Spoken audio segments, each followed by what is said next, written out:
One day, the family of Count Targael, the mere mention of which inspired fear, was greatly disgraced. It was not just a mistake, but a major oversight. Erganis, the eldest daughter of Count Targael, married by order of the emperor. A marriage of convenience. In Korea, it was impossible to imagine such a situation. The new man, Erganis, stated that once a week they would have to try to conceive an heir, and he would also try to have breakfast with the girl every day. If Targael had the same power as in the old days, no one would have allowed such a situation, and the lady did not understand why this happened in her generation. The guy said that in addition, he hopes that they will not cause trouble for each other, because besides, he is against the lady asking him to show love or express any affection. The girl was glad that, fortunately, her new husband came out looking good, to which he stated that he would take full responsibility, but would not allow him to demand more. Erjanus understood that if she had been ordered to marry an old man, she would not have left a wet spot behind the Valois imperial family. But still, despite his pretty face, this man had a disgusting character. The girl concluded that he was already thinking that she had fallen in love with him. But still, in order to prevent any troubles from arising in the future, he insisted on concluding a marriage contract. The man, looking menacingly at his wife, asked if she wanted to say something. The lady suddenly realized that her life depended on this contract and began to read the document, because if there were any questions, she needed to ask right now. Erjanus wanted to talk about sharing a bed, to which the guy arrogantly announced that they would limit themselves to once a week, and more was unacceptable. But she explained that this was not what she meant, and on the contrary, she wanted to share a bed once a month, and there was no need to see each other in the morning, because the lady loves to bask in the mornings. And also, the girl demanded that more attention be paid to guaranteeing each other's personal time. The prince was shocked, but he was finished off by the fact that his wife even asked for punishment for the violation, in the form of monetary compensation. She began to reread the points and look for points that were beneficial only to him, without rushing to tell the guy about her dissatisfaction. Also, Erginus asked why the man speaks to her casually if her position is higher than his. The girl was born with memories of a past life, in which she lived in a rich Korean family, practiced martial arts, as she had a predisposition to it. Also, I took up fencing by chance, but at the same time became a representative of the national team. However, before the long-awaited Olympics, the girl was pushed down the stairs by her envious woman. It is very sad that she died at such a young age, never feeling the weight of the medal on her neck. She was reborn in a family called the Imperial Sword, since the children of this family had remarkable talent for fencing. But, unfortunately, there were fewer and fewer talented children, and the affairs of the county gradually declined. And so, the heroine's younger brother, Aston, was born. But, unfortunately, he also had no talent for fencing. The children's parents, unfortunately, died before the eldest daughter's coming-of-age ceremony. But what's even worse is that their family went bankrupt, and a huge debt arose. The girl turned to the emperor for help, but was refused every time. In the end, she even had to dissolve her family's knightly order. She sold everything for which she could earn more, less decent money, and somehow paid off the debt. Only the brother and sister remained in the mansion, who could only cry quietly in their arms because of the situation that had happened. But Erjanus hastened to reassure her brother, saying that knights do not cry. The girl realized that she had to earn money so that Aston would not starve, and in order to keep the mansion in her hands, she could simply marry a rich merchant, but she would not agree to this even at gunpoint, because none of them meet her requirements, and the girl would not want to give up her usual life so easily. The lady thought that the talents of the count's daughter were useless when looking for income to provide for her primary needs, and maybe it was worth trying to master the art of fencing using skills from her past life. At the moment when she was thinking about this, she picked up a training sword. Erjanus felt a slight trembling on her fingertips. A familiar feeling arose, as if she had been holding a sword in her hands all her life. Suddenly, the daughter of the late count suddenly realized that she was the one with the talent for fencing. The lady could not tell everything to her brother, because he thinks that due to his lack of fencing talent, his family found itself in this situation. Since a woman would never have been able to become a knight, the girl chose to do what she definitely did, first cutting off her hair. She dyed her hair and decided that she would go to war to feed her surviving family, that is, her younger brother. In fact, it was easy to become a mercenary because there was always a shortage of cannon fodder on the battlefield. The lady became a mercenary without any procedures. She was not even asked where she was from. This was the place where she was born and raised, and it paid well, so being a mercenary on Val's side wasn't that bad. But as the girl thought, such a life was hard. But Janice couldn't stop wondering whether Aston was eating well with the money she was sending. But the local men turned out to be animals, shouting that she looked like a woman as a guy, touching her butt and asking her to undress. But fortunately, those guys did not go unpunished, because the girl was successfully able to stand up for herself, leaving the guys lying around and spitting blood on the floor. After that, the fake guy got the nickname Handsome Monster. But she didn't care, because they would stop touching her buttocks. One man really became interested in the girl, saying that he would like to see this monster once, even if he was a man. The knights announced that there was already one monster named Sean. The Battle of Kurla took place in 994, according to the Ain's calendar. In the battle, the girl concluded that no matter how much she fought, there was no end to the enemies. The mercenaries were at an extreme disadvantage, so at one point they ordered a retreat to save their lives. The girl decided that she could not die in such a wretched place, and at all costs she needed to get out of here. But suddenly, the girl saw two Valois knights, not understanding why someone like them was on their side. But suddenly, one of them attacked the other, killing him, saying that he needed to die. The mercenary wanted to run away, but her mercy did not allow her to simply leave. The lady looked at him, ran up, and asked him to look at her. Fortunately, the knight turned out to be alive and seemed to be breathing. She asked the guy to concentrate because she wants to help and save him. The knight lifted the second one onto her shoulder, trying to take him out of the battlefield. Having laid him on the seashore, the girl smiled, saying that she had successfully stopped the bleeding. She brought the flask of water to the knight's mouth so that he could wet his mouth. Delirious, the guy began to tremble and scream that he would kill and destroy them all. Janice understood the guy, because he cursed the comrade who betrayed him, but she did not understand what he had done to end up here. The knight clenched his teeth and whispered that all he had to do was wait, and he would finish everyone off. At this, the girl grabbed the guy by the head, ordering him to calm down. As soon as he opened his eyes, the girl told him to cross her off the list when he interrupted everyone. He asked if it was a man, to which she replied that she was a man, or rather, a mercenary. Then he asked why. If she was a man, his heart was fluttering so much. After that, the girl stood up and stated that she had done everything she could, and now the guy must figure out how to survive himself. The girl put a piece of loaf, saying that she would leave him some bread for the first time.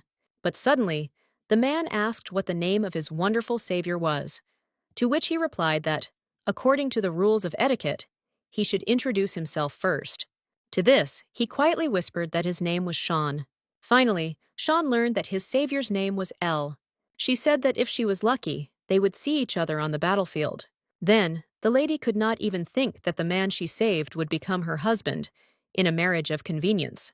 People said that Sean, the knight who moves up the ranks at the speed of light, and every time stands in the vanguard and always takes the initiative into his own hands. Suddenly, a red-haired man walked into the bar. He approached Elle and asked if they called him Handsome Monster. He decided to challenge the guy, saying that if he is so strong, then let him fight him. Elle decided to fight with 2 daggers, taking a fighting stance. Red asked how he planned to counter his attack using 2 blades. To this, the girl stated that he would not have time to do anything but fall apart with 1 blow. But he replied that his sword was longer, which means the swing was much greater. The guy tried to hit the second one, to which Elle jumped up, dodging the attack. Finding herself above the guy, the girl swung her blades and rushed into battle. People were surprised that there were fools left that dared to challenge Elle. Having followed the girl, he asked to become his subordinate, and after she refused, he decided to do the opposite. But suddenly, one of the knights attacked the guy, putting a sword to his throat. The knight could not understand how the girl dodged the arrows. To this, she stated that the archer simply did not shoot accurately enough. The archer bowed and said that since the guy saved his life, he would become his subordinate, to which he replied that this was not necessary. Raffine said his name, declaring that he had firmly made his decision and would not back down for anything. Red began to argue with the new guy, saying that he serves L first, so he is his eldest. Suddenly, the girl saw someone being beaten and undressed, with shouts that the mercenary was pretending to be a guy, but was actually a girl. It was surprising that the girl's face was covered with layers of makeup all this time, right down to the beard. And when they saw L, the guys joyfully called him over. The guy said that this guy turned out to be a girl, inviting him to use her together, because he could fit in too. At this, he looked menacingly at those, ordering them to stop this obscene circus. L's subordinates concluded that if he didn't like something, then they were obliged to use physical force. However, that's what they did. The girl burst into tears and thanked the mercenary, calling him brother. But Erjanus hastened to say that she, too, is in fact a girl. She put her index finger to her mouth, asking him not to tell anyone, because she trusted her. The lady, like everyone else on the path of young L, asked to become his subordinate, to which she received a question whether she could do anything on the battlefield. She said that she was an alchemist, to which the mercenary was very surprised by such a skill. L asked what the girl, who has such a valuable profession, forgot on the battlefield, to which she replied that she was at war, looking for the material she needed. After this, the mercenary formed a mercenary unit called Eleazar and began working with trustworthy people. Their detachment distinguished itself in the 100 Years' War. The members of the detachment continued to simultaneously tease both Valois and Hegleton with the fact that, of the low truths, only one was dearer to them. Whoever pays the most will win the war. But when Eleazar's fame reached its peak, a battle took place between Sean and Eleazar. Sean brought a whole army of knights to a small company of mercenaries. On the battlefield, the girl avoided Sean because she was afraid that he would remember her, because one day she became his savior. Surprisingly, the guy was very strong, because it's not for nothing that he is compared to the devil. The girl concluded that the knight seemed to be from another dimension, because all his movements were smooth and beautiful, even in such a terrible place, on the battlefield. The lady didn't understand how he does it. Even if he uses someone else's weapon, his power is amazing. He perfectly masters any type of weapon, and at such moments, you begin to doubt his humanity. While Elle was thinking, the alchemist said that they had fallen into a trap. She explained that all their allies had fled, and they were left completely alone. Sean stated that they were surrounded, and it was better for them to lay down their arms and surrender. He ordered to go over to their side, and then they would save the team's lives. She looked up and pointed at Sean, asking what about him, to which the knight stated that this devil could not be left alive.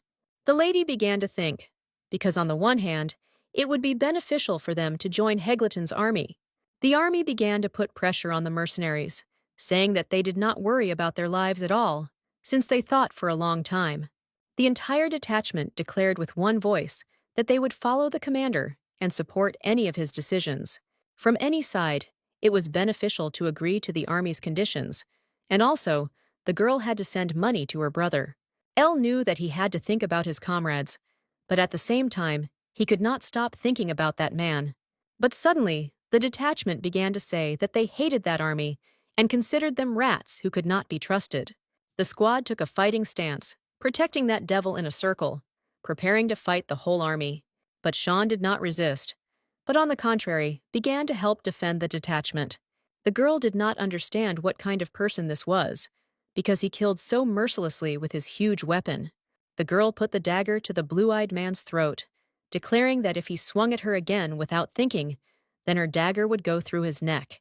After this statement, the guy began to try to act in common interests, and it seemed to the lady that they had known each other for a long time, because he acted as harmoniously as possible.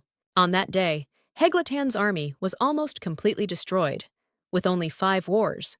Word of this incident quickly spread to the survivors, and the Valois soldiers were soaring, while Hegleton's fighting spirit was completely lost.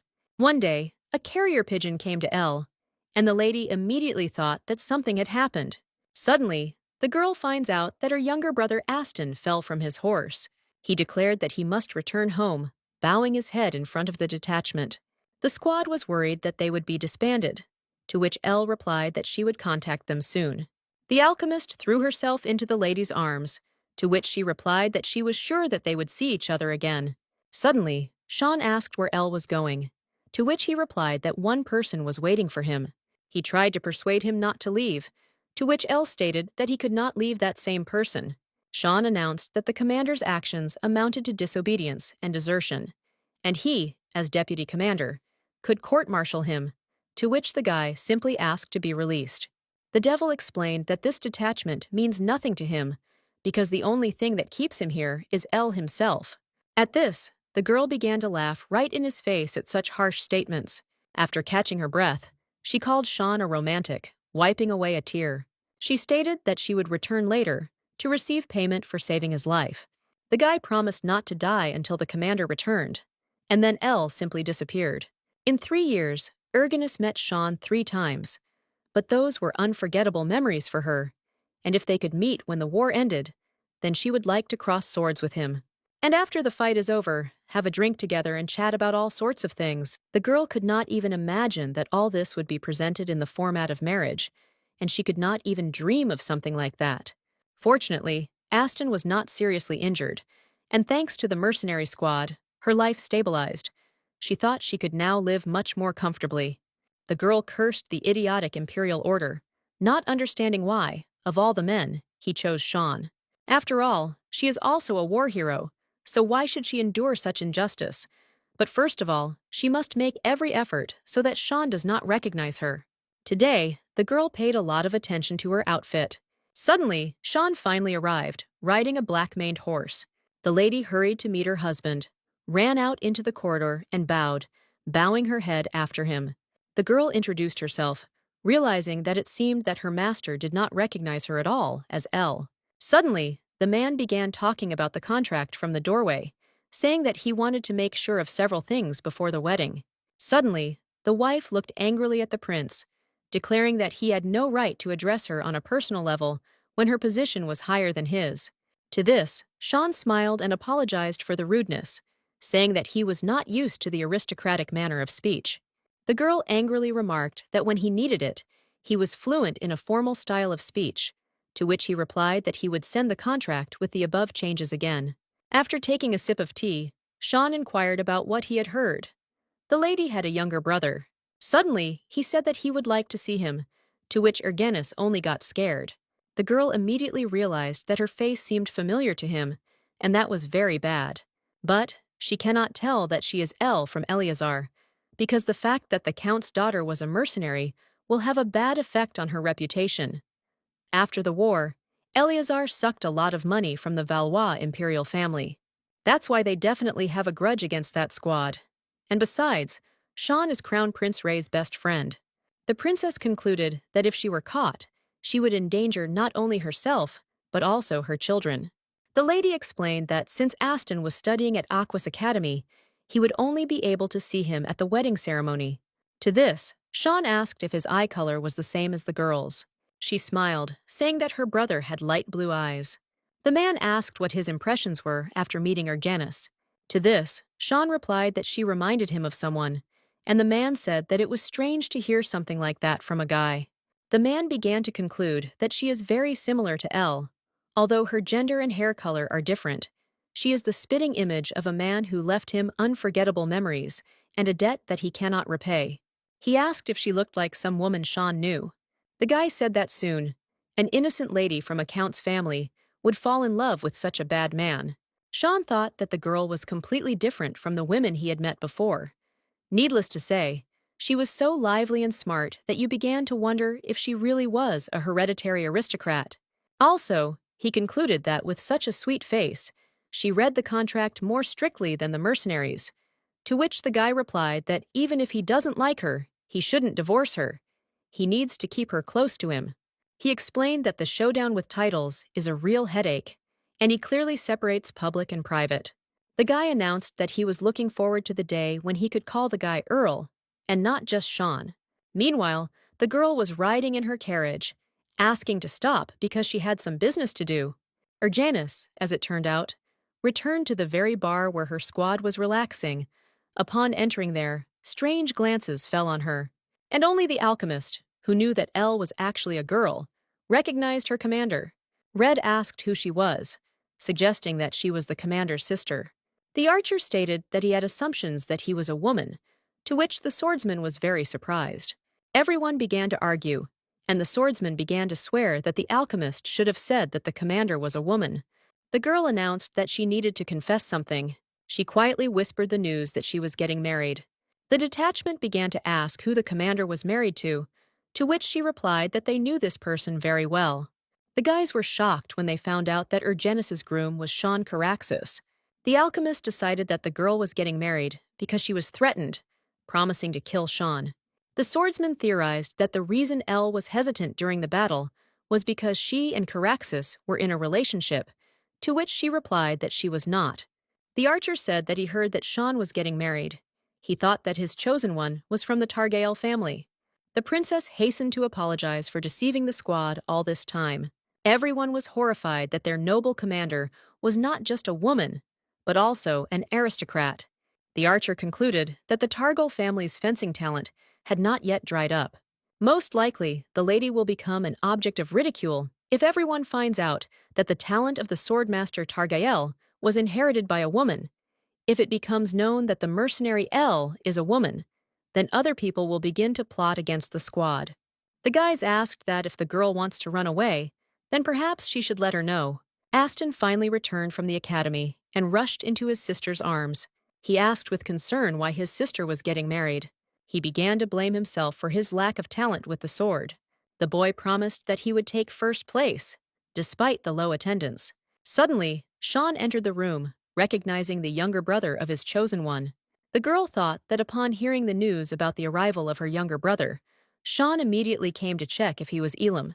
After all, apparently, he hurriedly went here without even contacting the girl, fearing that Aston would run away.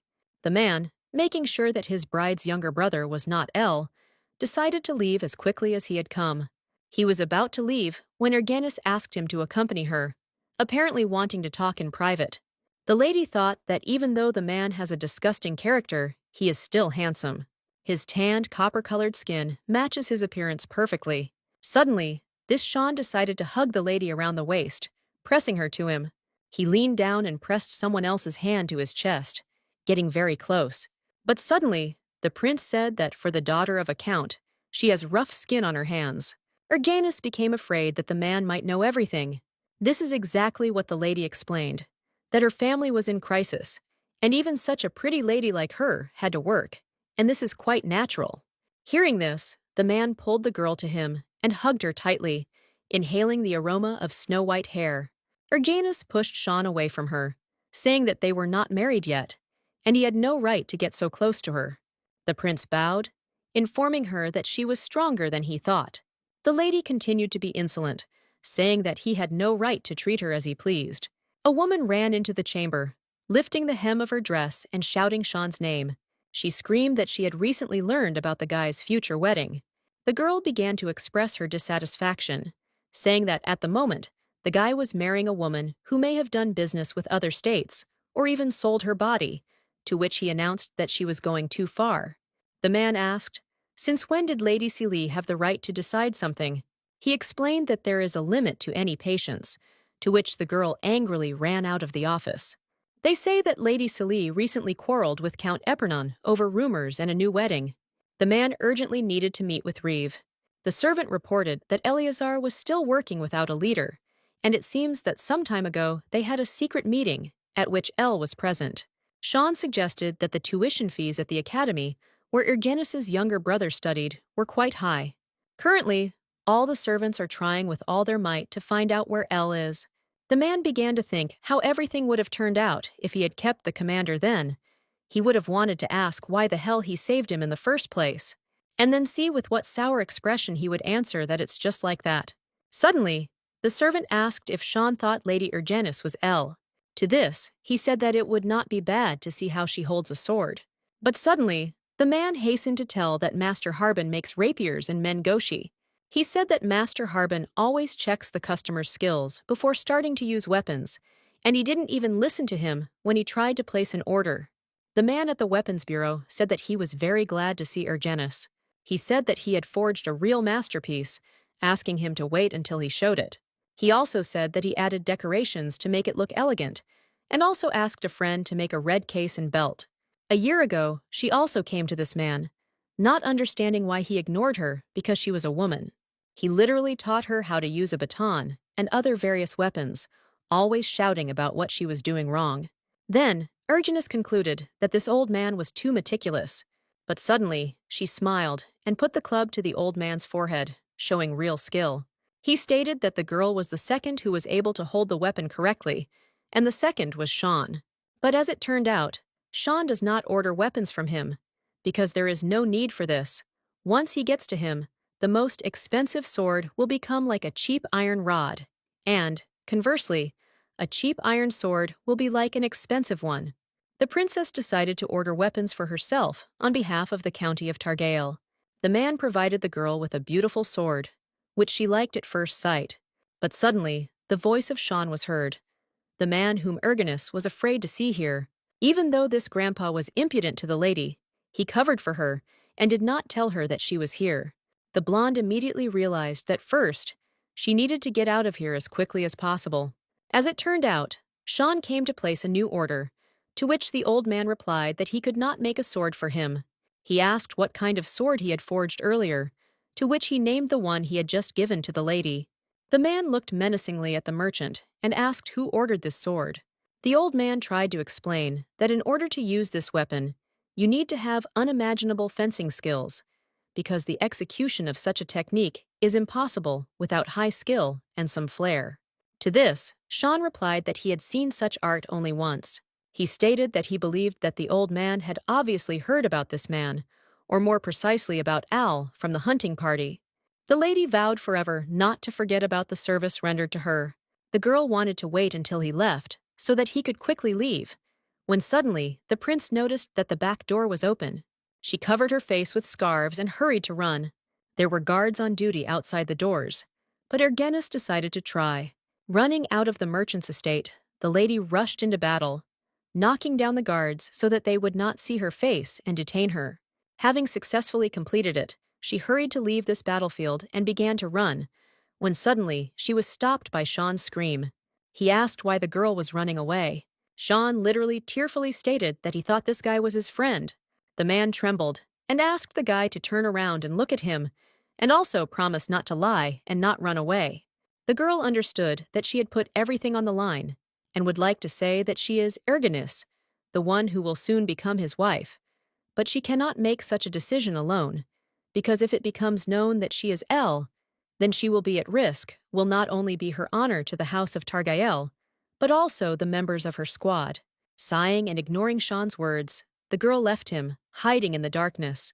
An advisor came to the guy, saying that recently priests of Ines had been spotted all over the continent, to which he replied that he had not heard that Ilvis had died. It is said that the priests of Ines left the sacred city of Inesian. The religion of most countries is Inesism. The high priest Ilwoods hears divine revelations and conveys them to the people. The man said that he knew that they were traveling only to find a new Ilwoods. The advisor said that because of the war, they had too many debts, and if they did not pay them, they could defect to Hegleton, because he had been interested in them for a long time. He realized that if the mercenary squad disappeared, they would have no reason to pay them. The guy explained that they would have to find out their location, and then said that he had to talk to Sean. Returning to the mansion, Erginus exhaled, because she was afraid that as soon as she came home, Sean would grab her by the collar. Suddenly, the younger brother turned her away from the lady's thoughts, taking the girl by the hand. The lady saw scars on her brother's hands, to which she thought that she was the reason for them, or rather, that she had received a talent for the sword. Once upon a time, the boy convinced himself that he had no right to live, because he could not save his family. He apologized for the fact that because of him, she would have to marry for convenience, and if only the boy had a talent for the sword, then everything would be different. To this, the princess announced that it was her choice, and Aston was not to blame. The wedding day arrived, and Erginus could not believe that she was really getting married. The lady wanted to eat, and her corset was very oppressive, while the servants were preparing her for the ceremony. Finally, the younger brother led his sister by the hand to the crown. He carefully passed her hand into Sean's and walked away a couple of meters, leaving the couple at the wedding. Erginus began to feel very embarrassed, not understanding what was wrong with her, because it suddenly seemed to her that Sean was too charming. And so, the witness began to say a phrase about kissing, because the moment of the wedding had arrived. Sean carefully lifted his beloved's veil and lifted her head by the chin. Their lips locked in a sweet kiss that Ergenis could never forget. The girl could not understand why the man was using his tongue, because he should have just lightly touched her lips. The bride and groom were blessed, declaring them husband and wife. The bride tried to convince herself that this was just a marriage of convenience, and nothing more and nothing less. The lady was very worried that the wedding night began too quickly. She was taking a bath. She was provided with clothes that were very easy to remove. However, in other cases of marriage, grooms require proof of chastity. The girl has heard that some parents even watch how the wedding night is spent, and perhaps she should breathe a sigh of relief, because now Sean, not her parents, is not with them. The girl walked into the box, seeing a heart made of roses on the bed. The lady felt ashamed of this, and she began to remove these flowers. But suddenly, seeing a table with food and alcohol, she began to eat the food, since she wanted to eat from the very beginning. Suddenly, Sean entered the room, wearing the same open outfit as his bride. Seeing him, Erginus choked on her cookie. The wife awkwardly asked if the man would like to drink wine. Suddenly, the husband began to say that the girl should not hide anything from him, because now they are spouses, and they should not have secrets from each other. The girl grinned and asked if her husband was hiding something from her, to which the guy said that she was avoiding answering, and then threw the lady to the floor. He began to kiss her collarbones, saying that she really was a woman. The girl tried to leave, but the man did not allow her to do so, saying that it was their wedding night. Erginus really couldn't believe that Sean could actually do this. Sean leaned against his beloved and whispered a question in her ear, which said that this was her first time. Erginus jumped up sharply and fell on the bed, to which the man replied that they would have to stay up all night, because when he looks at his love, he ceases to own her. There were too many scary things for the girl, so she couldn't ask him not to take over. But on the other hand, Erginus still does not understand his feelings. However, as the guy said, when he is next to her, it feels like the world is becoming brighter. But as soon as the girl looks into his violet eyes, she unconsciously begins to drown in them. The man said that the girl does not need to answer if she cannot, and that it is normal if this is her first time. During the process, Sean suddenly noticed scars on his beloved's body. Sean was given life by the mistress Caraxes, who died. Then an accident happened to Mr. Caraxes. He was called the devil, who devoured his parents. His uncle and aunt also said that they could die from him, and from today on, he is their servant. The guy was forced to work faster to get food. Sean didn't understand why he was born if he lived in such a hell. But one day, a young lady met him and asked him to come to his room. There, the girl held the boy by the throat, telling him that this is how pretty guys should work, and if he wants to get a piece of bread tomorrow, he will do what he was told. Having learned about this situation, his uncle beat Sean with a stick, not understanding how he managed to get there if he provided him with a roof over his head and food. The young lady stated that Sean seduced her and raped her. Sean was angry because he was tired of a life where he had to sell his body. He decided to go to war, and it was better to fight than to live such a life.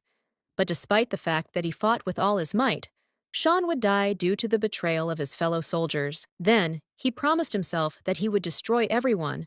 But at one point, he met Elle, who asked him to cross him off this list. Then, for the first time, from birth, they showed kindness for which they did not have to pay. Suddenly, a guard ran into the room, reporting that Elle was behaving strangely. He explained that he saw Elle saying goodbye to his comrades, with a luggage bag over his shoulders. Sean immediately dropped everything and rushed to him, asking him not to leave, and if he needed money, he would ask management to raise his pay. The man was ready to do anything to ensure that the guy didn't leave, abandon him, or give him credit. Waking up, Sean stroked his wife's hair, calling her beautiful, which behaves very strangely and is different from other women.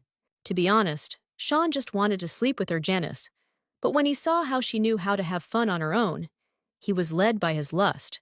The man had a guess that Erginus was Elle, because both of these persons behave strangely. But hugging his wife, he realized that even if this was the case, he didn't mind. The husband suddenly realized that when he is with Erginus, he completely forgets about Ilya, because he feels good with her. The girl looked at the man, thinking that some kind of unusual charm emanated from him. Sean woke up and wished the lady good morning, when she realized that she had a strange sensation in her chest, and it was her heart. He smiled and lifted the girl by the chin and pulled Ergenis into a kiss. For Ergenis, this was unexpected and embarrassing. She thought that, of course, they were newlyweds who spent their wedding night yesterday, but somehow he suddenly became affectionate. Sean stated that he brought not only pain to the girl, but also pleasure, to which she replied that she liked it. Ergenis asked the man to help her get up. The man told her to rest, and he would sort out her affairs himself. He also asked me to begin performing my duties in earnest tomorrow. Sean got dressed and got ready to leave as soon as he told Ergenis not to trust the servants. And he explained this by the fact that they were all sent by the imperial family. For the convenience of the count's family, the emperor sent servants to the mansion, and all the former maids now do housework. But he does not think that this action was a gesture of goodwill. And also, Sean patted the girl on the head and asked her to continue to live together. Ergenis was sent a gift from His Highness, the Crown Prince, who sent jewelry. The maids brought it, to which the girl replied that she should have expressed gratitude to His Highness, and the servants were shocked that Ergenis dared to be insolent, looking at such a huge diamond. They explained that after she became the full mistress of the Targel house, her duties included attending social functions. The girl had already made her debut in secular society in her youth. The influence of her family just began to weaken at that time, and no one was interested in her. In addition, the only goal of women in such circles is the attention of men. Here they make dirty jokes and share vulgar situations from their personal lives, and there is nothing special about being married and having a couple of women on the side. For a lady who remembers her past life, such behavior is beyond comprehension.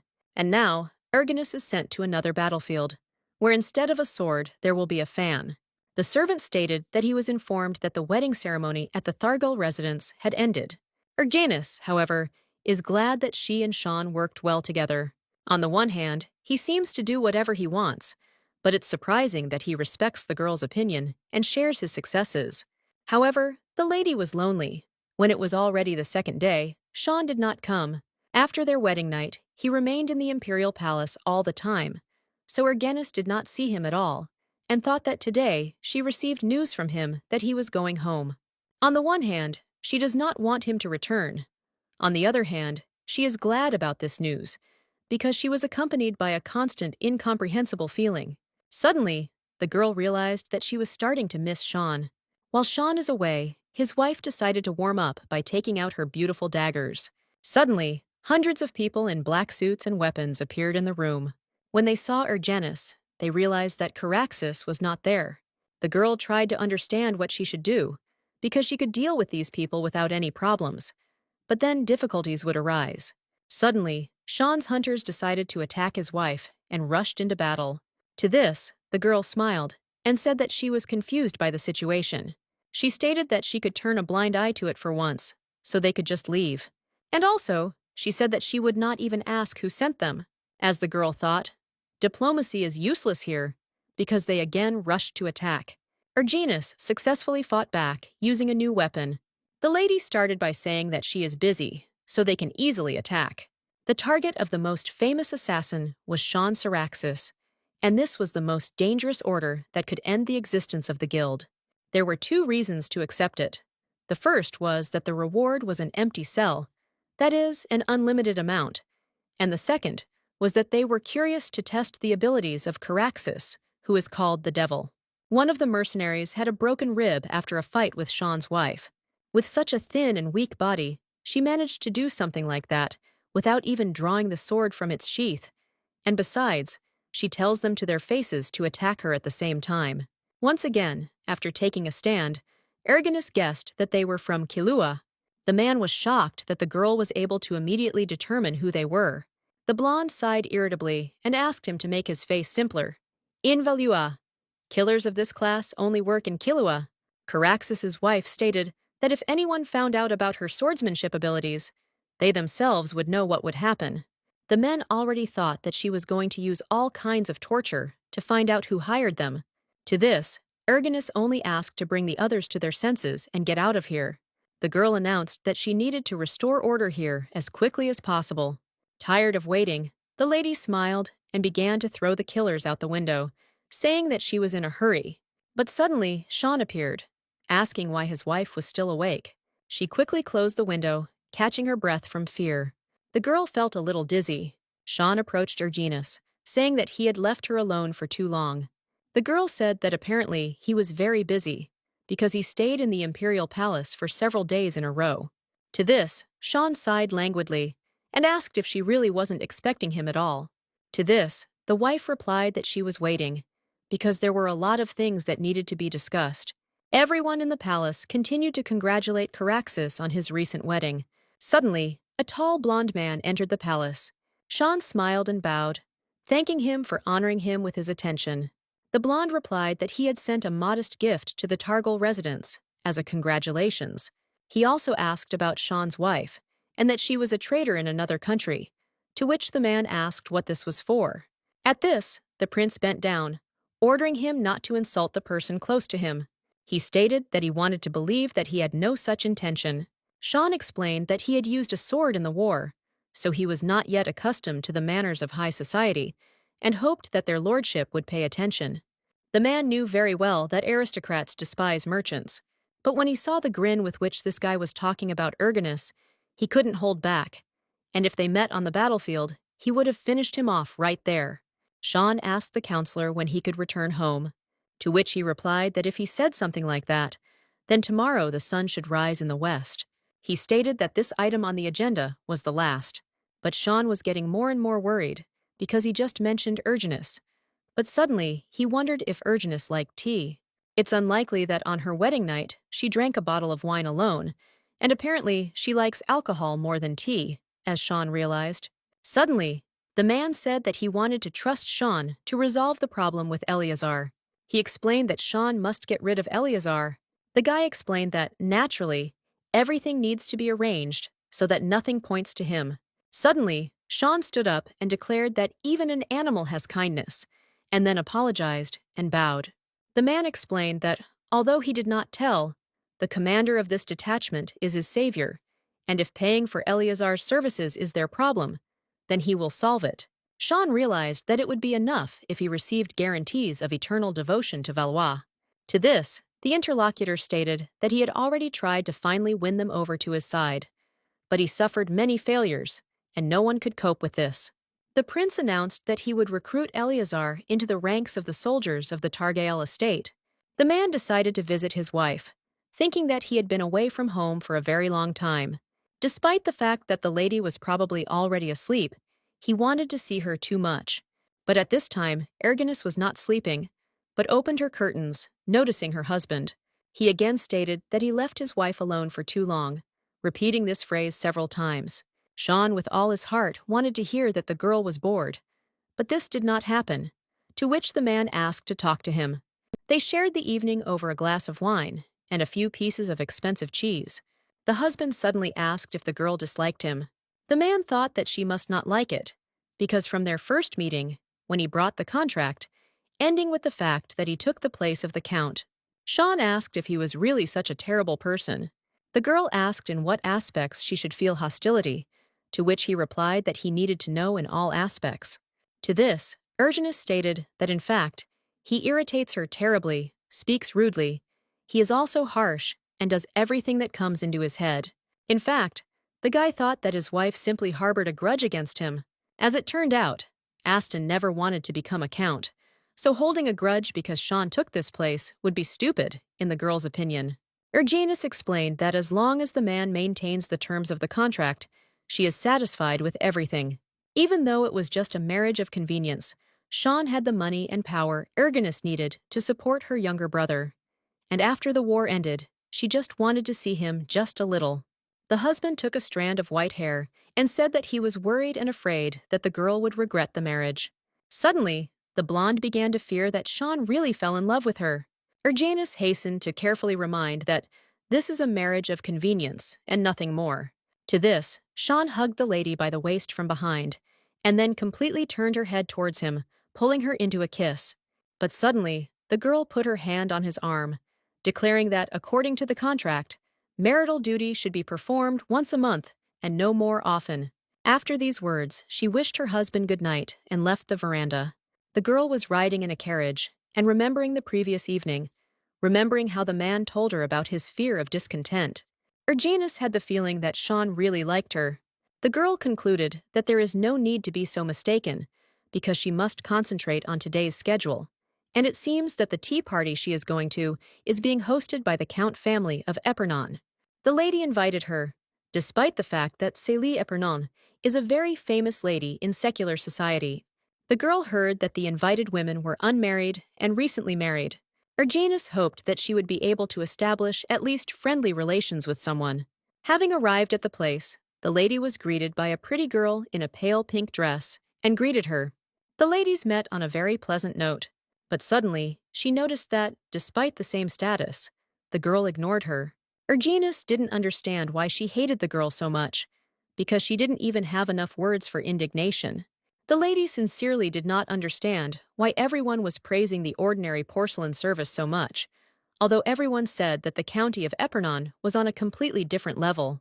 But suddenly, everyone began to complain to Célie that the tea was too bitter, to which Erginus stated that it should be brewed when it had cooled, because boiling water caused the tea to acquire a bitter taste. Célie suddenly didn't understand how the lady knew how to drink such tea, since they were the first to bring it to the empire. The blonde didn't understand why the atmosphere suddenly became so strange. It seems that Erginus accidentally hurt this lady's pride, although on the contrary, she wanted to help. She only knew that the Rio kingdom was similar to Korea in ancient times. They must have spent a lot of money to prepare such a tea set. Suddenly, Célie announced that, thanks to the girl, they had safely enjoyed the tea party, inviting her to talk a little with her. Sitting down at their table, the girl smiled, and Célie just introduced her. The girls were again offended that the lady had married for convenience, apologizing to hurt her pride and honor her friend. Suddenly, the girl on the rock found out that even now, Sean continues to date other women. One could fall into horror from Erginus's dissatisfied look. The blonde demanded to answer her question. According to Célie's idea, Erginus should have been confused, not knowing what to do. But it's not that she was afraid. On the contrary, she herself exerted incredible pressure. Célie looked away and, frightened, said that they had not heard about Sean communicating with other women lately.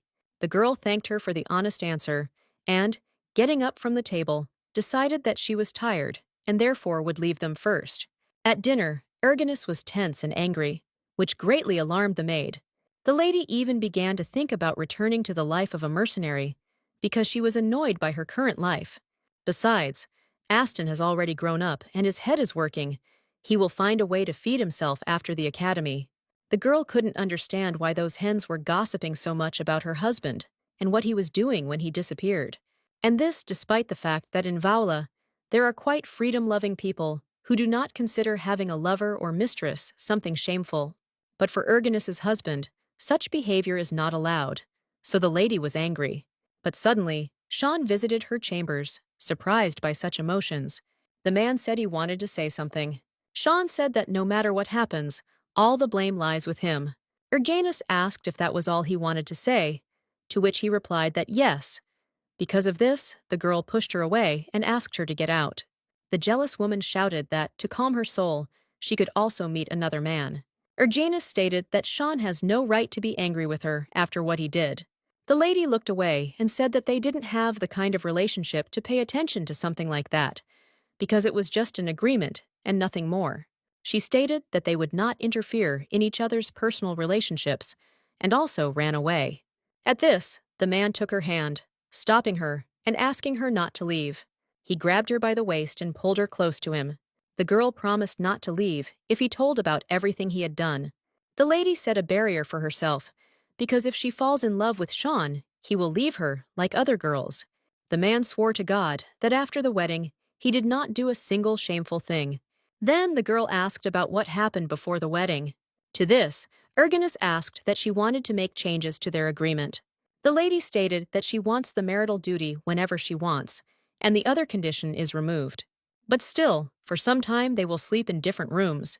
The lady said that they needed to take a break from each other for some time. This is the first time Sean has gone crazy over a woman, and he thinks about it and doesn't understand why he's so desperate to keep her, and doesn't even know if she's really Elle. The guy asked when they would join the ranks of the Targol Knights, because everyone was looking forward to it. He explained that, in particular, the head of the guild was so fed up with his position that he persistently demanded that he be given the position of butler, to which Sean stated that the guy talks too much. Liv said that he will find out the location of Eleazar, and it is not far from manhwa Square. They are constantly there without any movement. He asked when Sean planned to go to them. Even though the members of Eleazar are war heroes, they are still mercenaries. If they began to serve in the Targol residence as soldiers, such a move would cause a huge outcry from the nobles due to their status. If Ray suddenly stops seeing Sean as an ally, if he has to commit treason, he still has to protect them. The mercenaries asked the master what to do. One of them said that, even this time, but how about refusing the order? To which the other replied that it was bullshit and then they would all die. They couldn't even imagine that they would be beaten by the Countess. And this is of course true, but she is very generous. They understood that they had been beaten well, but no one died. In addition, she threw everyone out the window so that they could escape, and if they went there again, they would die by the hand of that countess. And in the current situation, they will die both if they refuse the order and if they go to fulfill it. But suddenly, a wonderful idea came to the guy, and he asked to bring a blank check. He offered to transfer this order to other people. They decided to entrust the head of Sean and that same countess to the Eleazar detachment. The swordsman asked, since when the killers give orders to mercenaries? The guy was embarrassed to talk about it, but recently, while fulfilling one order, they failed. They were surprised that they failed the task, asking what their goal was. He handed the squad a blank check, asking them to accept it, as well as the order. The guys began to look at the check, saying that if you need to kill someone, even Rafine alone can handle it perfectly. They agreed, because they could buy themselves some meat. But suddenly, he reported that when they entered the residence, only Countess Targael was not there. They immediately attacked the guy, asking why he was going to attack the Countess.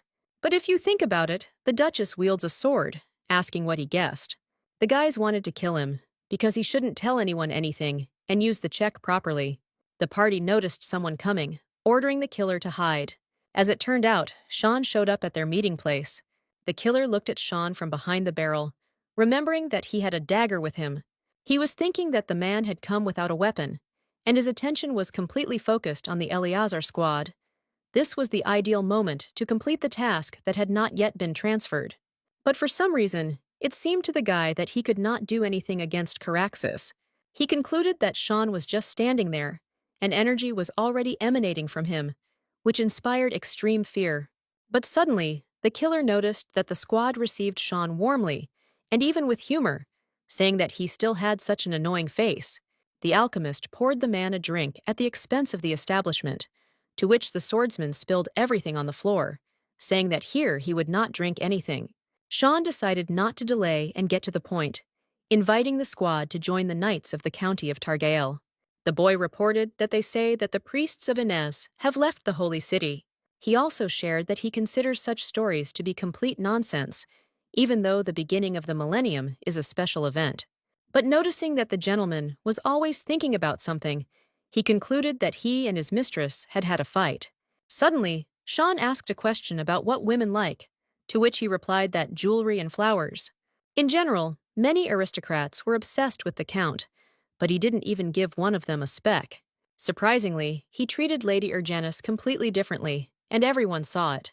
But suddenly, the guy suggested that the man enlist the support of her relatives. As it turned out, the girl's younger brother studies at the Aquas Academy, and there are 2 student festivals held there every year. And during this time, outsiders are allowed to enter. The servant promised to prepare everything for Sean's trip to that academy. Suddenly, the guys were thrown out of the carriage, saying that further on, the road was too narrow for the carriage. Sean decided to go alone, informing the advisor about it. Standing in front of the door, Sean wondered what he would do if, upon entering there, he saw Elle, and if it turned out that it was Erginus, then he would be even more perplexed. In the end, the man concluded that these thoughts did not matter, because Erginus and Elle were definitely different people. Caraxes was met by people from the squad. Noticing the guys, Sean almost cried when he saw that his best friend was gone. Sean reported that the prince wants to destroy the Eleazar squad, so they should join their knights to avoid this. The guys said that they would refuse the remaining payments, but the Eleazar detachment cannot come under the wing of the Targil family. In this case, the man wanted to ask the last question. What kind of relationship connects Ergenis and Ilya? He explained that if they answered his question, he would never bother them again. To this, the archer asked whether his words were a threat. Sean explained that since the imperial family is interested in their detachment, leaving the country would be problematic. He does not offer them lifelong service. He just thinks that it would be better for them to hide for a while in the Targael estate and wait for the time to escape. But noticing the boy hiding behind a barrel, he asked whether Eleazar's ranks had been replenished. The detachment had no choice but to go to the Targals. But suddenly, the killer asked them to help him get Killua into the ranks of the Targal County soldiers. The guy asked to pretend that he was a member of their squad. The maids continued to praise Ergenis's doll-like appearance. Today, she paid more attention to her outfit, because the people following Sean are going to join the ranks of the Targal County soldiers today. Thanks to this, the knightly order of Targael will be restored. During the heyday of the county, they were called the Black Ravens. Initially, they commanded respect, but the battlefield was afraid of them. But after the descendants capable of leading the ravens stopped appearing, the black crows disappeared, and the myth that crows do not cry faded into oblivion. Sean suggested that before meeting the warriors, we should say hello to the servants. The couple met the commander of the knightly detachment, Rave. The guy said that becoming a subordinate of the Targal family was a great honor for him. The older man announced that he was ready to diligently perform any work assigned to him. The men brought huge stacks of papers, saying that they were a summary of the financial situation of the Targal family. As it turned out, the man owned the largest guild in the empire. Sean stated that Ergenis is the mistress of the Targael estate, and therefore, in the future, he does not want to hide anything from her. The external owner was Mark, and the real master was Caraxes. Mark himself was from a family of merchants, but fate brought him together with the master, and they founded the Merchants' Guild. Ergenis found out that fate brought them together during the 100 Years' War, to which he replied that Sean saved his life.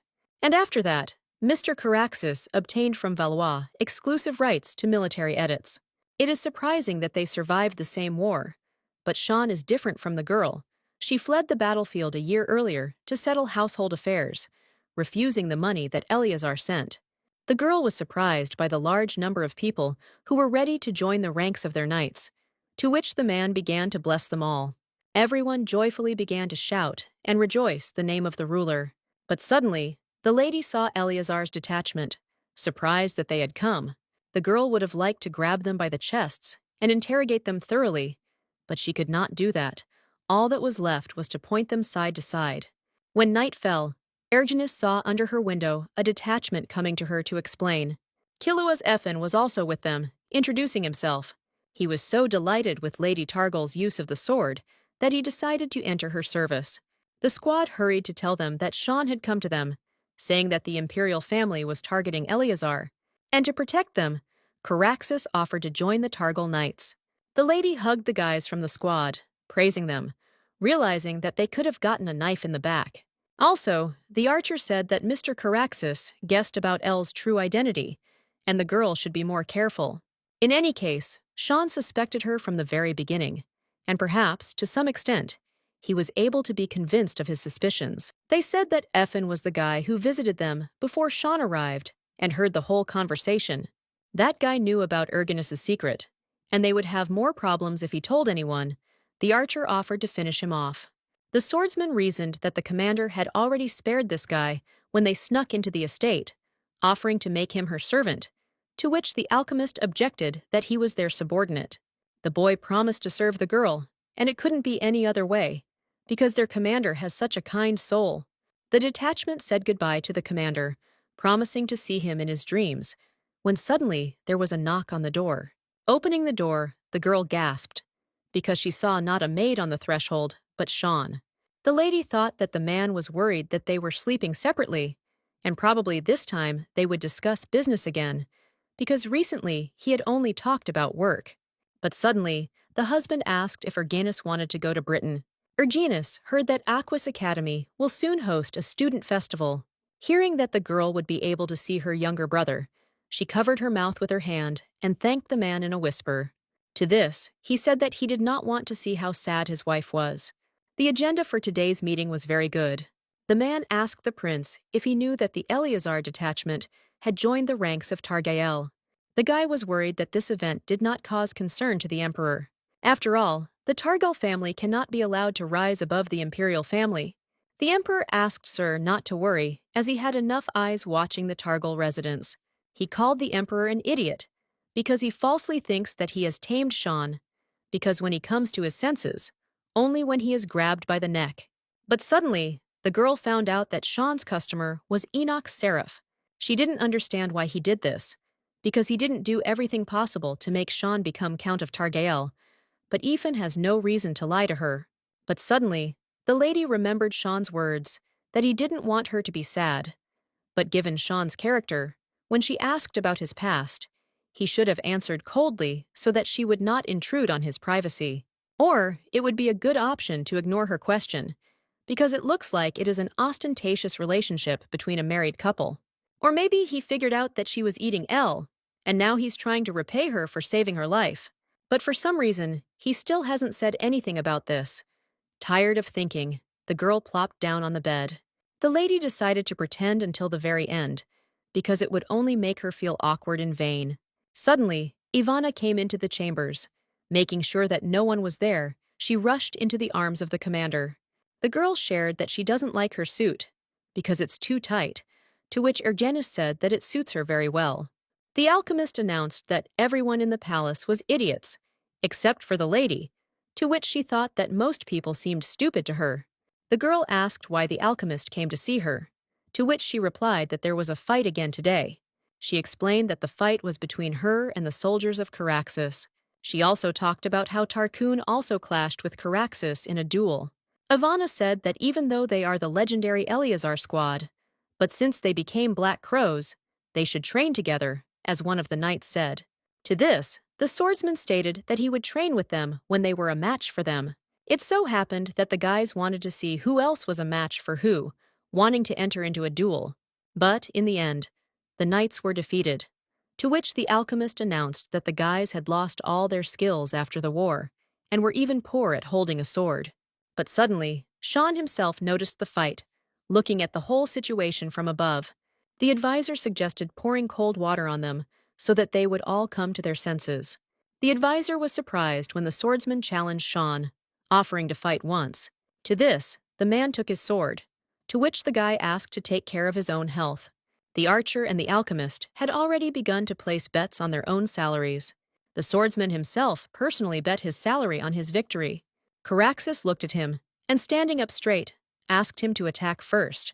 Condemning this action, because it was reckless on his part, the swordsman began to attack.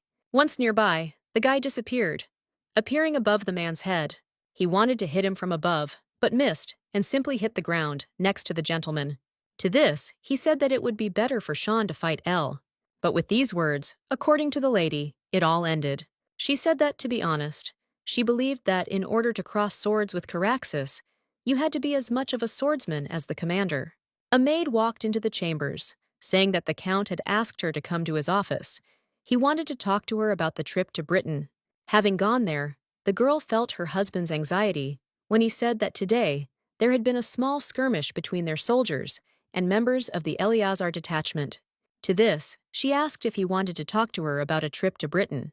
To this, he explained that now they were in the same boat, so he told her about marchants. The man asked if she really didn't want to tell him anything. The girl understood that she could not confess everything to him, just as Shan was not confident in her, and she did not trust him.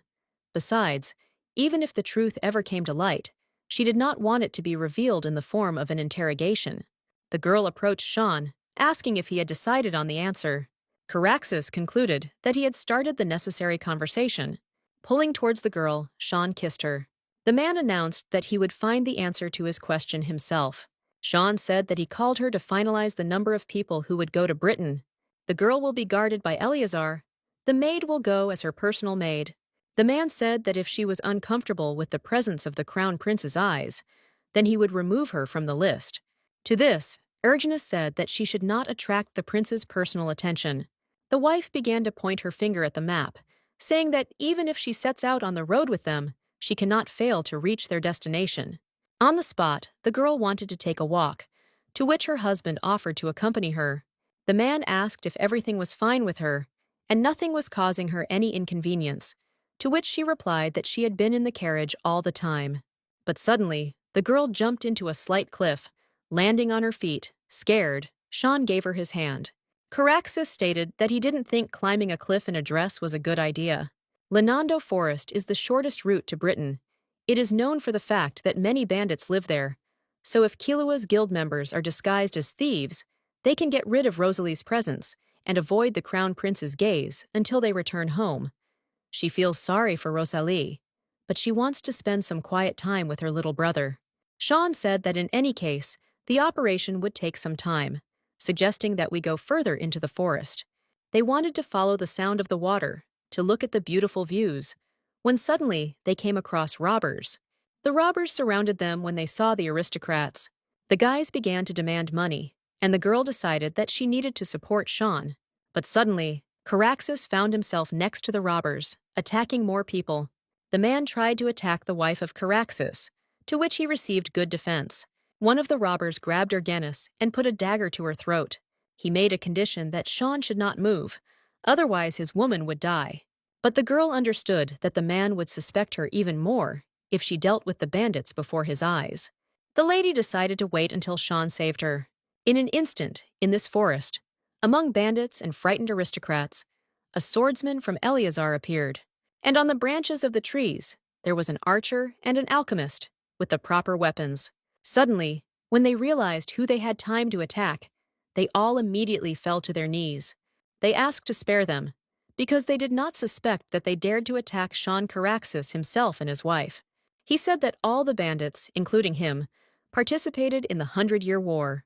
The guys began to cry, saying that after the war, they had no other ways to feed themselves. Then Erginus asked if they had money and a roof over their heads. Would they stop robbing?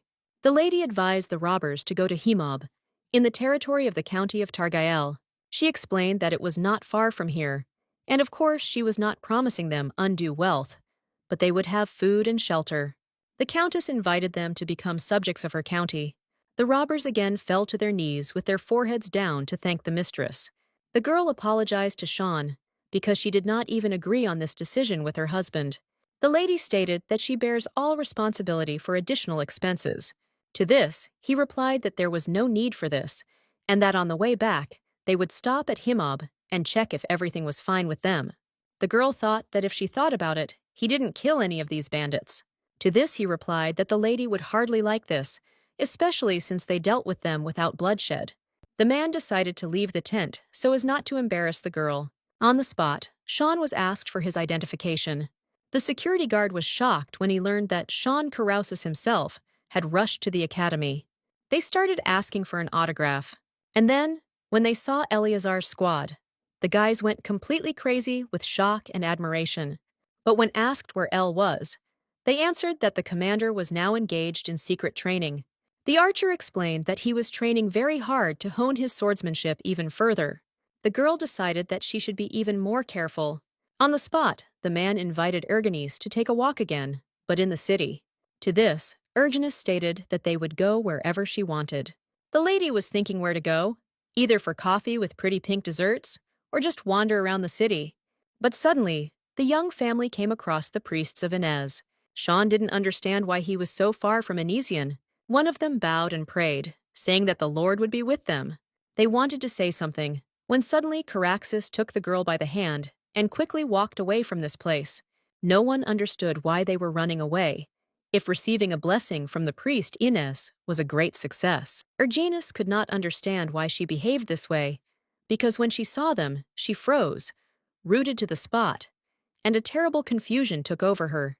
The lady took her husband's hand and invited him to return. As the priests thought, Erginus was the soul they were looking for. They concluded that they needed to hurry, because there were about 3 years left. The high priest of the church that rules Elysian is Ilwoods. People believe that he is God's messenger. As his life begins to come to an end, the priests scatter across the continent to find a new Illwoods. They must find a child with divine powers and bring him to the temple to undergo several tests. The high priest elected on the eve of the new millennium will be the most powerful pope in history. Currently, the soul they were looking for was in the kingdom of Brithan, as reported by the priest. The main one said that he had a dream, or rather a vision. A man's time is running out, but his heart is racing. He stated that since they had found that soul, they needed to quickly find that person for it. The priest promised that he would do everything possible for this event. He stated that he would have to turn to the kingdom of Rio for help. The girl saw the whole city burning with red flame. She felt like she was in a dream, and also saw Sean calling her a man's name. He leaned towards her, grabbing her by the waist. The man was so close that the girl could easily fall from the balcony. He moved a little closer, and holding the lady's chin, pulled her into a deep kiss.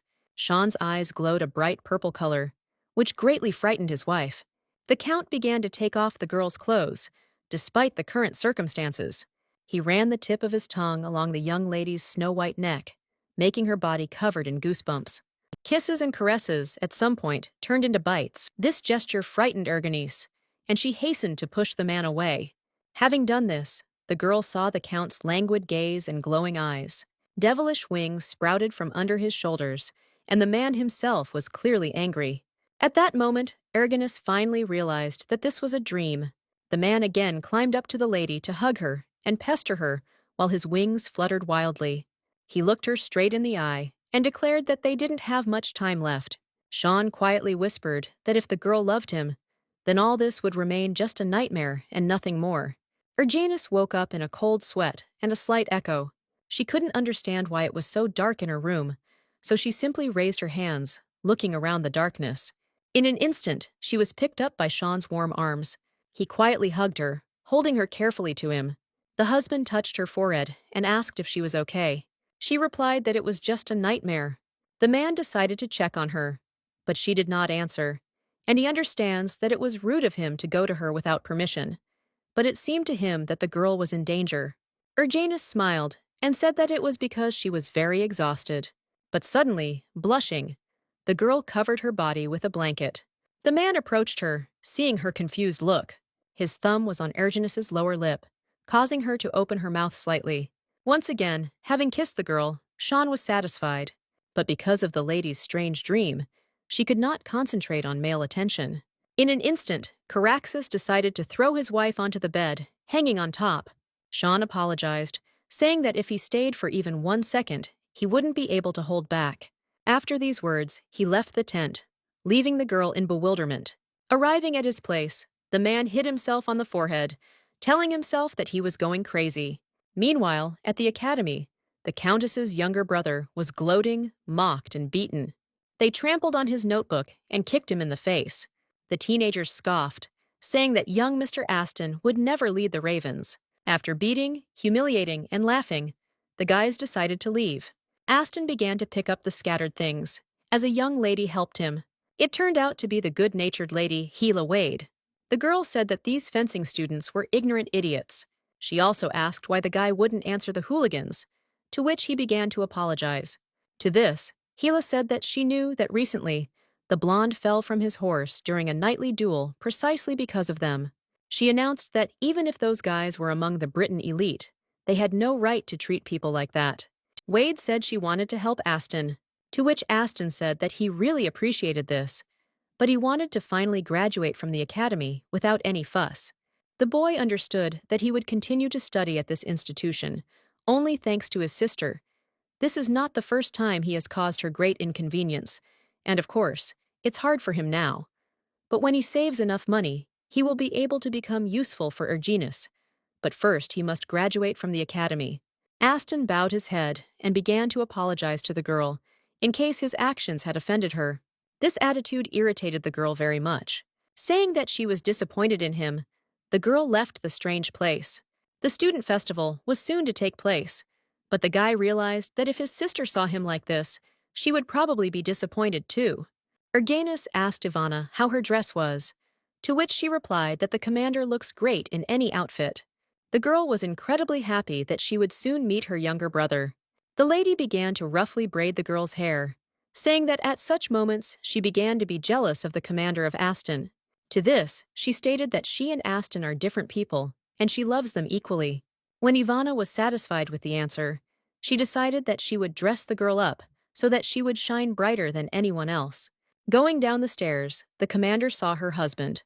Then, she seriously wondered if her outfit was too simple. Sean said that he would like to walk to the academy and asked how his wife thought about it. When Ergenis said she didn't mind, the man extended his hand to her.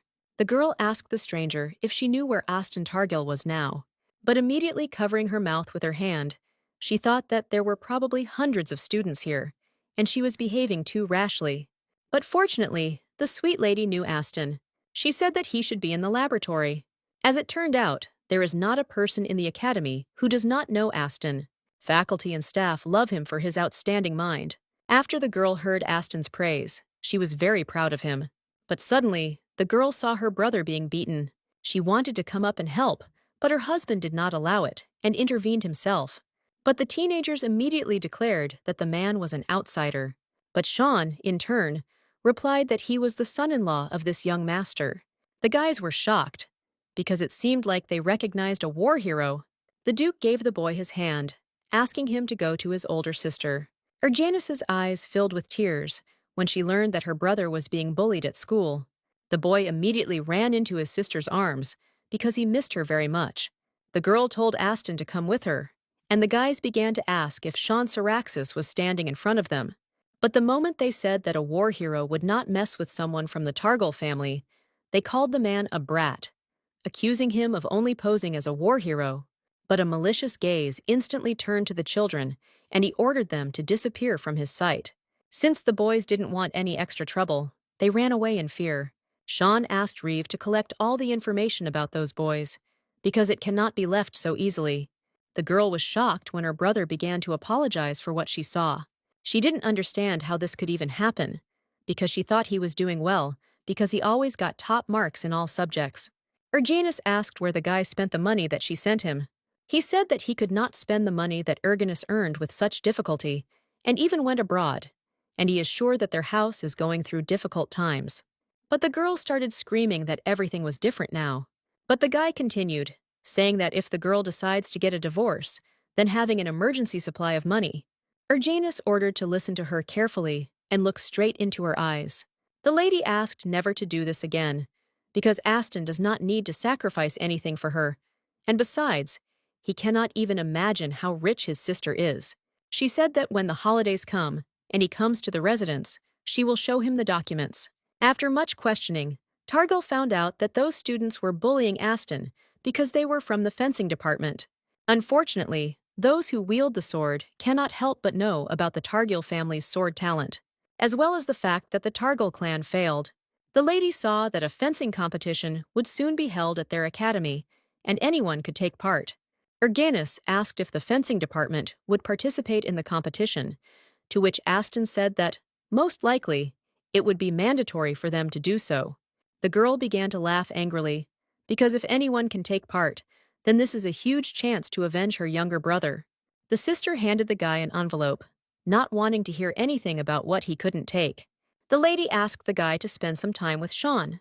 She asked to get new glasses and buy new things for the dorm, and she thought that if she wanted to participate in the competition, then she should send these two to hell. She also asked to prepare well for the scientific conference that will take place the day after tomorrow, because she will come in person. The lady told her team that she wanted to participate in the competition. The guys said that they perfectly understand the commander's feelings, but they themselves will deal with this problem. But Ergenis was convinced that she must beat them with her own hands in order to calm her soul. The competition is tomorrow, and to apply, the girl will only have to say that she is a knight of the Targil family. She said that Sean would go shopping with Aston and asked Rafine to help her a little. The team immediately began asking what kind of help the lady needed, offering to smear the blade with poison or infect those boys with a fatal disease. But the girl ordered to forget about the poison, because she only needed a disguise. Sean revealed that he wanted to spend some time with Aston. He explained that he would like to be alone with him, in purely male company. In this case, the blonde asked to buy him new glasses and things for the dorm. The lady hesitated a little, and then thanked her husband for standing up for her brother. From such words, a slight blush appeared on the man's face, but he smiled slyly, saying that she should thank him not only with words. To this, she shouted that she and he were newlyweds, but they had absolutely no physical contact. Perhaps due to the fact that they are not quite ordinary newlyweds, the girl agreed only once, sitting on the guy's lap.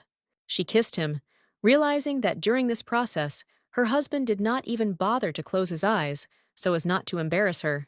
The girl wanted to break away, but suddenly, the man pressed her to him with his hand, forcing her to deepen into another kiss.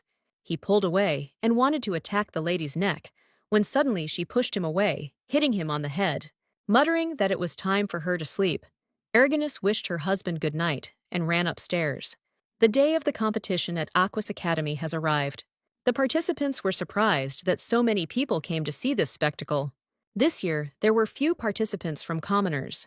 The fights will mainly be between young gentlemen, but the girl thought that in any case, her goal is to defeat the offenders of her younger brother, so she should not be afraid in the rest of the fights. It was Erginus's turn. She introduced herself as a knight from the Targil family, and her rival was one of the mercenaries. He said that it was fate, and he hoped that the fight would be interesting. The girl felt empty in her other hand, because she only used one sword. But that would be quite enough. The lady was able to knock down her opponent in just a couple of seconds, literally in one movement. The fans cheered, because this was to be expected from the Targil knight. Next in the ring was the guy for whom she came here. As it turned out, he is one of the 5 best swordsmen of the academy and is considered an ace in his field. Because of Elle, in whose role the girl fought earlier, the fashion for 2 swords came into being, which was mediated by the red-haired one. Erginus began to laugh, to which he began to shout so that she should not dare look down on him. The girl concluded that he was in good shape for his age and quite fast, but fortunately, his skills were not enough to defeat the heir to the talent for the sword from the Targil family. The guy was very humiliated, and besides, he received similar humiliation from some, in his opinion, infantrymen with a miserable weapon.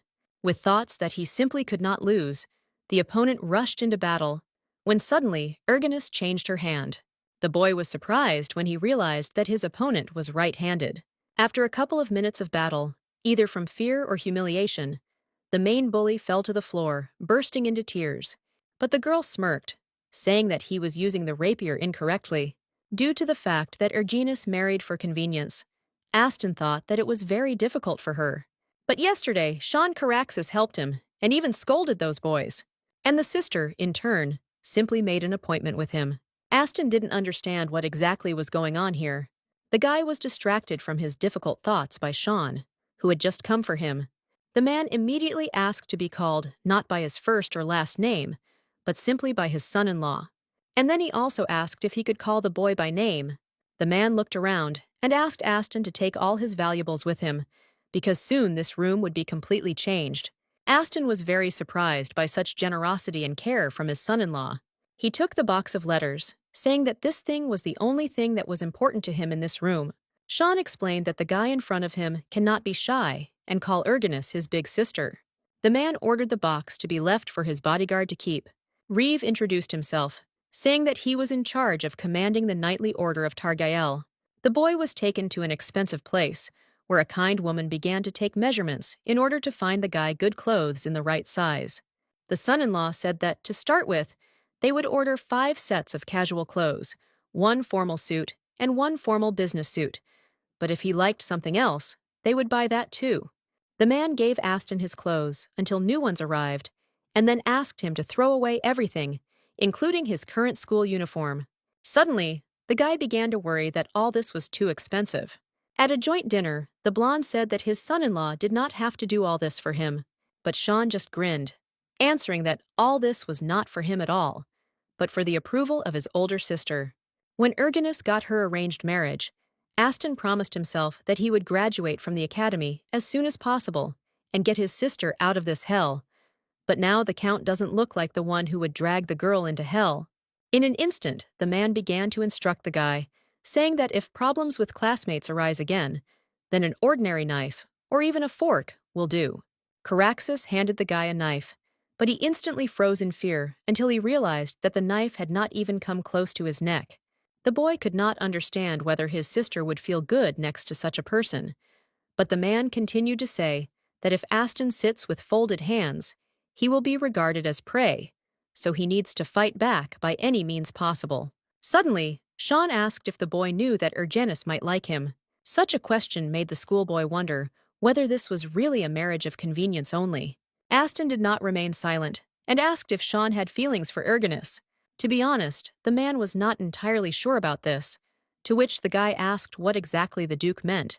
The only thing the Duke knew for sure was that he wanted to make her happy. The guy concluded that this couple has a long way to go. Once again, Ergenis won another one of her brother's abusers.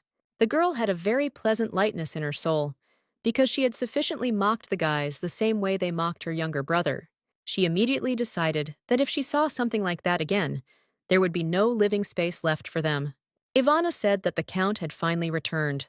The lady smiled and bowed, greeting her own husband. The man said that he had bought Aston the necessary things, to which the girl asked if they had talked. The Count praised his younger brother's excellent memory, saying that he grasped the essence of the matter at a glance, which Ergenis was only happy about. But suddenly, Sean sharply announced that he wanted to go to his place, leaving the room. Then, the girl concluded that her brother recognized Sean's weakness, which is why he was so nervous. A student festival was announced where Aston was scheduled to perform. When the guy told what he had been preparing for a very long time, everyone started clapping while standing. Ivana said that he has a completely different level, not like others, and the young master is such a great guy. Ergenis was very happy for her brother when they announced that he had the best presentation. The man gave Aston a reward, inviting him to join his laboratory. The sister ran up to the student and hugged him, congratulating him on the best presentation at a scientific meeting. Arriving at the blonde's dormitory, the girl was surprised by the new renovation, because no one thought that this room could be changed so much. Scratching the back of his head, the guy said that his son-in-law did all this for him. The lady was amazed when Aston said that they had also bought him new clothes. The older sister asked what the boy thought about Sean, because her brother's opinion was important to her. To this question, the blonde let out a light laugh, leaving the girl in bewilderment. He laughed and said that he did not think that the Duke was a bad person. He also said that he believes that he likes Ergenis very much. The lady was shocked, and immediately her cheeks turned red. Out of embarrassment, the sister lightly hit her brother, to which he asked why she did it. She stated that such words cannot be spoken without thinking. But Aston burst into laughter again, clutching his stomach. The Prince of Britain is a fan of Sean Caraxes, but Ivana said that the commander is also a hero of the 100 Years' War, and a much more outstanding warrior. But Ergenis stated that for her, the best heroes are the members of Eleazar. The girl was sent a carriage by the royal family of Britain. The redhead said that Raffen hid that bag under the seat of the carriage. Ivana said that you never know what can happen, and Raffine will take her back later, so there is no reason to worry. The girl began to push Ergenis, wishing her a pleasant trip. Sean was waiting for the lady next to the carriage, smiling sweetly. The couple sat down opposite each other, and the carriage moved off. The lady was scared, because right under her seat there are her swords, but most likely she was worrying in vain. But suddenly, looking at Ergenis, the Duke menacingly asked what the girl was hiding from him. The wife began to make excuses, saying that she did not understand what he was talking about, to which he said that the girl was too tense. Ergenis couldn't say that she was worried about her pair of swords lying under the seat, but she herself said that it was a little unusual to sit in the carriage. Having arrived at the right place, the lady said that it was her first time visiting the royal palace. The maid asked the countess to wait downstairs, and then turned to the Duke. The blonde said everything was fine, but in fact it was the formalities that annoyed her. Sean left the girl, and she became very hot, and she wondered if she should ask for a fan later. But suddenly, a respectable man approached the girl, asking what such a charming lady was doing alone. He called the lady a lovely stranger, asking if he could find out her name. The blonde thought that this stranger was just an idiot, but he introduced himself anyway. When the maids learned that this man was Count Pernon, they began to whisper that this could not just happen. However, Ergenis had already heard this name somewhere.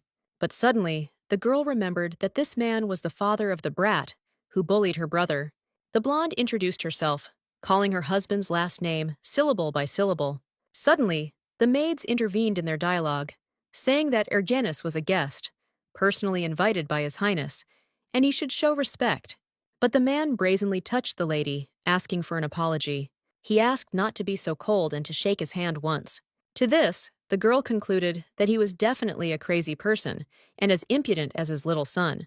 She understood that if there were no extra eyes here, she would have decorated him well with her fists. The impudent man began to ask the lady for a handshake, until Sean himself came down from the floor and took his wife by the waist. He asked what business the man had with his wife.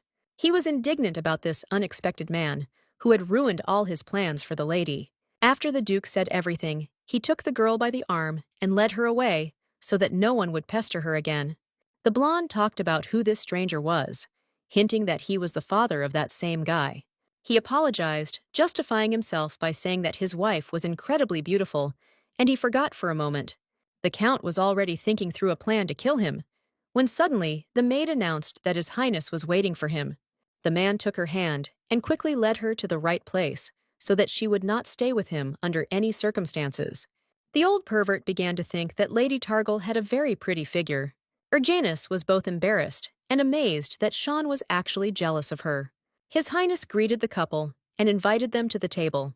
He apologized for the fact that his client had made a mistake, but Sean, on the contrary, asked for forgiveness because he had caused inconvenience to His Highness.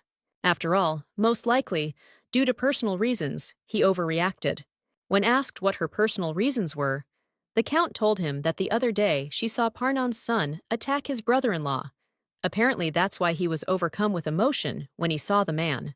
Such incidents are not uncommon within the walls of the Akvis Academy, so the girl could not understand what kind of nonsense her husband was talking about. He promised to conduct a thorough investigation into this case. Then, His Highness asked directly whether Sean had sent the Targle knight to a fencing competition to take revenge. The knight's name sounded like Barnes, but the girl was very nervous anyway. Barnes was an alias she used, but she didn't think the Prince of Britain would know about it. But it was obvious, because the girl stood out so much. The man said that he knew Barnes very well, and then Ergenis realized that Sean knew everything. Sean began to say that when Barnes found out the details of the incident, he lost his temper and left the camp without notifying his superiors, and he found out about everything after the end of the competition and gave him a strict sentence. He did this because he was very devoted to their family, and Sean hoped for his understanding.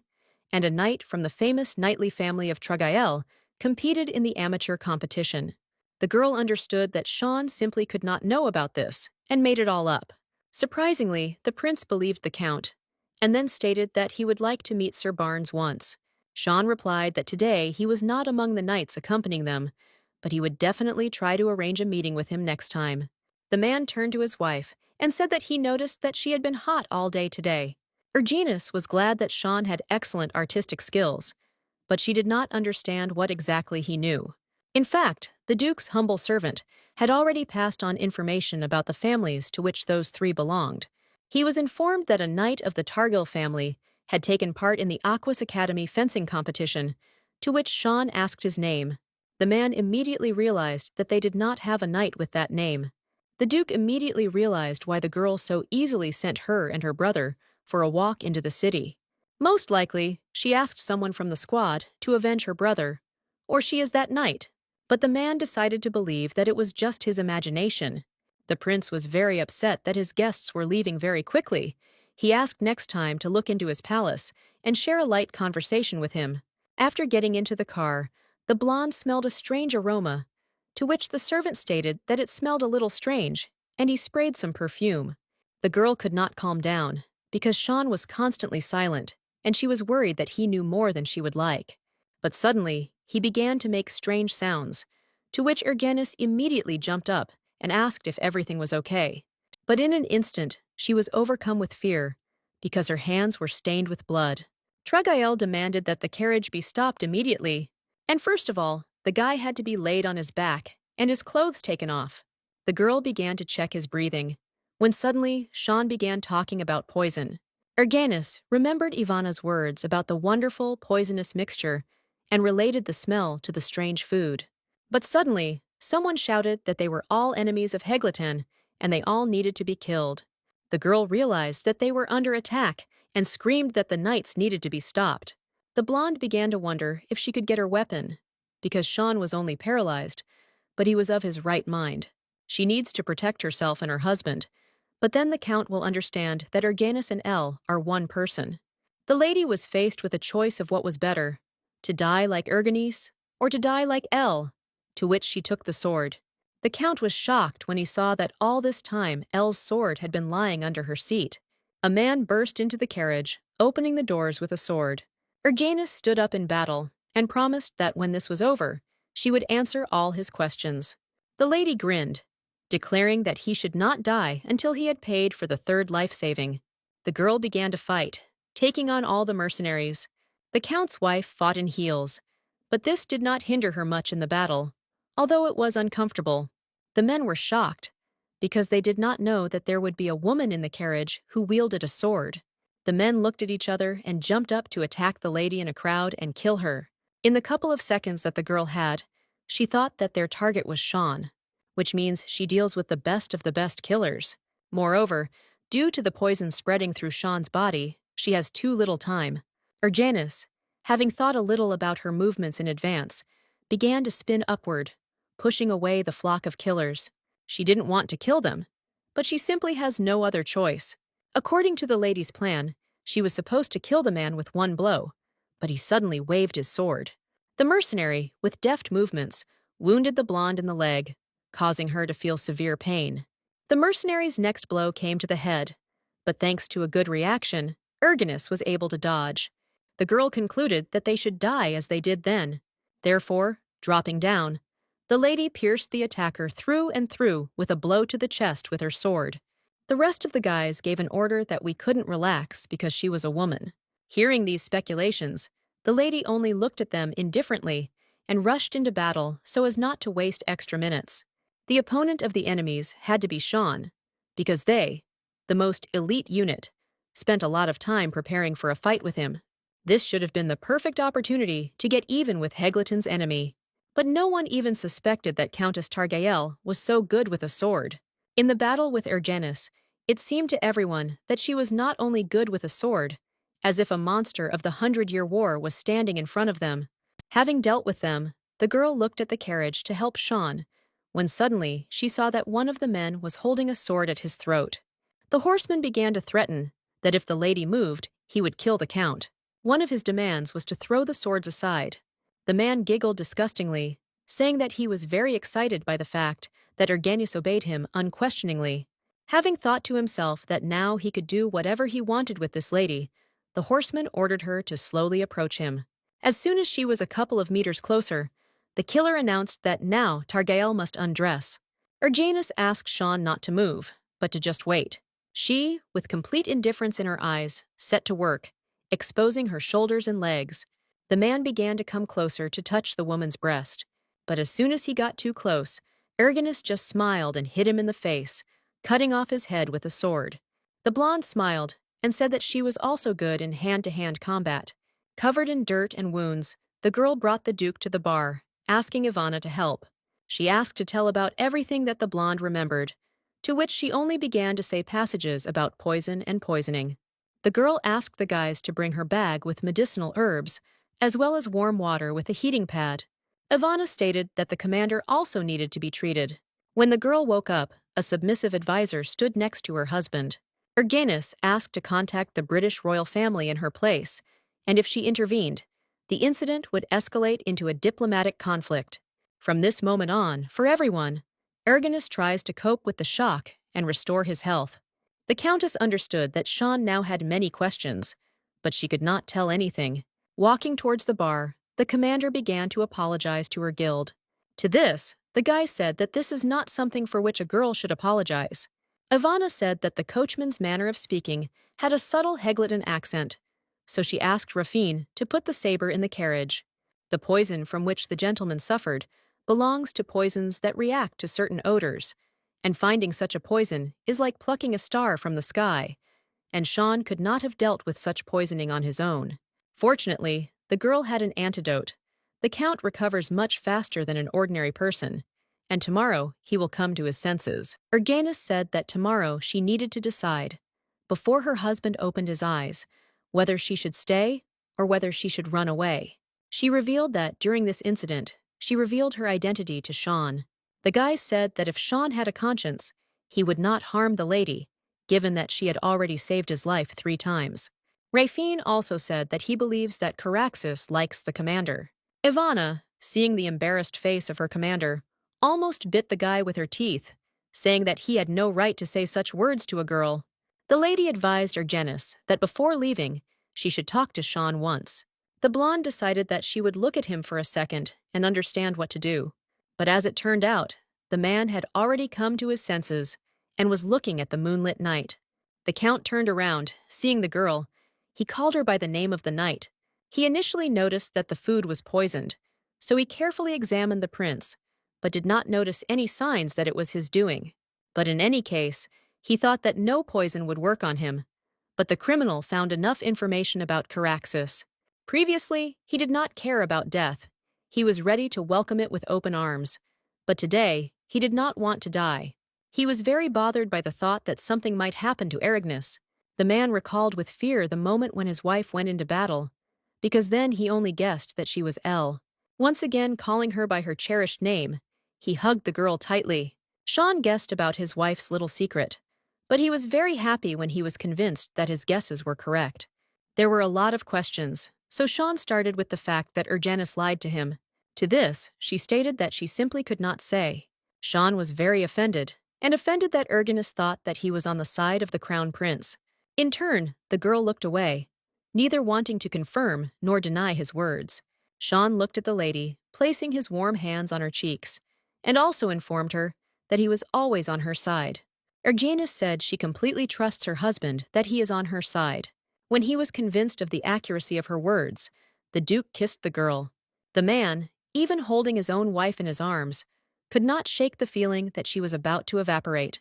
That is why he decided to throw the girl on the bed, asking her to convince her otherwise. Sean asked to convince him that she would never run away. He began to undress someone else's body, pulling her into a kiss again. After tender kisses, he took off his top, exposing his torso.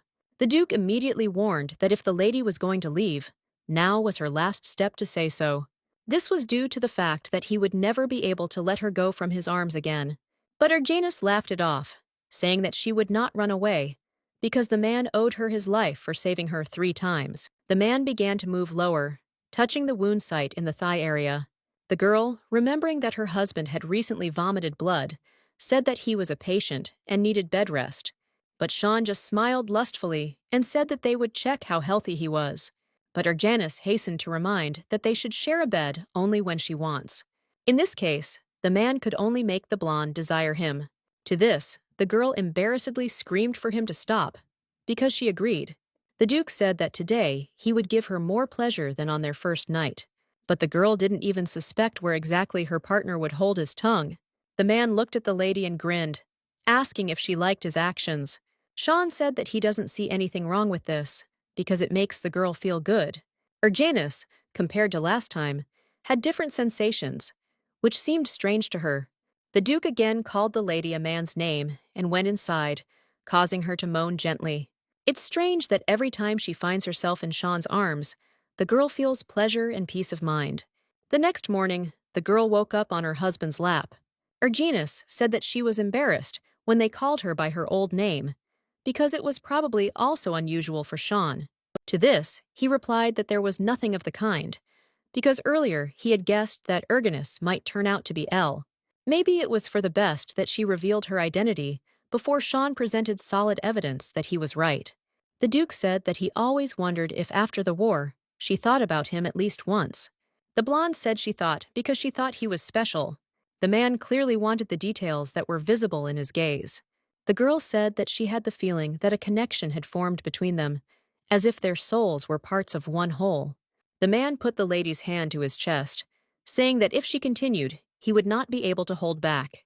The girl asked the Duke not to bear all his gaze, because she had already said that they should not. But he just pulled her into a deep kiss and asked if he could ask one more question. After a positive answer, he asked why the lady saved him again. Having received no answer, Sean attacked Erginus, saying that they should do it again. Team Eleazar reported that they were glad that Erginus decided not to leave the Targil residence. Ivana, having gotten to know Sean in more detail, stated that she would keep an eye on him so that he would not offend their commander. Sean revealed that he had secretly met with the Prince of Brithen regarding Heglathon's surprise attack.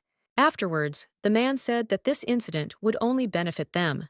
Erganus said that she really hopes that no one will attack her husband again, because otherwise he will be in debt for the fourth time. To this, he said that he would only be glad of this, because until the Duke pays off her debts, she will be there. Erin is the crown princess, the wife of the crown prince. An urgent message was sent to His Highness. The crown prince said that due to unexpected matters, he was forced to leave the tea party.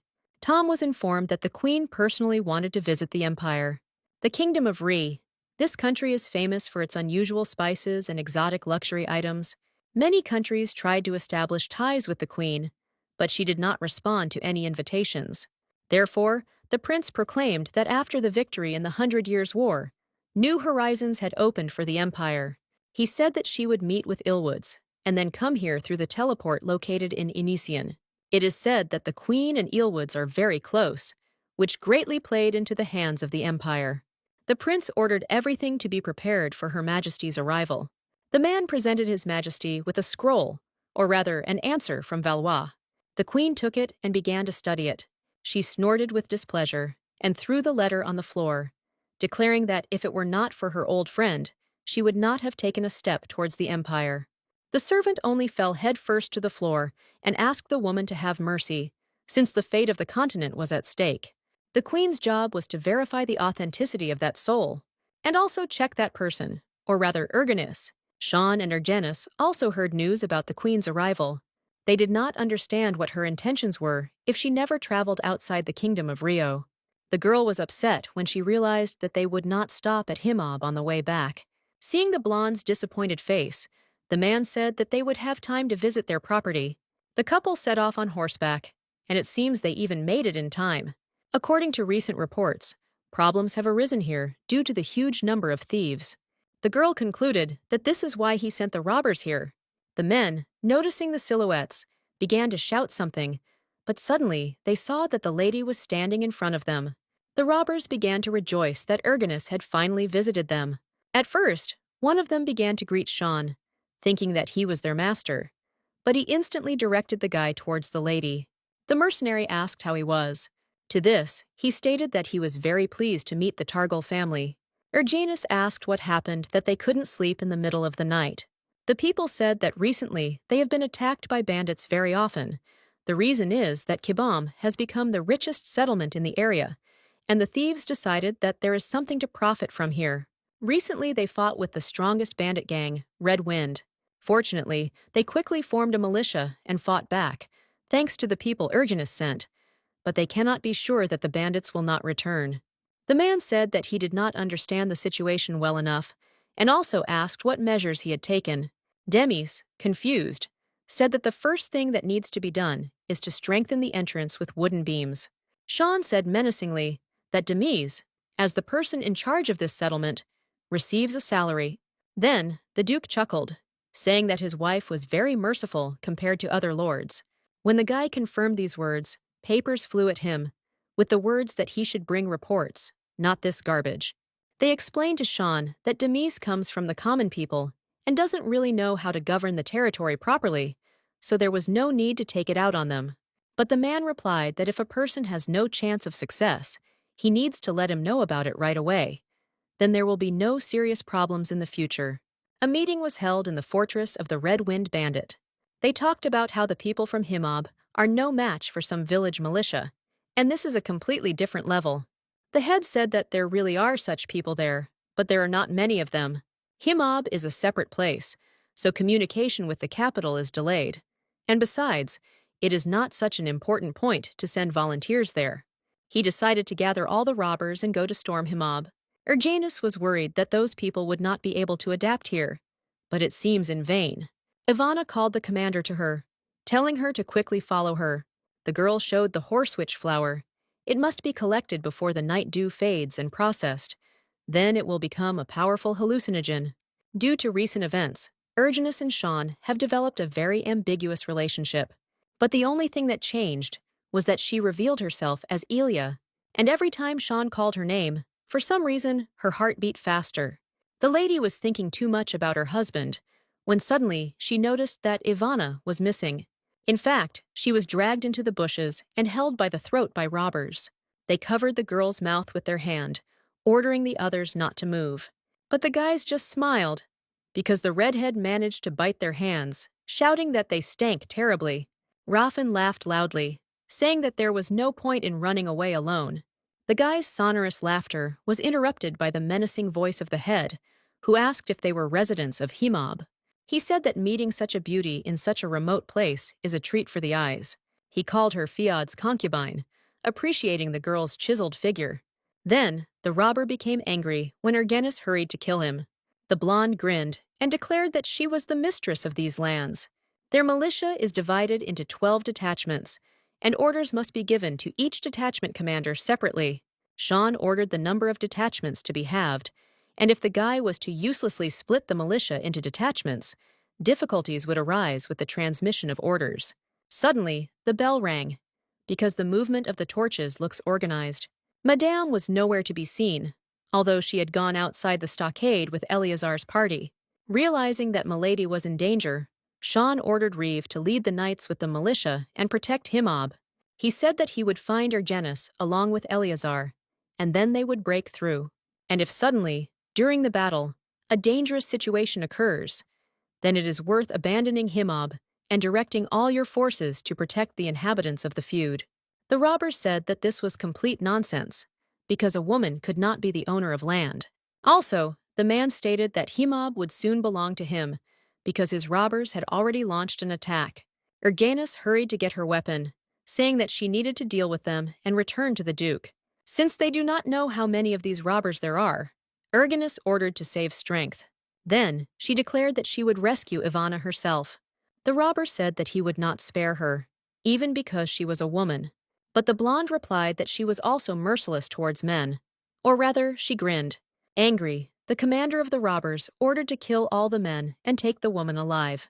The lady went on the attack, hitting him in the chest. Scarlet blood splashed out from his belly in a huge liquid stream. The lout began to cry, either from pain or from fear, and he shouted for his robbers to retreat. The girl thought that he had some kind of trump card, since he let himself. Targel suddenly sensed an unusual energy. A man was standing there, and she didn't even understand when he managed to get closer. She got into a fighting stance as he came out from behind the bushes. Raffen said that if the robbers want to resist them, then there must be at least 100 of them. Ergenis asked how Sean ended up here, and in an instant she wrapped herself in his arms. The Duke said that he was worried in vain, because she was Elle from the Eleazar squad. The man offered to deal with the problem from the outside, and then return to the camp. But, unfortunately, there were more warriors than the detachment expected. But Raffine confidently declared that they simply needed to be finished off, and also rushed into the attack. Ivana used her chemical bombs to blow up most of the bandits. The husband and wife also performed well, cutting their enemies into pieces with their swords. The man turned to Elle and said that this had not happened for a long time. And then he explained that it had been a long time since he had fought with her side by side. The lady smiled and said that she was pleased to be reunited with him after so much time. Their conversation was interrupted by the red-haired man, who said that they had eliminated all the enemies. In this case, the couple only has to cope with a small part of the robbers. The squad shouted that they first needed to destroy the one throwing the explosive mixture at them. But Ivana was faster and threw a solution at them, thanks to which everything was covered with water.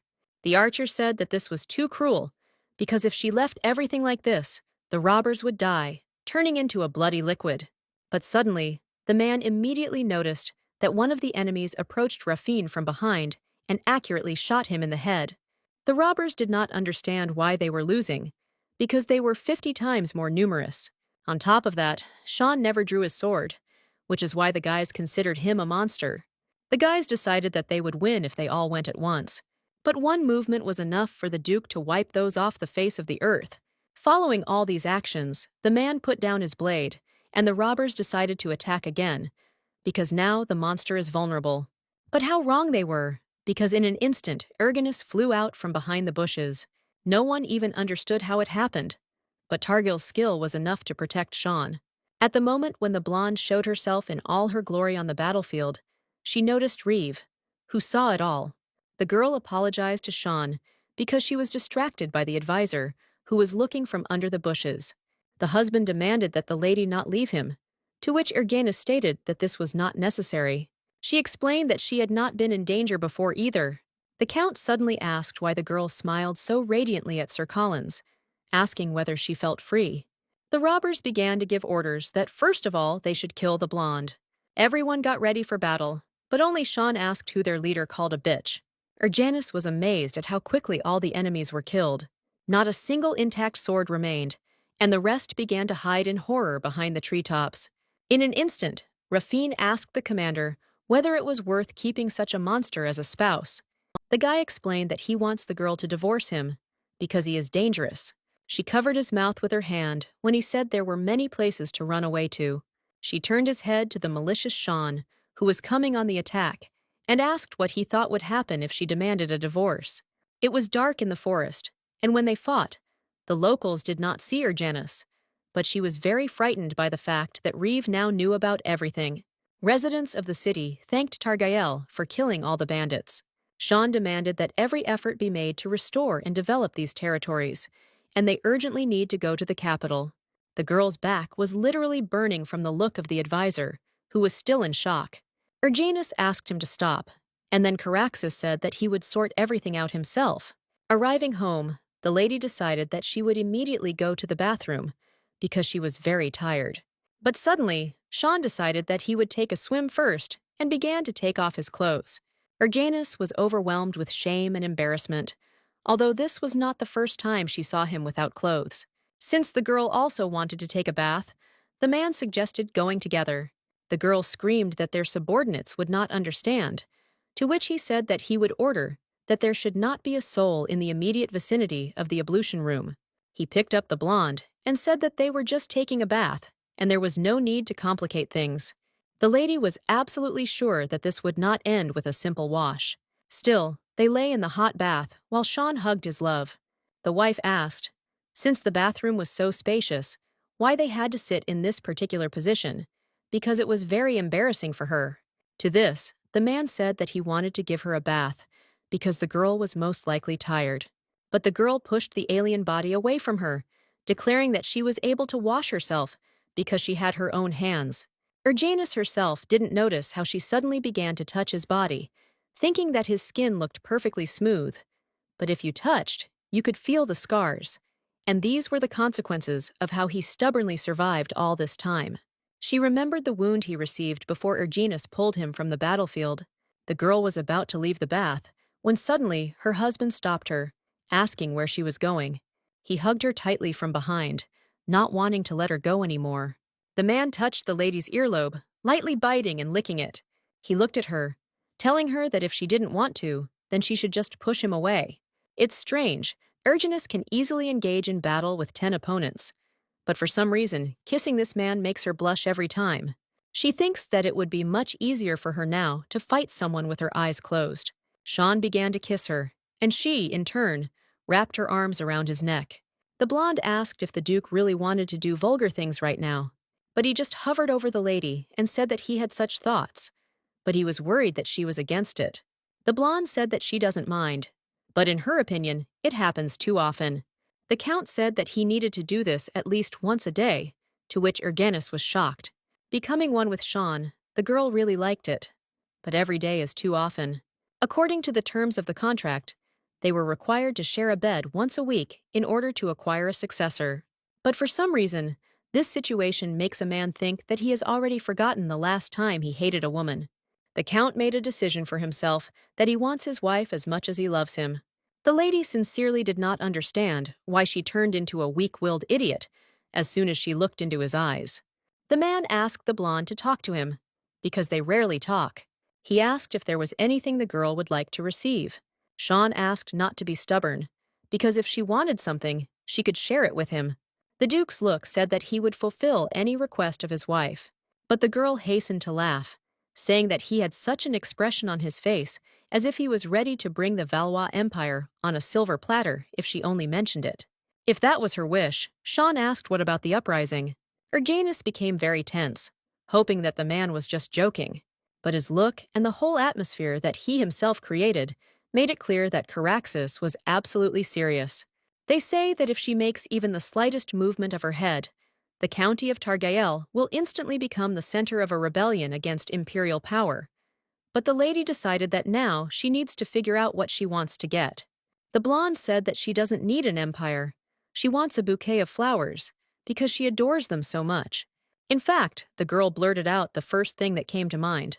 The man asked what flowers his wife wanted, but Erganus said that he could bring whatever he wanted. Sean, having dressed at night, got ready to go about his business, or rather to fulfill the blonde's desire. He went to Mark, saying that he was a great butler. But the butler said that he would urgently like to talk about his mistress. After the count gave permission to speak, Mark said that the girl's expenses were too small. She does not spend the money allocated for replenishing her wardrobe at all. She says that she does not see the need to spend on luxury goods, since she does not attend social events. Mark said that such a situation should deserve the attention of Caraxes. Sean immediately realized that this was true, because she barely said that she wanted a bouquet of flowers. The man thought about it, because she had never even worn the diamond necklace that the emperor sent her. Even under pain of death, the man cannot stand the fact that Erganus will treat his gifts the same way as Raymond's gifts. The Duke decided that since the lady did not specify what kind of flowers she wanted, he should surprise her. Sean ordered the butler to prepare everything he said and not miss a single detail. But Mark also said that a message had arrived from the imperial family, which was addressed not to Caraxes, but to Mrs. Erganus. In the morning, the new maid woke up the mistress, saying that her ex was ill. But this maid turned out to be Ivana, who selected an outfit for her mistress, paying close attention to highlight her elegance. When the lady came downstairs, they handed her a letter, saying that she must read it. The letter said something about a ceremony to welcome the queen. The fact is that the head of the kingdom, Ray, intends to pay a visit to the Valois Empire. Representatives of high-ranking noble houses are required to attend the welcome ceremony organized by Her Highness Princess Hay. The Crown Prince wrote that he had great confidence in Targael. It is quite natural that the wife of the Crown Prince would do this.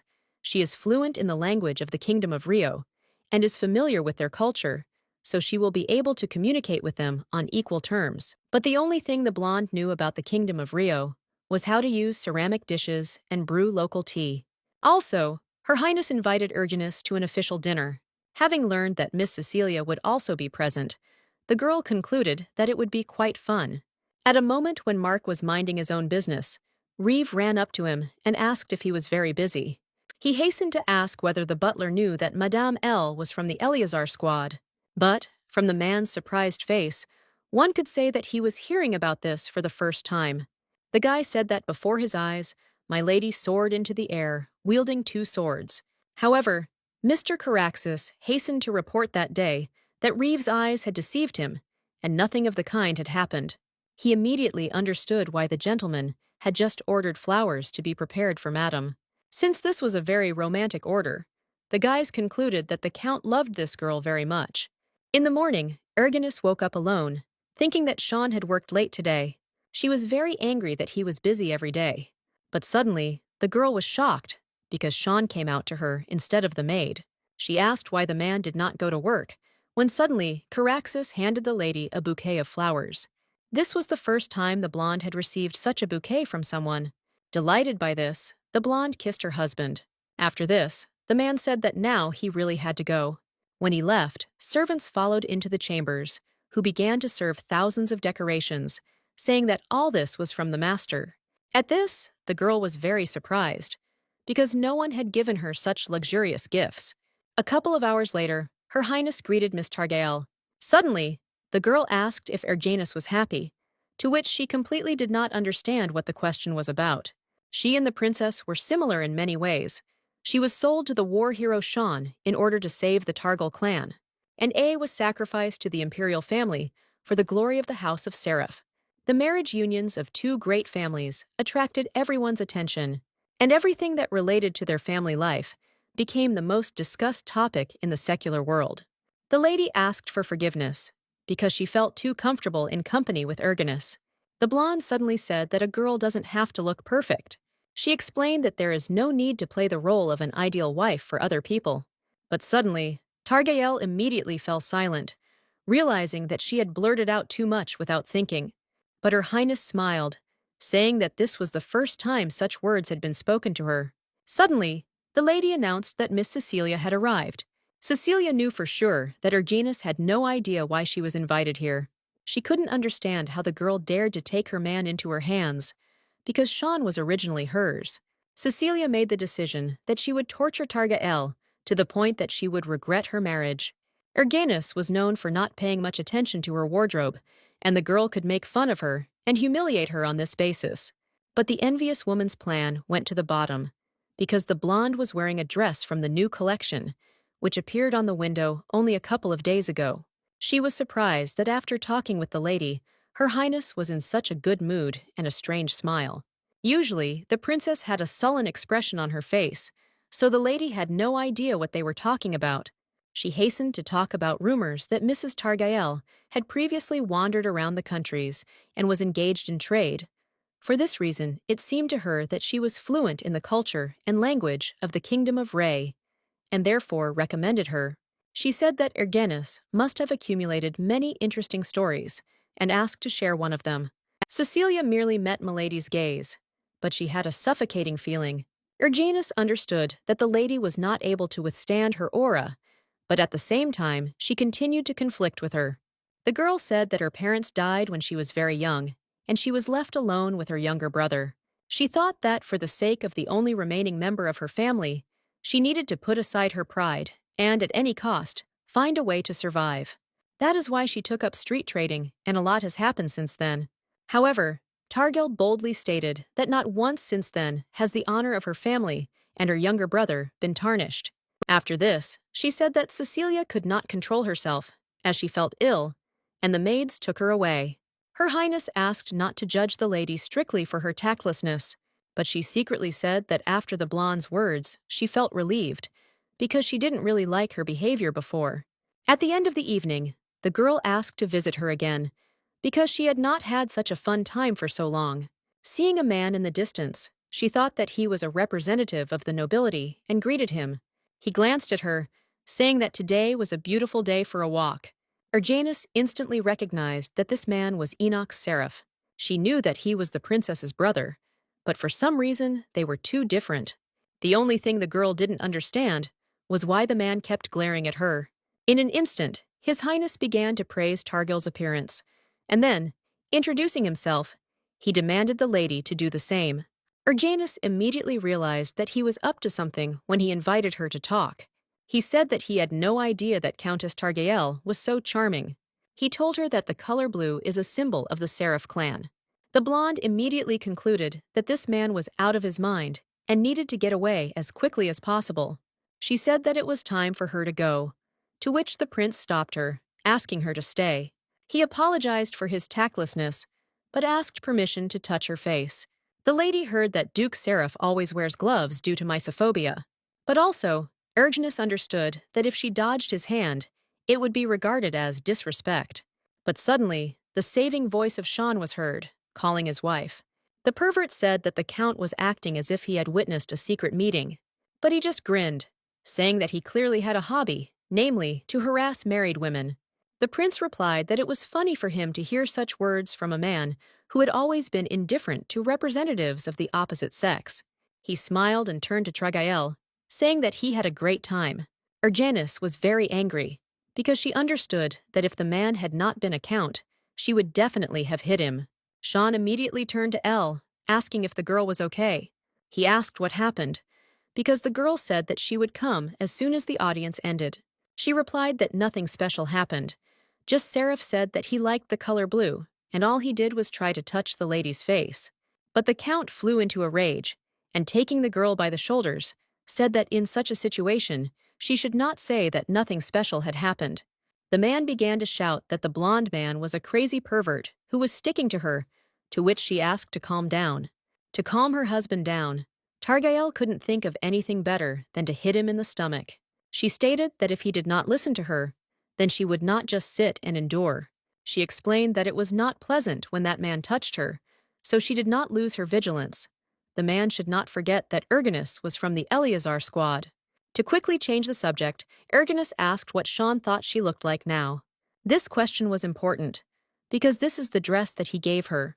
Saying that this outfit looked charming, Caraxes hugged the girl. But suddenly, through the hug, Sean began to kiss the lady's shoulders, asking if she was wearing underwear, which he also sent as a gift. He picked her up, saying that he would like to begin examining her entire outfit. But Erginus was able to dispel lustful thoughts by telling that Miss Cecilia was present at the official dinner. She asked why the girl was behaving this way, because today she again got into an altercation with her. The lady hastened to finally finish off her husband, saying that today everything like that is prohibited. But also, she considered it necessary to take him by the hand and lead him somewhere. At the tea party, the elder brother asked the princess if she had noticed that Miss Targael had beautiful eyes. But suddenly, the girl screamed, asking the man not to touch her. She said that Erginus was her friend, to which the blonde asked whether Her Highness often suffers from nightmares. He told the girl, who after these words began to tremble and cry, not to worry, because he also considered the blonde special. The count said that the lady just needs to listen to his words and be obedient, as before. Elle went to the old merchant, who said that he saw that the blade was not lying around idle. The girl said that she was incomparable, but today she would like to order a stiletto from him, as well as arrows and a sword for her travelers. Erginus also showed approximately how long the sword should be. Suddenly, a man appeared in the room, shouting and asking if his weapon was ready. But the merchant said that he would not make a sword for the guy.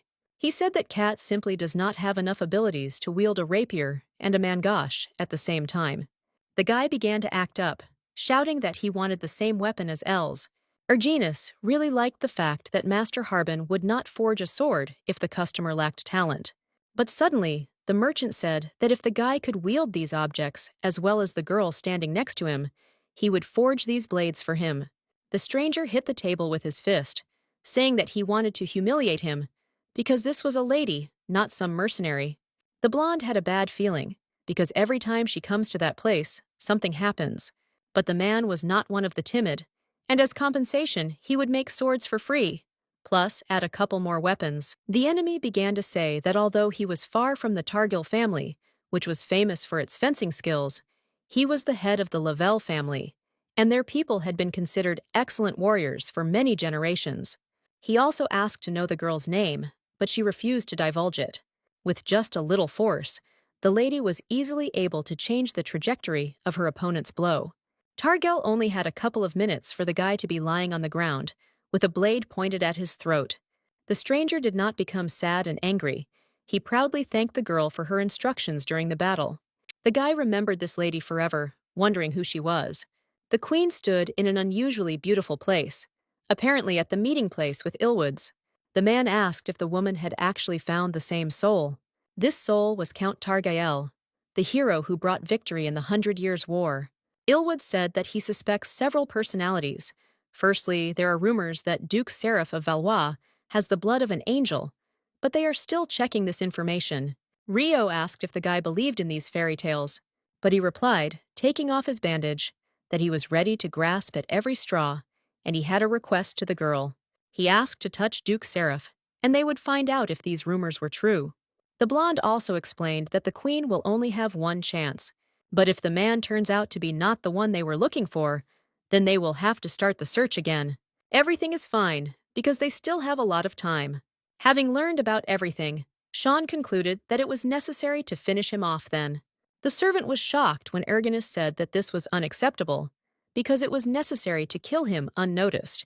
She began to select options for painful deaths, such as decapitation, poisoning, burning, or burial alive.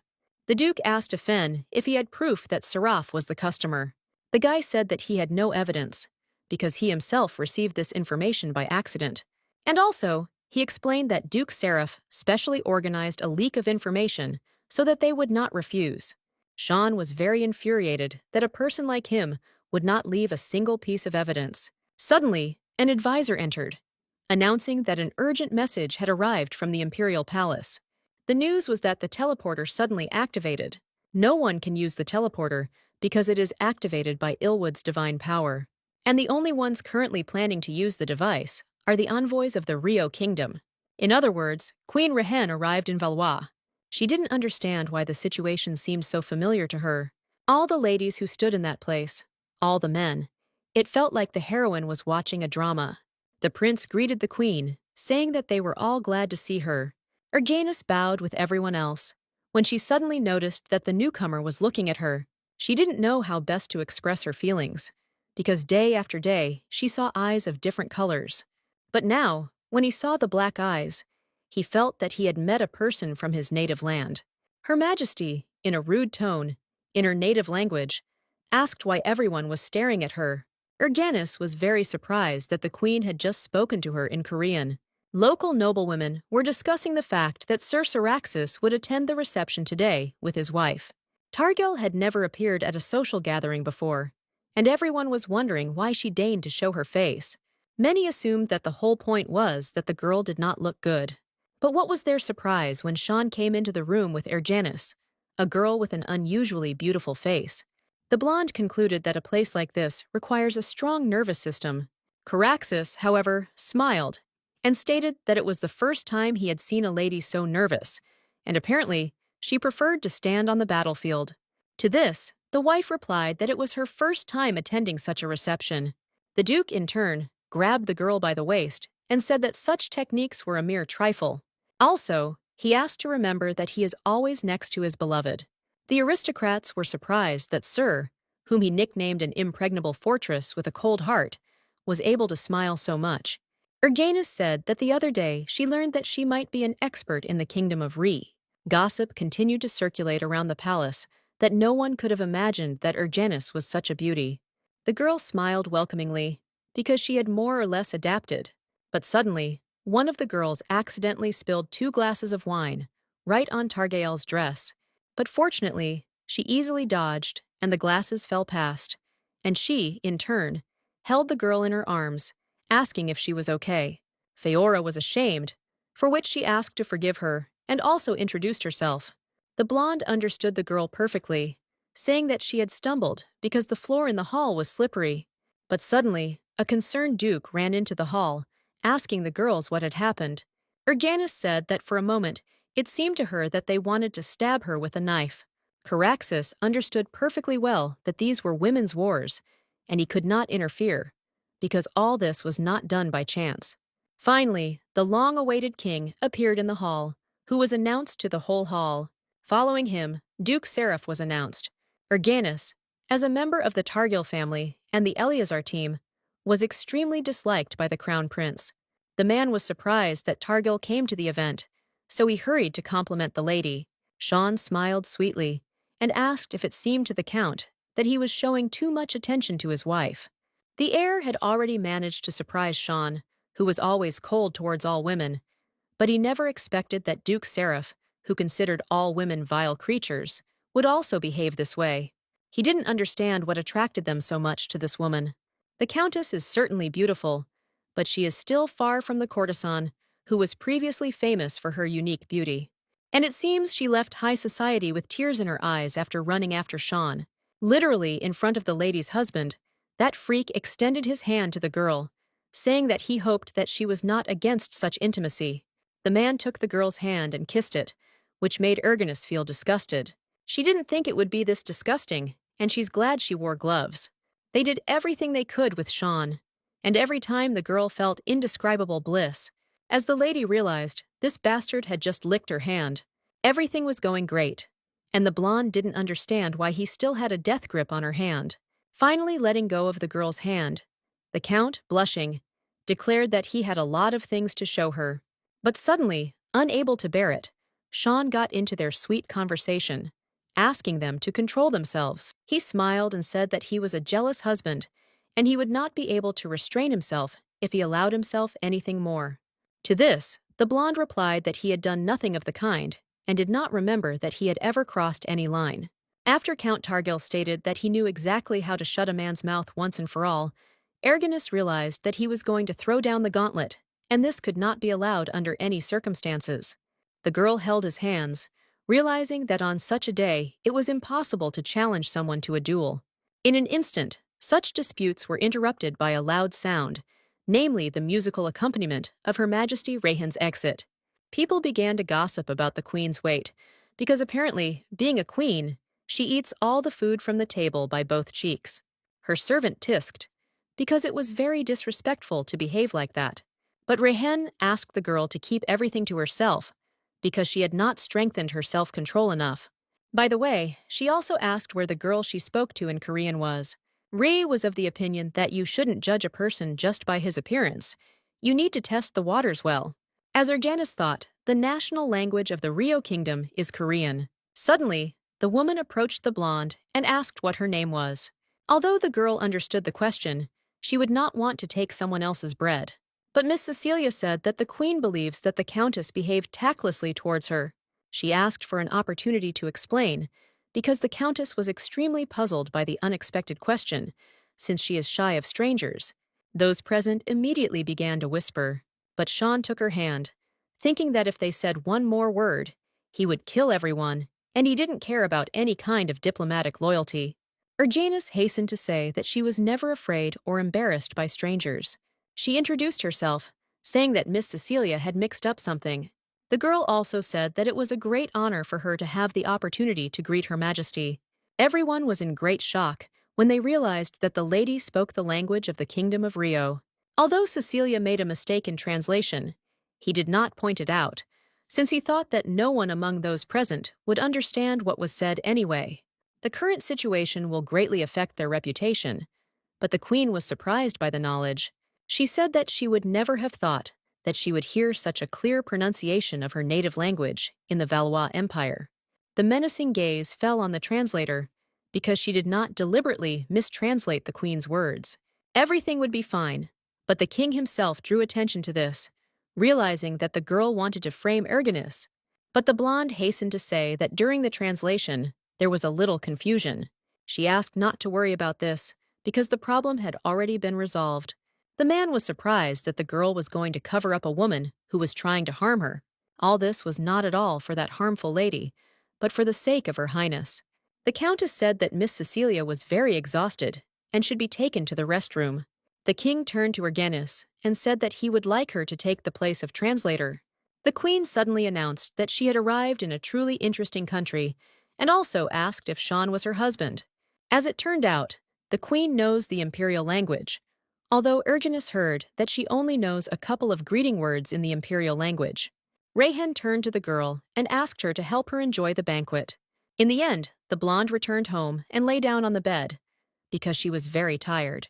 In an instant, the count asked if the girl knew the Ray language. The fact that in a past life she was a resident of the Korean Republic, the lady could not explain. The blonde's native language is similar to Raysk. Anyone who hears it will think she is talking nonsense. Because Sean didn't wait for an answer, Sean said that he still didn't think he deserved his trust yet. Although indeed, if you look at the situation through the eyes of the count, on the battlefield she pretended to be a man, and throughout her marriage, she continued to hide the fact that she was Elam. Erginus took him by the cheeks and turned him towards him. She apologized for not being able to explain what happened. The girl kissed the man, saying that when she plucks up courage, she will tell everything. Sean reacted to the kiss in such a way that he threw the lady onto the bed, hanging over her. He told her that today, she kissed him first for the first time. But how surprised the count was when Erginus sat on his torso, looking him straight in the eyes. She stated that this time she would take all the initiative into her own hands. The girl touched his cheek and asked him to be a good boy. The lady diligently licked his torso, asking if he liked it. The man replied that it was as if he had been tortured. He was going crazy because he was not allowed to take any active action. After all, even during the incident with Duke Seraph, he had to remain silent. Caraxes had the feeling that the number of competitors was only increasing every day. After that, Erginus giggled, saying that Sean was too cute right now. The man decided that he could no longer hold back and clung to someone else's chest. But the blonde hastened to remind the terms of the contract, because they share the marital bed only when she wants it. Caraxes formed a plan that he should burn the damned treaty. The girl understood that today she couldn't just give up. Sean ran his hand over the lady's body, saying that he wanted to leave a mark on it. Mark said that the Crown Prince will hold Epernon accountable at the end of all planned events, but he will most likely continue to act as an interpreter for all subsequent receptions. The butler stated that if necessary, he would create something that could be used to put pressure on him. He must be prepared to star at tomorrow night's ball, but the Crown Prince and his wife have announced that they will not be able to attend, while Queen Rio and her inner circle are planning to attend this event. Duke Seraph also confirmed the invitation. This masquerade where everyone enjoys a festive evening, hiding their true identity. The banquet opens at night and is presented as a place where love is in the air. Sean didn't even understand why this creepy misophobe was going to take part in such an event. The man would not like to take part in this, but he cannot refuse, because the queen has confirmed her participation. He knew about Seraph's stupid obsession with blue eyes. For this reason, countless girls with blue eyes went missing. He never touched busy people, so Sean was somewhat calm. But such behavior is not quite like Seraph. Realizing that this man was so passionate about Elle, the Count hit the wall with his fist in anger. Mark hastened to reassure him, saying that supporters of Duke Seraph began to dig at them from all sides. But this news only finished them off. When a hidden treasure comes into view, everyone has a desire to get their hands on it. The Duke accepted that if this freak tried to do something at the event, he would stop him at all costs. When Ergenis began to get ready, her husband asked her to wear a different dress. The girl asked if she really looked too strange. But that was not the problem. Ergenis was simply too beautiful. Arriving at the banquet, the couple noticed that Cecilia and Count Epernon were trying to show with all their appearance that they repented of what they had done, because they were not wearing a single piece of jewelry. The man told the lady that if she approached the queen now, she would be forced to work all night. The blonde was surprised that it was quite quiet and calm here. Targil noticed that the table with alcohol and snacks was located too far away. Sean asked if he should get something from there, or if maybe the lady wanted to sit in the break room. But the husband was caught red-handed, because Ergenis understood that he specifically wanted to send her to the restroom. The fact is that the man understood that a series of glances fell on the girl, and as soon as he moved away, she would be attacked like a herd of jackals. Caraxes suggested they go get some drinks and see how things unfold. But suddenly, as soon as her husband left her, the guy she had met in the workshop ran up to her. He said with admiration that after his fateful meeting with her, he realized that no matter how great the lesson taught that day, over time, the memories of the experience only become more painful.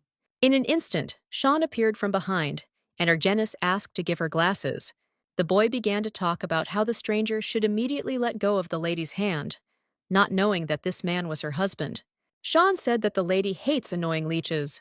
The girl was simply shocked, because a glove flew at Sean, which meant that the wanderer challenged him to a duel. The guy said that he would show what success he had achieved. Caraxes introduced himself by removing his masquerade mask. The blonde realized that she was mistaken, because the man had completely lost his mind due to the rage that had taken hold of him.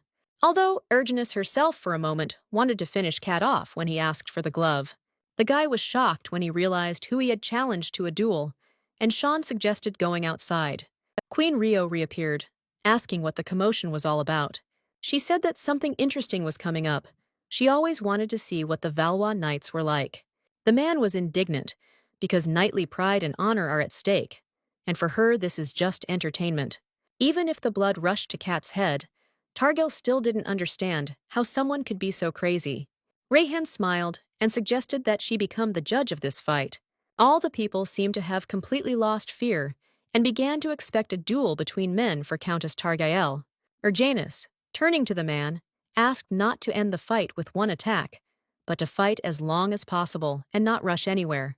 She explained this by saying that if Sean finished the fight quickly, then those people would not be able to really see anything. He smiled and kissed someone else's hand and declared that he would dedicate this victory to her. Queen Rayo hastened to declare battle. The blonde carefully watched the duels from the side, realizing that Sean was indeed fighting very slowly, as she had asked. Suddenly, a guy approached the girl and said that Duke Seraph wanted to talk to her. The girl clearly made it clear that she had nothing to talk to him about, to which he said that in any case she should go with him. She grinned, realizing that this was a threat, but suddenly she was taken aback, because she was called Elle from the Elazar squad. After a long couple of minutes, the queen declared Count Targael the winner. The duke smiled in victory when he suddenly noticed that Erginus had disappeared. The lady went to meet the man with the thought that, if this information was discovered, it would be hard for her. Seraph poured some tea, saying that they were in no hurry. Everything led to the fact that the countess would simply follow the count's orders. The man said that, in any case, no matter what he did to the girl, she would not be able to resist. The lady could not act rashly. She did not know how much Seraph knew, but Erginus could not meekly dance to his tune, so she asked him to speak out too. Targil took the knife to her hand and stopped someone else's hand, saying that he was foolishly letting his hands go, knowing what she was capable of. But he took this knife, saying that she could not cause any harm, with a butter knife. The blonde chuckled that now the countess was acting just like Elle from Eleazar, hinting at what Seraph knew about. But the girl replied that if she were Elam, she would not have resorted to the help of improvised means. After all, she could easily kill him with her bare hands. The man laughed loudly, asking if Erginus had thought about divorce. The lady realized that she would have to start a conversation, dropping her mask. She asked how he knew her secret. But the freak said that the girl should be interested in what price he would demand for keeping her secret. He said that for the first time in his life, he saw such clear blue eyes as a girl's. Seraph explained that it's not just the beautiful color of her eyes, but the fact that these eyes reflect an indestructible will. The thought of how her eyes sparkled with happiness, pleasure, or anger made him feel bliss. Erginus assumed that the man was a pervert, but this level was already beyond her understanding. That is why the blonde would like to propose marriage. He said that, of course, he was not waiting for an answer right now, because she needed time to think. This is exactly what he will prepare that will help her make the right choice. The girl got very angry and slammed her hand on the table and refused. But he was only concerned that the blonde did not touch the tea, because he had prepared so much. The lady said that there was no point in pulling the cat by the tail, because in any case, her answer would be the same. The blonde grinned and gave an example that even a cornered mouse can bite a cat. In her hands was a table knife, which she managed to stick into the table, declaring that if he decides to do something, then he should think carefully about whether it is worth doing. Erginus was very annoyed by the fact that he was laughing. Targel understood that if it became known that the countess served as a mercenary, then whatever contribution she made to the victory as Elle, she would become a laughing stock.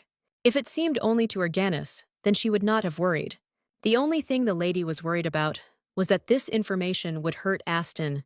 She returned to the banquet when the queen asked who she was looking for. Rehan talked about Sean winning, but the count did not want to enjoy the laurels of the winner, because as soon as the girl disappeared, he immediately left the place of the duel. The woman introduced herself again and talked about her assistant. The queen wanted to ask her for something, but Erginus said that she had unscheduled matters. But she guessed that the lady wanted to go look for the count, which she did not hide. The woman asked if she loved that man. Erginus was embarrassed, saying that she liked Sean. At this, the queen drooped, saying that it was better not to give him her heart. She was about to name the reason, but suddenly she was distracted.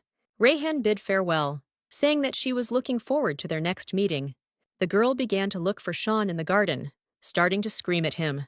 Approaching him, she tried to bring him back to his senses, when suddenly he hugged her shoulders. He clung to her tightly, begging her not to leave him.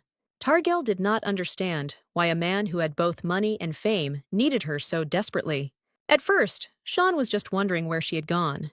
The man searched the entire ballroom and headed into the garden, thinking that suddenly she was like those people. She had met someone she liked. And in this case, for the sake of her happiness, it would be right if he disappeared from the lady's life. And then Sean, as before, will be thrown out as unnecessary. The blonde asked to look at her, saying that their relationship did not boil down to the fact that someone would be thrown overboard.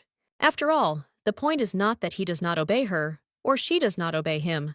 Even if he is a scum without parents, nicknamed the Cannibal Devil, and a vengeful freak who hates women who bullied him, she is still ready to stay by his side. Caraxes said that the women he met always used it and then threw it away. But Erginus was an exception, from beginning to end. After this dialogue, the blonde asked for a list of women who had once offended her husband. She stated that she would like to avenge him. Having told everything to his husband, he said that Seraph learned about everything during an attack by mercenaries from Heglatan. Then, Targael asked if he was planning to threaten. Then why did he make his move only now? It seemed like she was too into him for him to act like that. However, this alignment suggests that Seraph has teamed up with Heglatan. The Seraph clan is legitimately connected with the imperial family. Then why should it unite with the enemy? The man said that it would be strange if someone like him was subordinate to someone. Besides, the crown prince was never able to take control of him. Sean explained that if he spoke honestly, his words would be considered treason.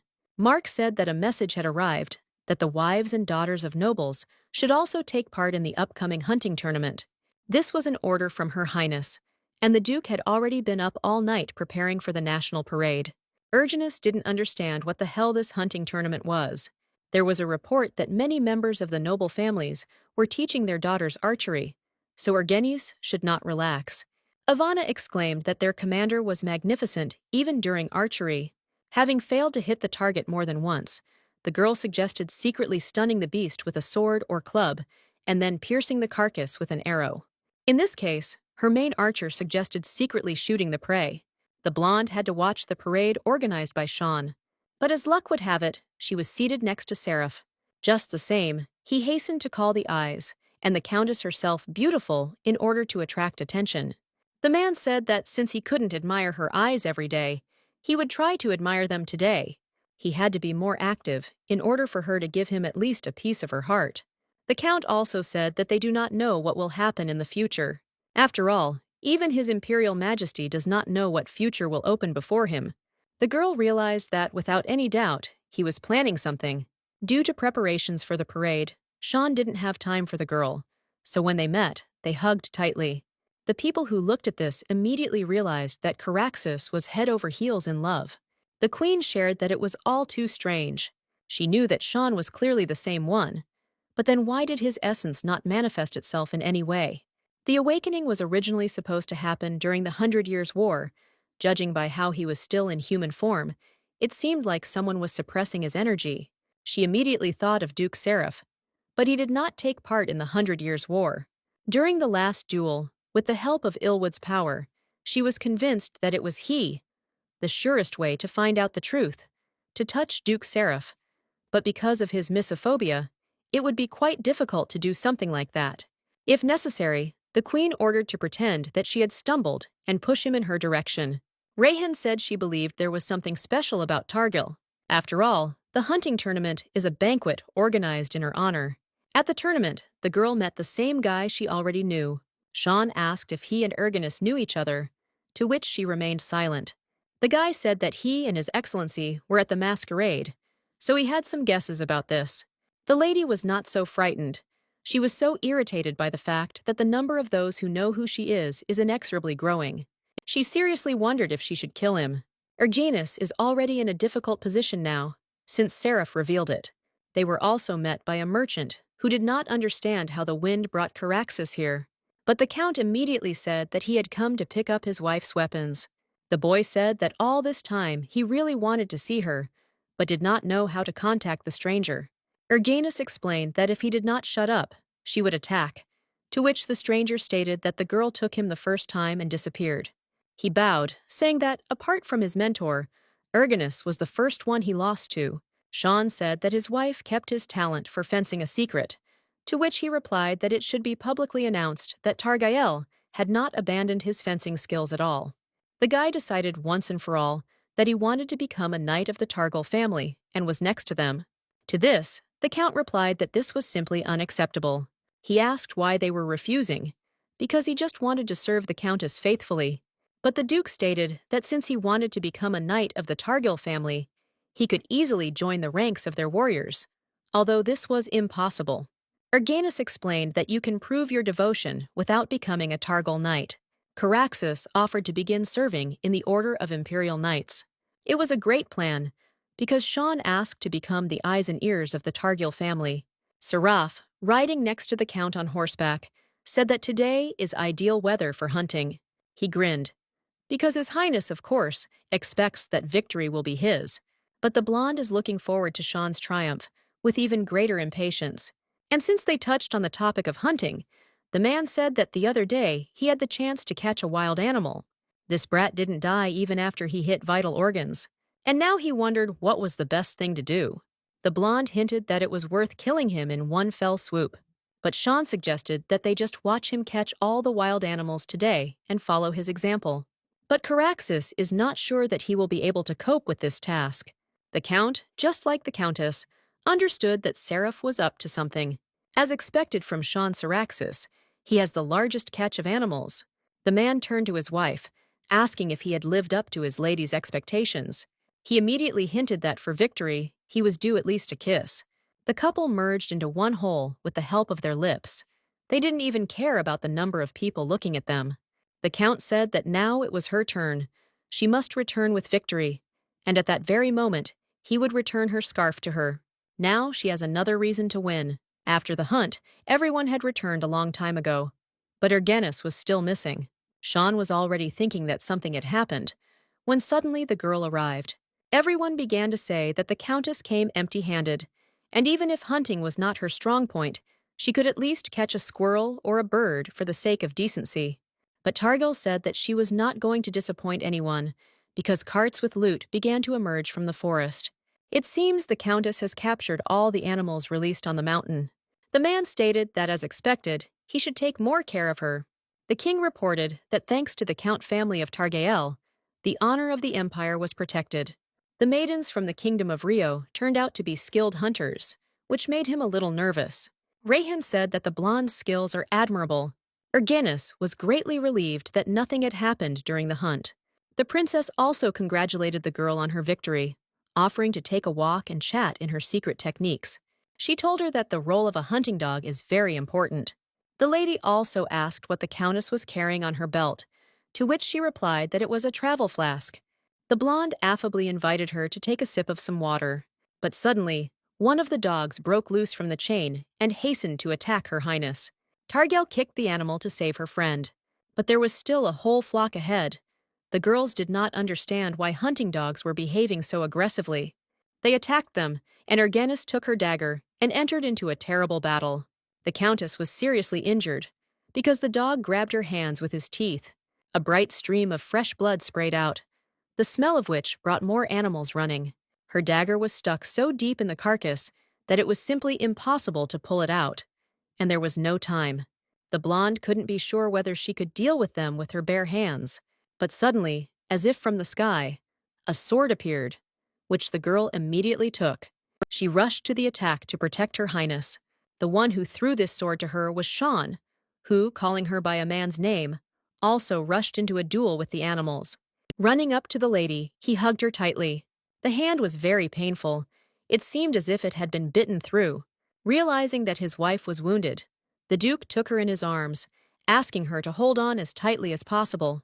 He heroically fought back and began to run. The doctor to whom Caraxes brought the girl said that the dog's fangs were smeared with poison. He did not have an antidote with him. As for first aid, the doctor said that disinfection would be even more painful. The doctor asked to hold the Countess, because it would be very painful when treating the wound.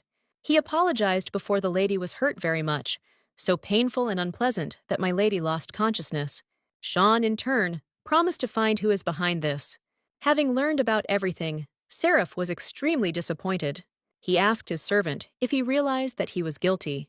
The man began to kick him in the head, because it was not Sean who suffered, as he wanted, but Ergenis. He called Caraxes a freak, because he gave the flask to his wife, which he should have used himself.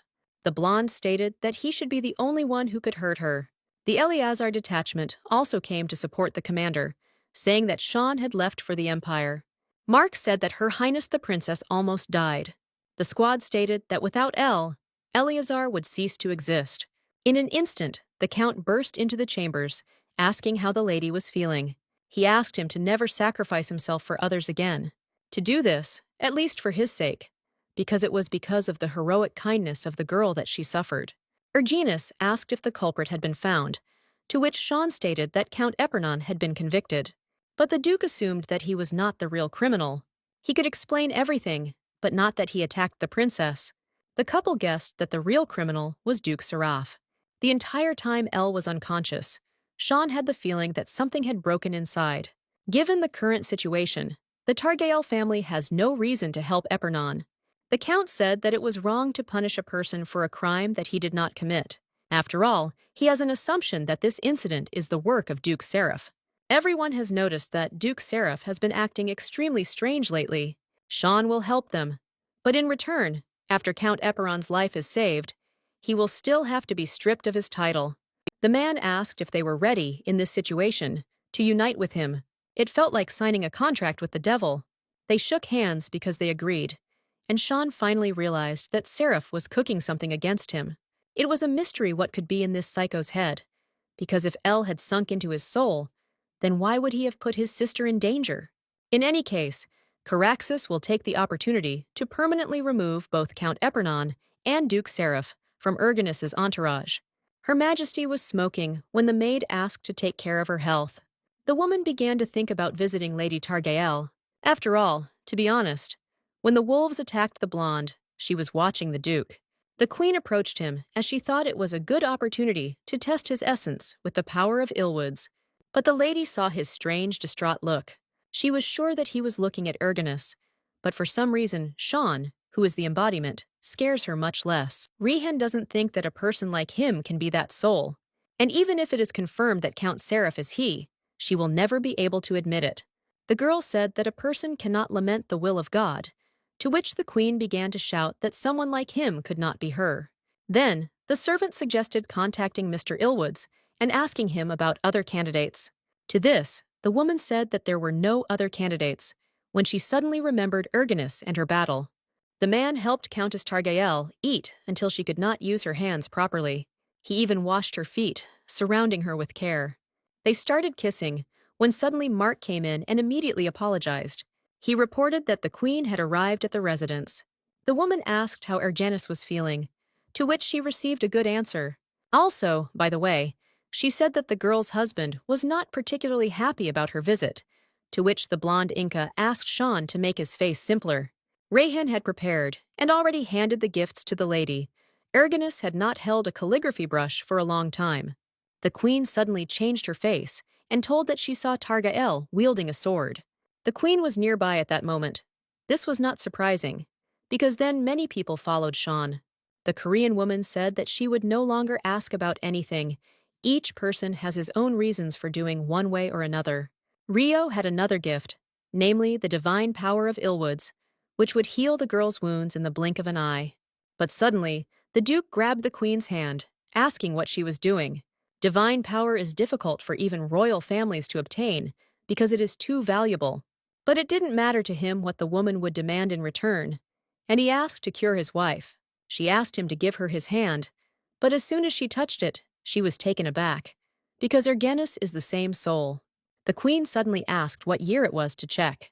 She whispered something about the fact that there were about 3 years left, and asked if Sean loved this soul. The Count replied that he was in love with her with all his heart. The woman held her head, not understanding why he tied the knot.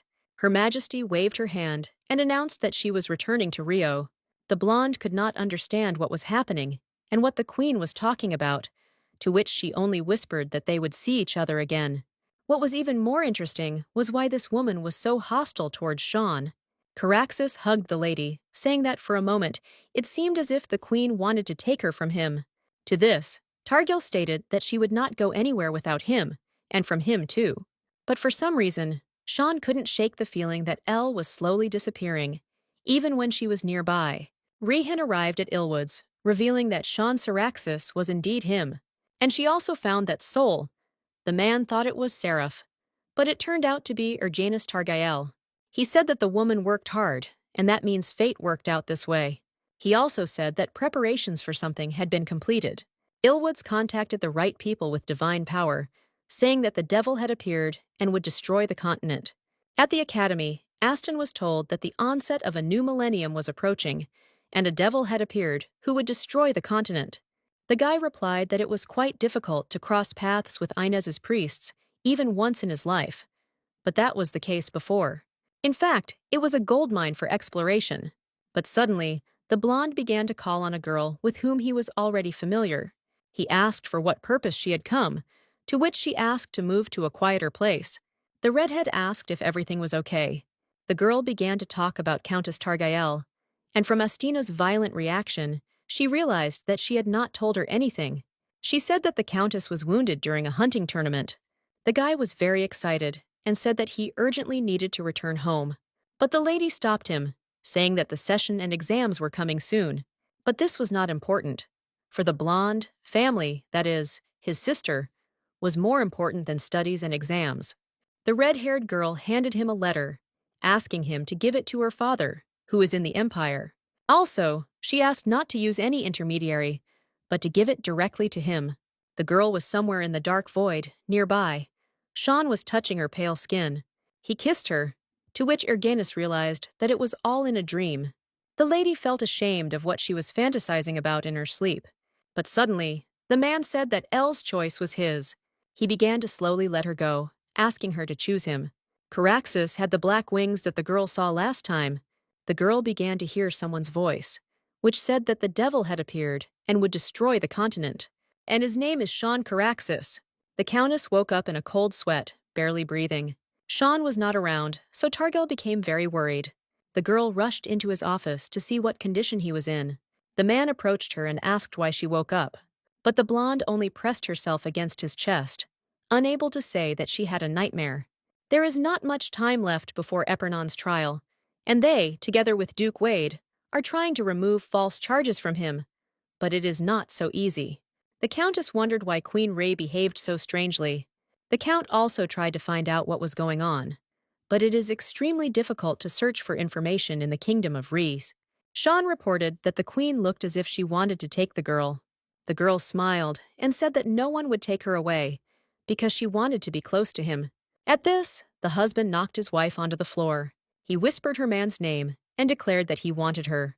He began to directly demand permission to touch the girl like a faithful dog. Sean said that they hadn't had something like this for a long time, and he missed it. However, the man was glad that he was not the only one who was excited now. Caraxes said that he loved the lady so much that he would go crazy if she was not around.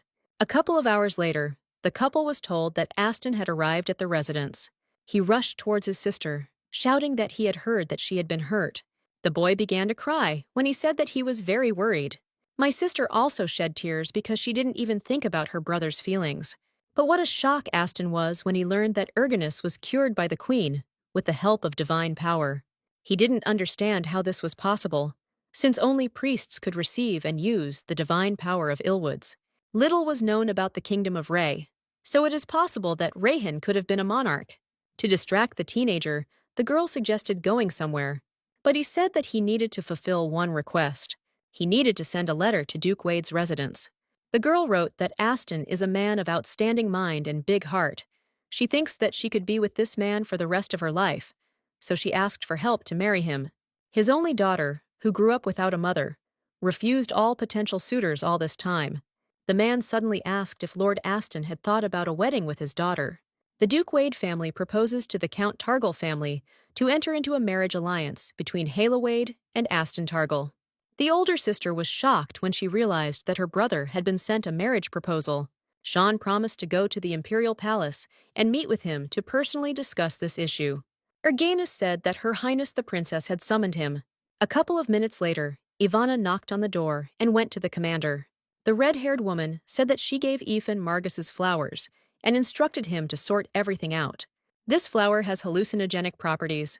In moderation, hallucinations and torture are a fantastic combination. The princess said it was a huge relief because she looked healthy. Erganus asked if maybe something had happened to Her Highness because she was so pale. She said that lately she has been tormented by nightmares, so she doesn't really sleep. The girl lowered her gaze and asked Erganus to fulfill one request. She asked to spend at least one night in her palace. Later, the lady told her husband about this.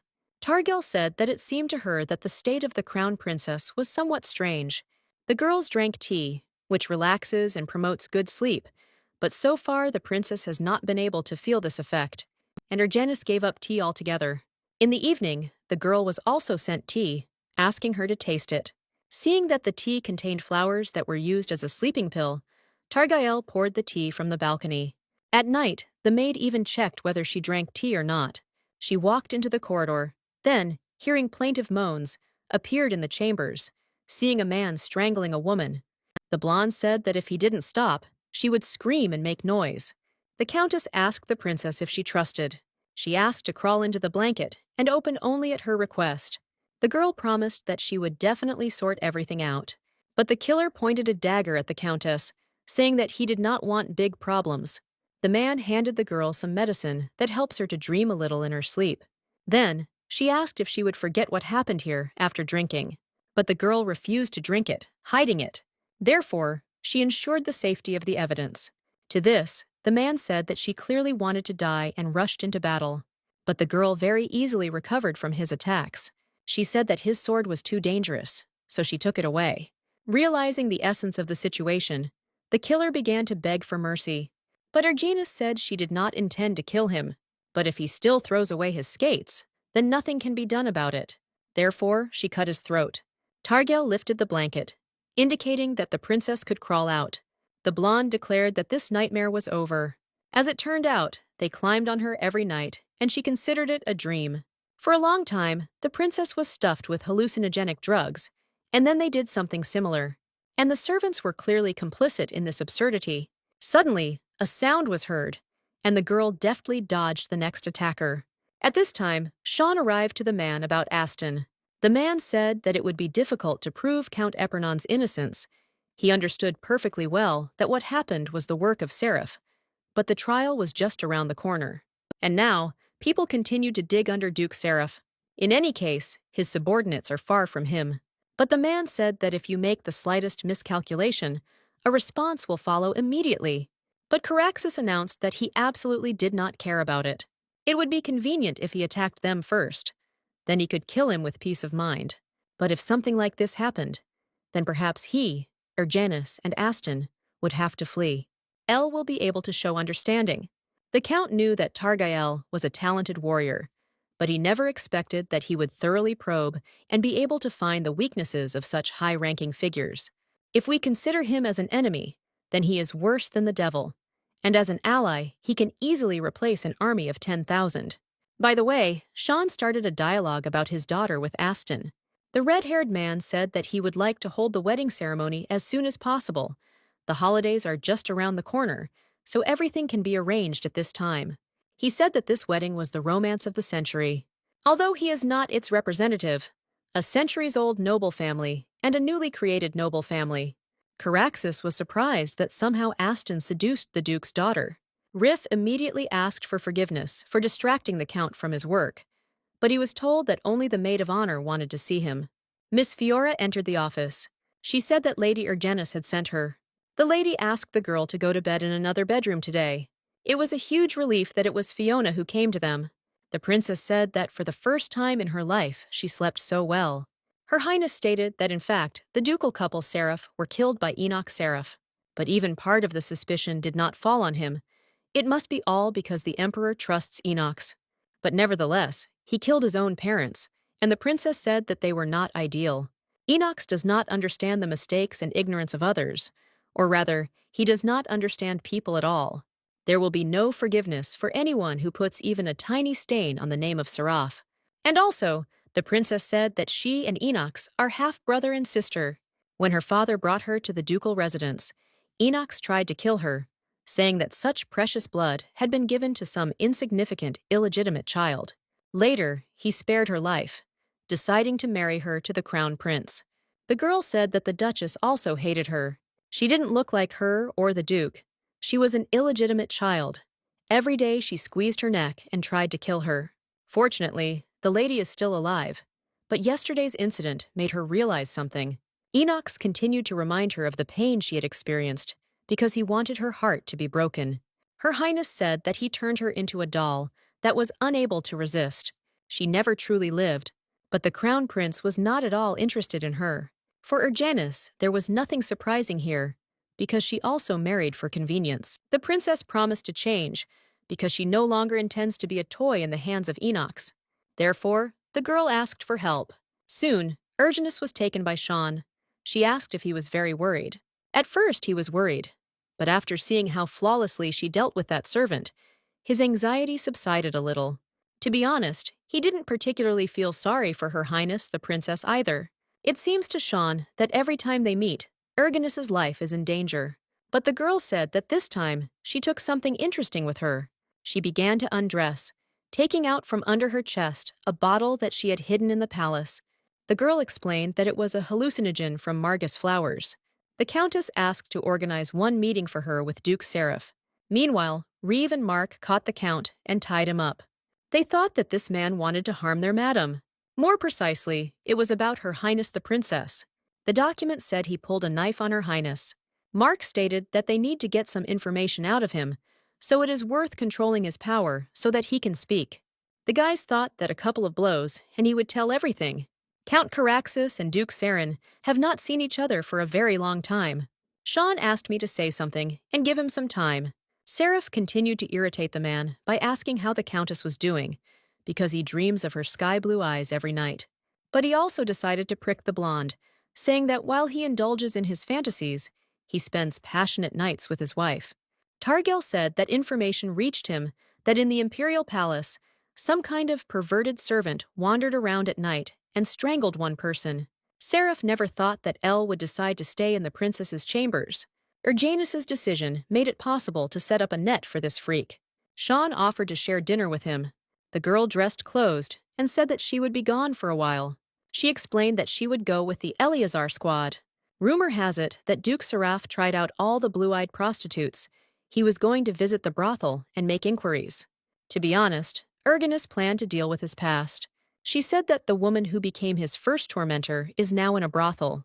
She is the cause of Sean's injuries.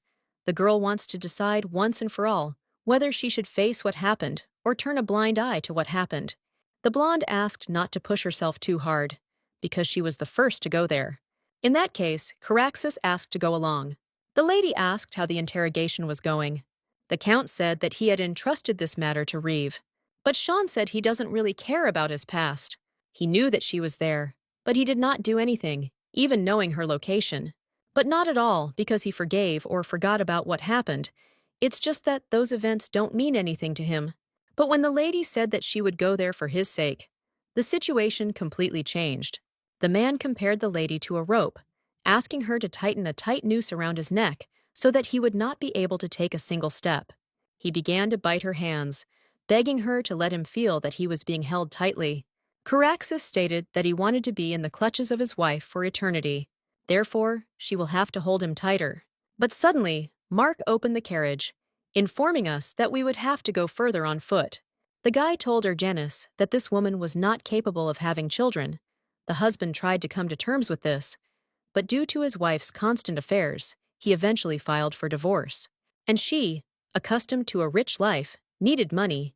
She decided to sell her body and ended up here. A man greeted them, suddenly seeing who had come to them. It was immediately clear that they were aristocrats.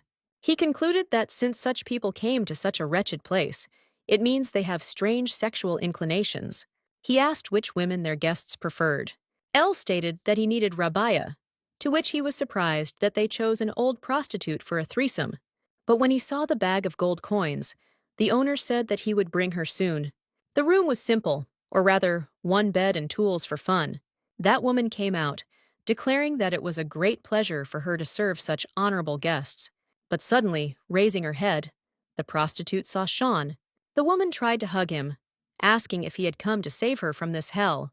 But Erginus pushed her to the floor, saying that she had been holding back for so long. Elle screamed that she didn't dare someone else's husband. The eyes of that child drove the lady crazy, which is why something connected them. The prostitute said that after that incident, no matter who she slept with, all her thoughts were only about him. For some reason, she thought that he had come, because he was also thinking about her and missed her hugs. The blonde was annoyed that this woman was acting as if she had reunited with her longtime lover. The girl noticed that Sean could barely contain his anger. The old woman was surprised that Caraxes would marry someone who didn't even look like a woman. She screamed, asking him to say that this was a lie, because most likely he was simply forced to do it. The psychopath started laughing nervously, begging him to tell her that Sean loved her. But the Countess wanted to quickly bring her to her senses by slapping her in the face. She grabbed her by the hair, telling her that lately she has been constantly encountering crazy perverts and has realized something. She said that for people like this woman, the stick cries. The lady began to laugh, because the woman herself wanted to flog Caraxes, but she herself did not like receiving blows. But the prostitute started screaming that it was for educational purposes. Seeing how Erginus beat his offender, he laughed. A man's soul is filled with joy at the thought that a lady is standing behind him like a wall. The psychic said that Sean could not do this to her. The woman was clearly still obsessed with her stupid past. Sean said that she would be torn apart by wild animals, or she would change hands in a brothel. He didn't care at all. And all because this non-entity is an empty place for Count Targal. He kissed his girlfriend's hand. Because you shouldn't get your hands dirty over such insignificant trash. Erginus asked the man to leave, because she wanted to make the finishing touch. For starters, play with the whip that she loved to use on Sean. Leaving the room, he ordered the owner of the brothel, so that he would not hear, not to approach that room, and to go in as soon as the sun rose. Also, the Count gave money for cleaning up the corpse. Having finished, the blonde went outside, seeing her squad, which began to wait for instructions. She said that she and Sean would leave first, and they would deal with the woman together with Killua's guild. It is strange that when Caraxes first crossed the threshold of that woman, it was raining, and today it was raining too. The man understood that if someone else had done this, he would have said that it was a stupid and useless act. However, Erginus is a different matter. He really liked the fact that the girl decided to deal with her for his sake. The next morning, Elle dressed up, to which Caraxes said that it was not necessary.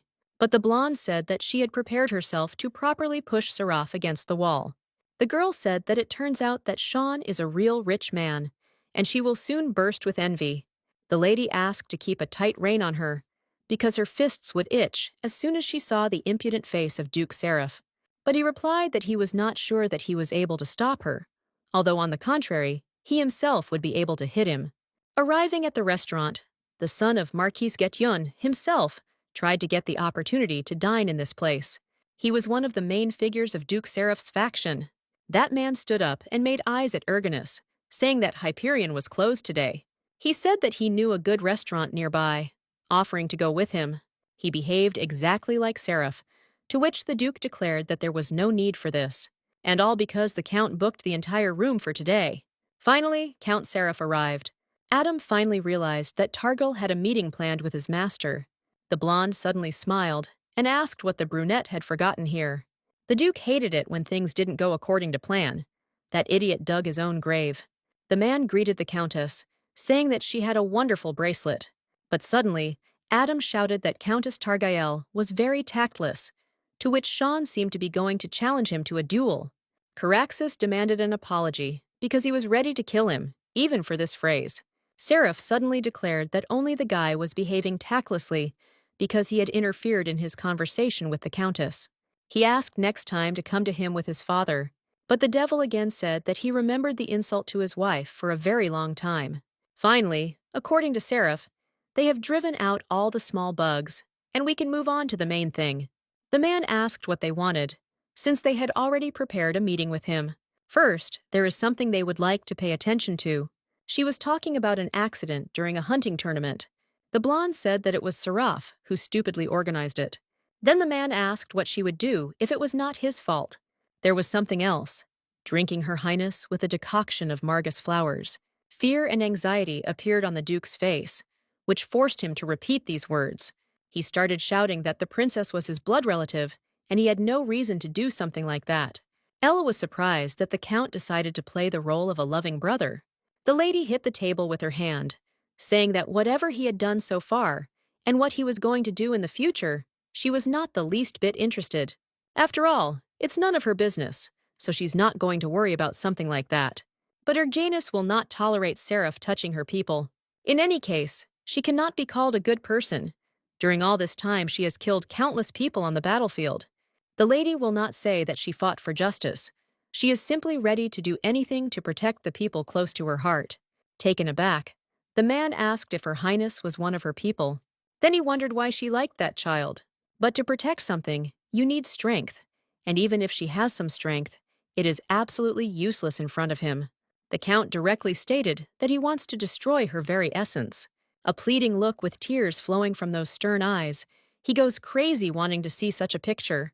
But suddenly, Sean said that they had evidence in their hands, or rather a pledge, that Seraph would not want it to be made public.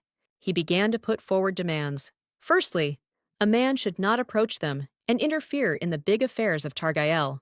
Secondly, at the trial of Count Eperon, he must prevent the death sentence from being imposed. And finally, the man must remove his hands from Her Highness. To this, the blonde said that these were impossible conditions. Seraph became angry and shouted that then he would have to make it public that Countess Targel was Elle of Eleazar. Not only that, he will tell it in front of those they so desperately defended. The man smiled, because Targael would be in an extremely difficult position when her identity was revealed. His Highness the Crown Prince will also be disappointed. The Count, whom he trusted so much until now, hid such an important secret from him. Sean could put up with anything, but he wouldn't put up with his wife getting hurt. Seraph began to mock, asking what this couple would do now. But Erjanus understood that she could at least kill him. It was okay, because he and Sean had a completely different goal. Recently, there have been rumors that a thief is breaking into the houses of noble gentlemen. However, that thief steals not only valuables, but also important secrets. Seraph's eyes grew alarmed. His lips parted, and sweat dripped from his forehead. The blonde smiled and asked if the man had closed his door. Today, Targel's goal is to gain time to rob an empty house. In this insidious plan, Ivana distracted the guards. She began to ask if there was a side door, to which he did not understand how the lady got here. The man began to look for more guards, finding them lying on the floor. Soon, the same guard fell on the asphalt from a blow from Eleazar's detachment. There was one problem. They knocked out the guards before they could answer where the door was. Ivana began to try to pick the lock, noticing that the swordsman was staring at her, to which she asked if he had fallen in love. The inside was truly immaculately clean. Even the carpet looked as if it had just been bought.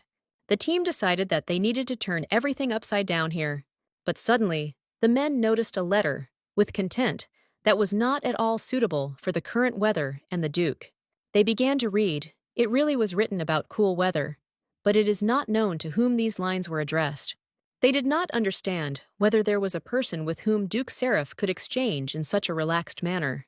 In the letter, Ivana discovered a code from a codebook. Seraph probably used this book most often, so they simply need to find several tattered dirty books among the crystal clear ones in this room. Having found it, the girl began to solve the problem, or rather, to decipher everything. Having completed it, Ivana screamed. As it turned out, Seraph was in contact with Heglatan. The lady guessed that his goal was to reignite the 100 Years' War. The fact is that during the war, Crown Prince Rey was absent from the imperial palace, and Seraph sat in his place. It was hard for Ivana to understand this, because this was really the only reason he was going to start a war.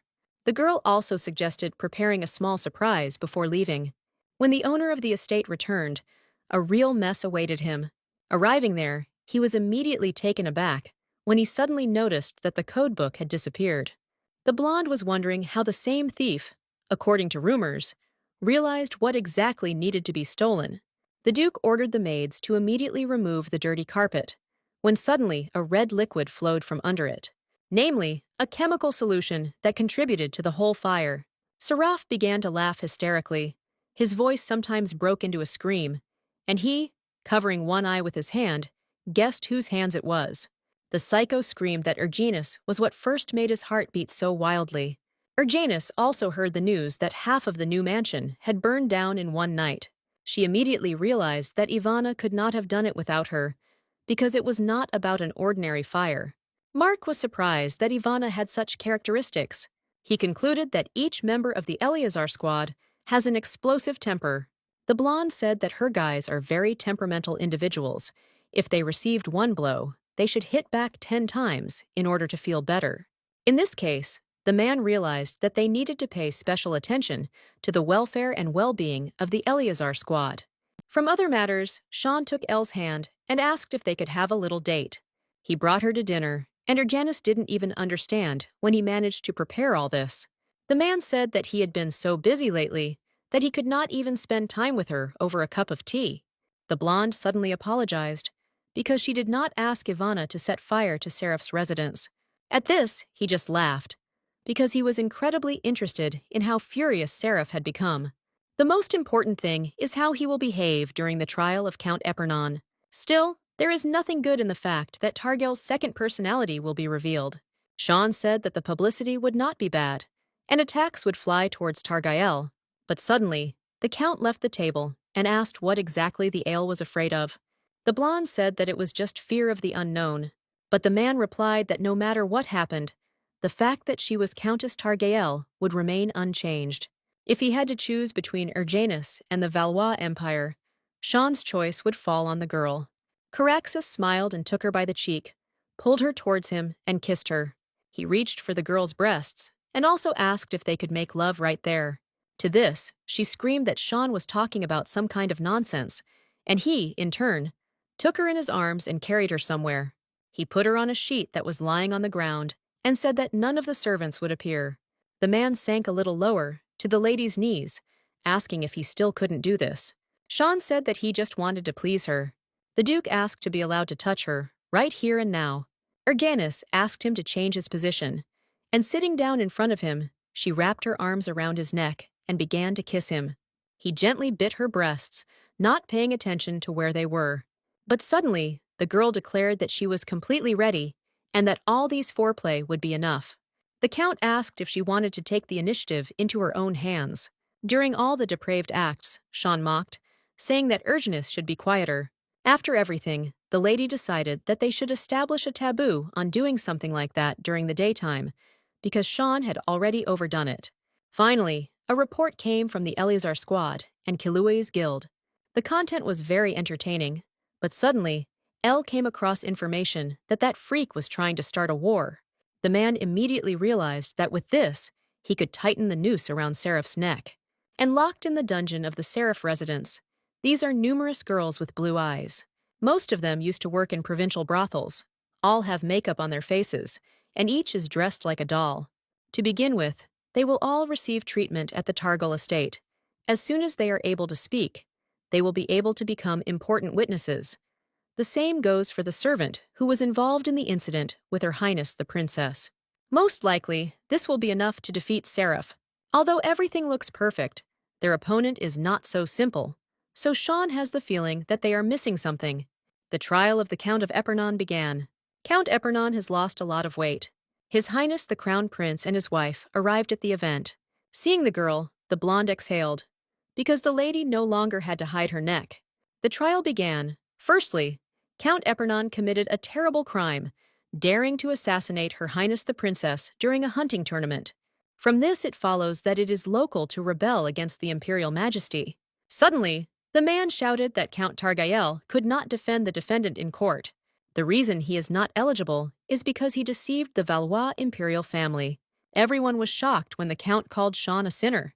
Elle also sat in court and was not left with a feeling of anxiety.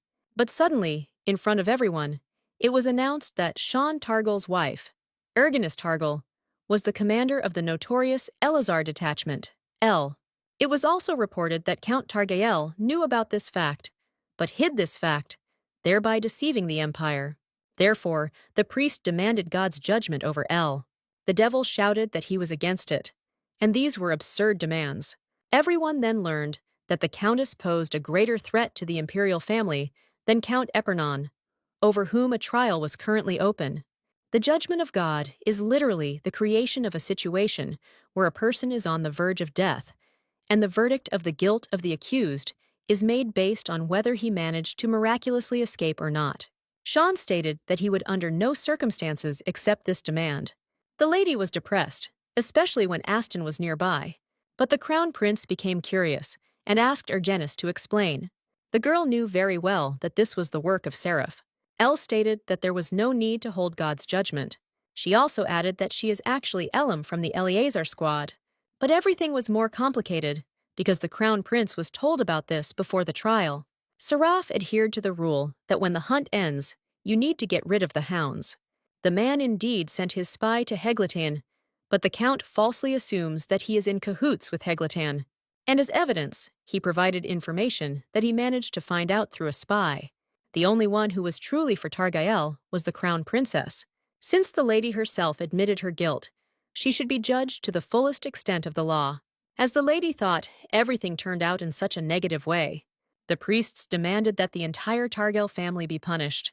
There was nowhere to go, and Ergenis stated that it was she who inherited the fencing talent of the Targel family. Since she is a woman, she could not become a knight, so in order to protect her family, she had no choice but to hide her identity and gender and become a mercenary. The girl will not deny the fact that Eleazar received material support from the imperial family, but this is only because the loyalty of other members of the detachment, besides her, is determined precisely by money. She argued that if she were to fight for her own benefit, then she should side with Heglatan. After all, Eleazar's detachment, together with Sean, killed the entire army of Heglatan. At that time, their enemies tried in every possible way to lure them to their side. They had already rejected all their proposals and remained on the side of the Valois Empire. The blonde asked to remember that only thanks to their loyalty, they brought victory to the Valois Empire. The prince began to shout that the girl dared to talk about fidelity when all this time she had been hiding the truth, deceiving the imperial family. Then, Sean burst into the dialogue, asking if he went to the disputed borders with Heglathan. Would he win for them? The man asked if he could ask his wife then, although what he did was the same as signing his own death warrant. After this, the trial of Count Eperon somehow ended. He was not sentenced to death, only deprived of his title. To put it simply, Count Epernon took responsibility for the crimes of Duke Seraph. But in this country, decisions about what is right and what is wrong are made through force. We can say that Count Epernon should save his life. The prince demanded that Count Targael follow him. He would be delayed a little, so he asked the countess to return home first. And he kept wondering why during the tournament she had such a huge booty.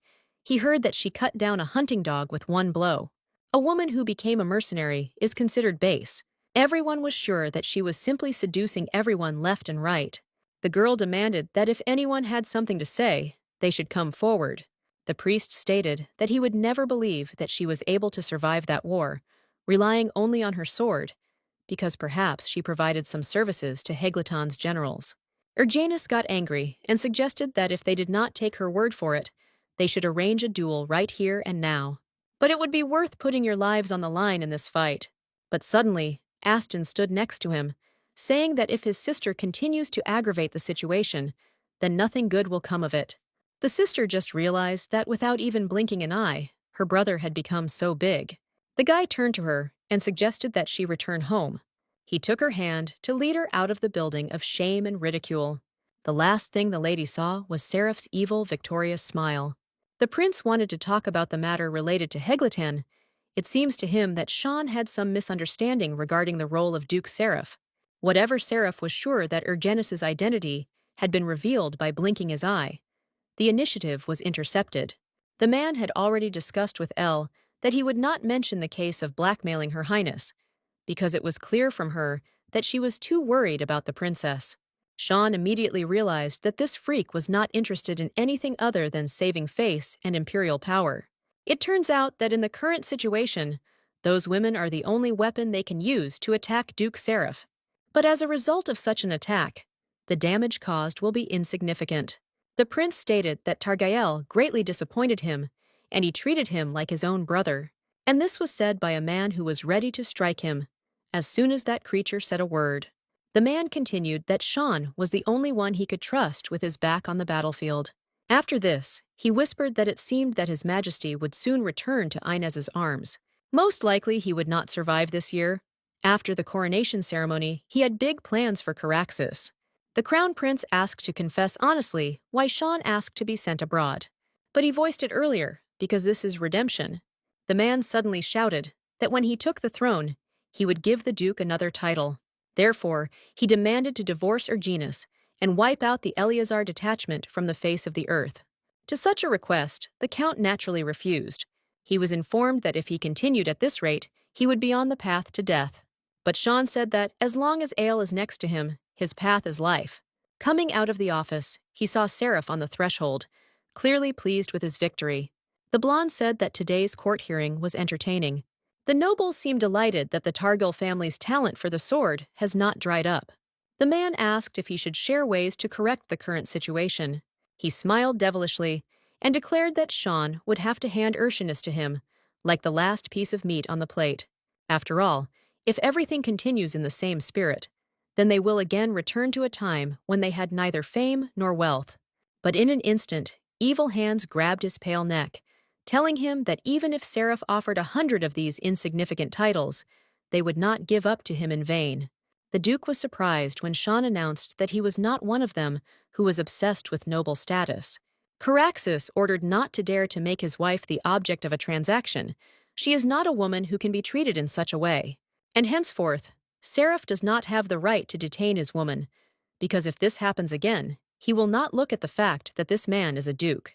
Aston, leading his sister out of the building, asked her forgiveness. After all, thinking about how many difficulties she had to endure during all this time, he is angry because he did not become someone he could not rely on. All the time that Erginus spent on the battlefield, risking her life, he calmly studied at the academy. But the girl said that she should apologize. The guy said that he would make every effort to become a person who would be her support.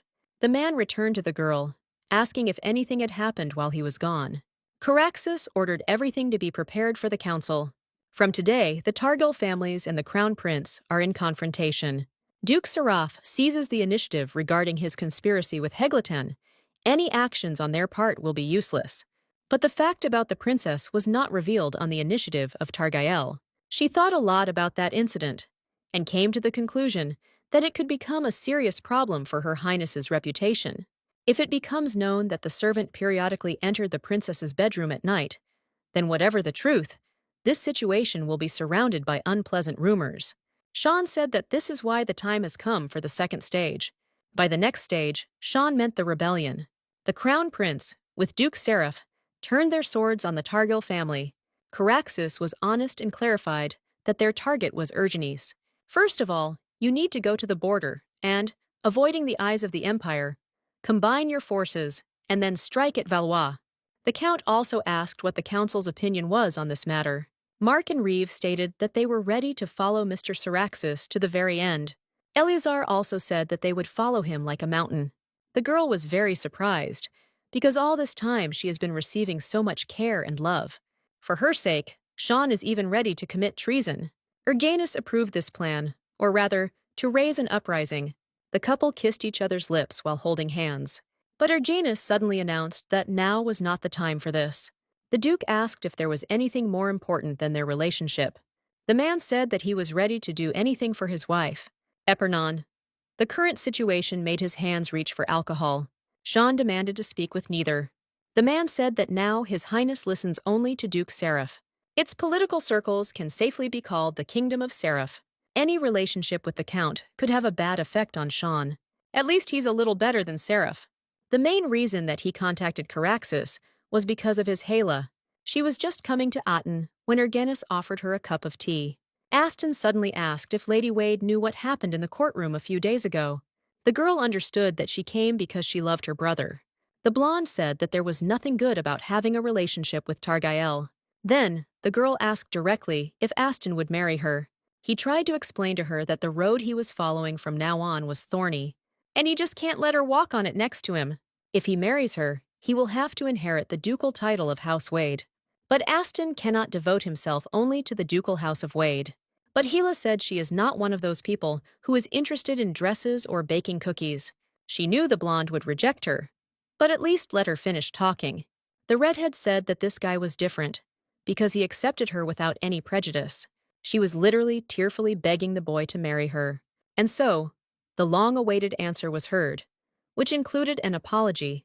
But these apologies were not for refusal at all, but for the fact that it was not he who asked her to marry her. Aston also has feelings for the lady, which is why he did not want to take her on his thorny path. After this conversation, the couple decided that they should get married. Given the circumstances, the engagement ceremony will be a simple exchange of rings. Wade, with all his appearance and actions, made it clear that he agreed to marry Targael. After their departure to the border of the Empire, they are about to blow up a scandal about Duke Seraph's sexual orientation. Most of the nobles are deceived by Seraph's false identity and follow him, so if a scandal breaks out, there will be turmoil among the ranks of the nobility. The count asked him to take over patronage. Sean said that he was only serving the empire faithfully. Seraph reported to the emperor that Sean Syraxis was about to point his sword towards His Highness. Therefore, he must definitely be killed. His Highness was informed that a glow was emanating from the portal, which meant that Illwoods had arrived. Everyone was surprised that the high priest suddenly appeared in Valois. Having met the man, the priest immediately blessed the emperor. Even with the status of monarch, not everyone is able to see the priest of Inicism. Illwood said that he needed to meet with very important people. This was serious, because he wanted to see the Count couple Targael. The princess invited Count Targael to a tea party. This was their first meeting after the end of the trial. Her Highness stated that it did not matter to her that the girl was from the Eleazar squad. On the contrary, she thinks the lady is amazing. The lady wanted to say that no matter who Targil was, for her, she would forever remain a dear friend. Ergenis was extremely surprised when Sean agreed to go to a tea party with women. The princess also demanded that her scandal be made public. To this, the girl said that this cannot be done, because there is no need for it. Then, the crown princess said that even if she no longer had nightmares, she was still in his power. The fact is that she became the prince's wife because of Enox, and never in her life asked for this place. And if there is such an opportunity, then she wants to acquire freedom. Elle understood that in order to gain freedom, the lady would need to give up the title of princess. She asked if she was ready for this. She replied that this was of course, and also asked if the couple had any plan. Suddenly, the tea party was interrupted by a maid who said that the Eanes priests had arrived here. The princess asked to postpone the conversation with Ergenis to another day. But suddenly, a couple of men ordered the count to go with them. But he grinned, because it seemed as if they were about to drag him away by force. Going to the emperor, Ergenis was surprised to see Illwoods, because she had not seen him before. But what shocked her even more was that she somehow knew his name. Illwoods sensed the man's aura, which made him feel disgusting. He stood and bowed to the girl, telling everyone to greet the savior.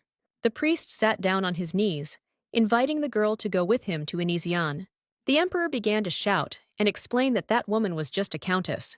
But the lady suddenly became curious, which is why she asked why she should go with him. He replied that it was because he personally brought the savior here. The blonde asked what he was talking about and where he brought the savior from. That the girl heard something about South Korea. The countess almost fell to the floor, because Illwoods named the country from her world in which she lived in a past life. Due to a series of changing events, Ergenis completely forgot that her memories of her past life were deeply buried in her soul. She thought that this had nothing to do with her, so she did not realize the nuance. I just couldn't hear the Korean language being used in this place. The girl considered this a kind of privilege for a person from another world. Illwoods explained that the blonde was a savior, who was destined to be born into the world from the very beginning. But a small problem arose, which is why the girl's return was slightly delayed. The man was ready to answer all her questions, because meeting him was a call of fate. The lady really wanted to go, because she had enough questions. She wanted to know why they called her the savior here, and for a moment, Sean declared that no matter what choice the girl made, he would accept it. The Duke understood perfectly well that this was very important for the girl, so he did not mind letting her go. Only in return, she must tell him everything when she returns back. Sean said that even if this place turns out to be hell for him, then Ergenis decided that she would not go anywhere. The fact is that the past is in the past, and the present is much more important for her. Because of her past, Elle cannot give up the time she can spend with the person standing next to her. Then the man said that she didn't even know about his real identity. But suddenly, Illwoods took off the blindfold and began to apologize for his tactlessness, and the girl immediately realized that Sean was in danger. He used his divine power to fix the problem. Illwood's high priest, this is a place given by God. When the previous generation's Illwoods dies, the next generation takes over their mission after receiving God's power. The Illwoods of this era came from the slums, and he was also an orphan who struggled to survive. One day, an orphan boy grew long silver hair, and despite people's ridicule, he wandered the streets, calling himself Illwoods, so rumors slowly began to spread. He told a prediction that an attack by the continent, or rather an attack by the devil, was approaching. And the savior is in another universe, transported by the previous Illwoods from another dimension, Rayhen. She was not a savior. He found that soul, but its lifespan is short. He used his power to bring her here. However, the boy did not know who exactly she was on the continent. Erjanus woke up in cold water and began to look for a way out. She walked into one of the rooms when she saw a man. The girl began to scream, asking where her husband was. Using his divine power, the man showed Caraxes chained to a cross. The day has finally arrived, when Ilwood's 1,000-year mission will be accomplished. The man also woke up chained to crosses. None of them understood what was happening here. The man said that the Savior would judge the devil and put an end to the disaster. Apparently, God prophesies to make devils out of normal people and kill them, as Sean said to all this nonsense. The blonde said that Sean himself should understand that he cannot be classified as normal people. Strange things really happened. How he, who had never studied martial arts, was able to wield a sword so skillfully on the battlefield. On the contrary, he had the feeling that he had spent his whole life fighting, and when he gradually began to lose his self, forgetting that he was a person, then she pulled him out of this whirlpool. Erjanus, a man is ready to give up everything for her. Therefore, he decided to rebel and risk his life. The girl began screaming at her lover to come to his senses. Hearing her voice, he used physical force to break the chains and rushed to her. He rushed into Ilya's arms, asking if she was hurt. But suddenly, Ilwoods interrupted them, ordering the devil to move away from her. He again used divine power to get rid of Caraxes. The countess instantly screamed, because the priest was doing something unthinkable. The Savior is the one who will pacify the devil and save the continent. Ilwoods again tried to explain that the one who now stands in front of the countess is the devil. She did not believe him, to which the man began to give examples of fire and Sean. He gave her an argument about her dream, which in fact was a message. The blonde said that they did not have much time left. Therefore, Erginus must kill Caraxes as soon as possible. El said it hadn't even happened yet, and he didn't even let Sean say a word. To this, the priest stated that this was a prediction sent by Ines, and the fact that Caraxes is a devil remains unchanged. The Sacred One did not understand why Erginus was against his fate. The girl announced that she was not a savior at all, but Erginus Targael. As evidence that Sean is the devil, Ilwood cited the fact that he is now having difficulty breathing. He tries to avoid death by tying himself to a girl in marriage. But will Erginus admit that she loves this devil? When he finds out what a freak Sean really is, Caraxes thought that El would feel afraid around him. In this case, the girl had no choice but to solve the whole problem by force. He possessed divine power, but nevertheless, despite the fact that she is standing next to Sean, the power does not affect her in any way. The attacks must be affecting Caraxes because he is a devil. But in an instant, the demon began to laugh, greatly surprising everyone present. The man hugged Targil to him, kissing her on the cheek. He hugged his wife tightly, saying the right words at that moment. He declared that he loved her very much. Sean loves the lady so much that he doesn't even mind falling by her hand. But after saying that Erginus wanted to solve everything by force, the Count also wanted to join. Then, the Divine One asked if they really thought they could solve this situation with force. Ilwoods asked the Savior to face the truth before it was too late. El understood that if everything went in the same spirit, the Duke could really die. But the only way out of here was through those stairs. And even if you go down, you won't be able to escape. It seems that they are moving with the help of divine power. Tagrael had no idea what to do now, because they were surrounded by priests on all sides. She thought about capturing Ilwoods and using him as a hostage. But suddenly, her thoughts dissipated when Sean became ill. The blonde said that even if this person is a devil who will destroy the continent, then he is clearly going too far. After all, he is going to kill a person for the sake of a great cause, to make a sacrifice for sins that he has not yet committed. Erganus realized that words could not convince him after he said that Sean was not a person at all. Then she jumped forward, telling Caraxes to leave Ilwoods to her. The man began to fight off the other priests, while they tried to protect their master. The air next to it became denser and denser, but the lady was still able to break through, taking Ilwoods by the hand.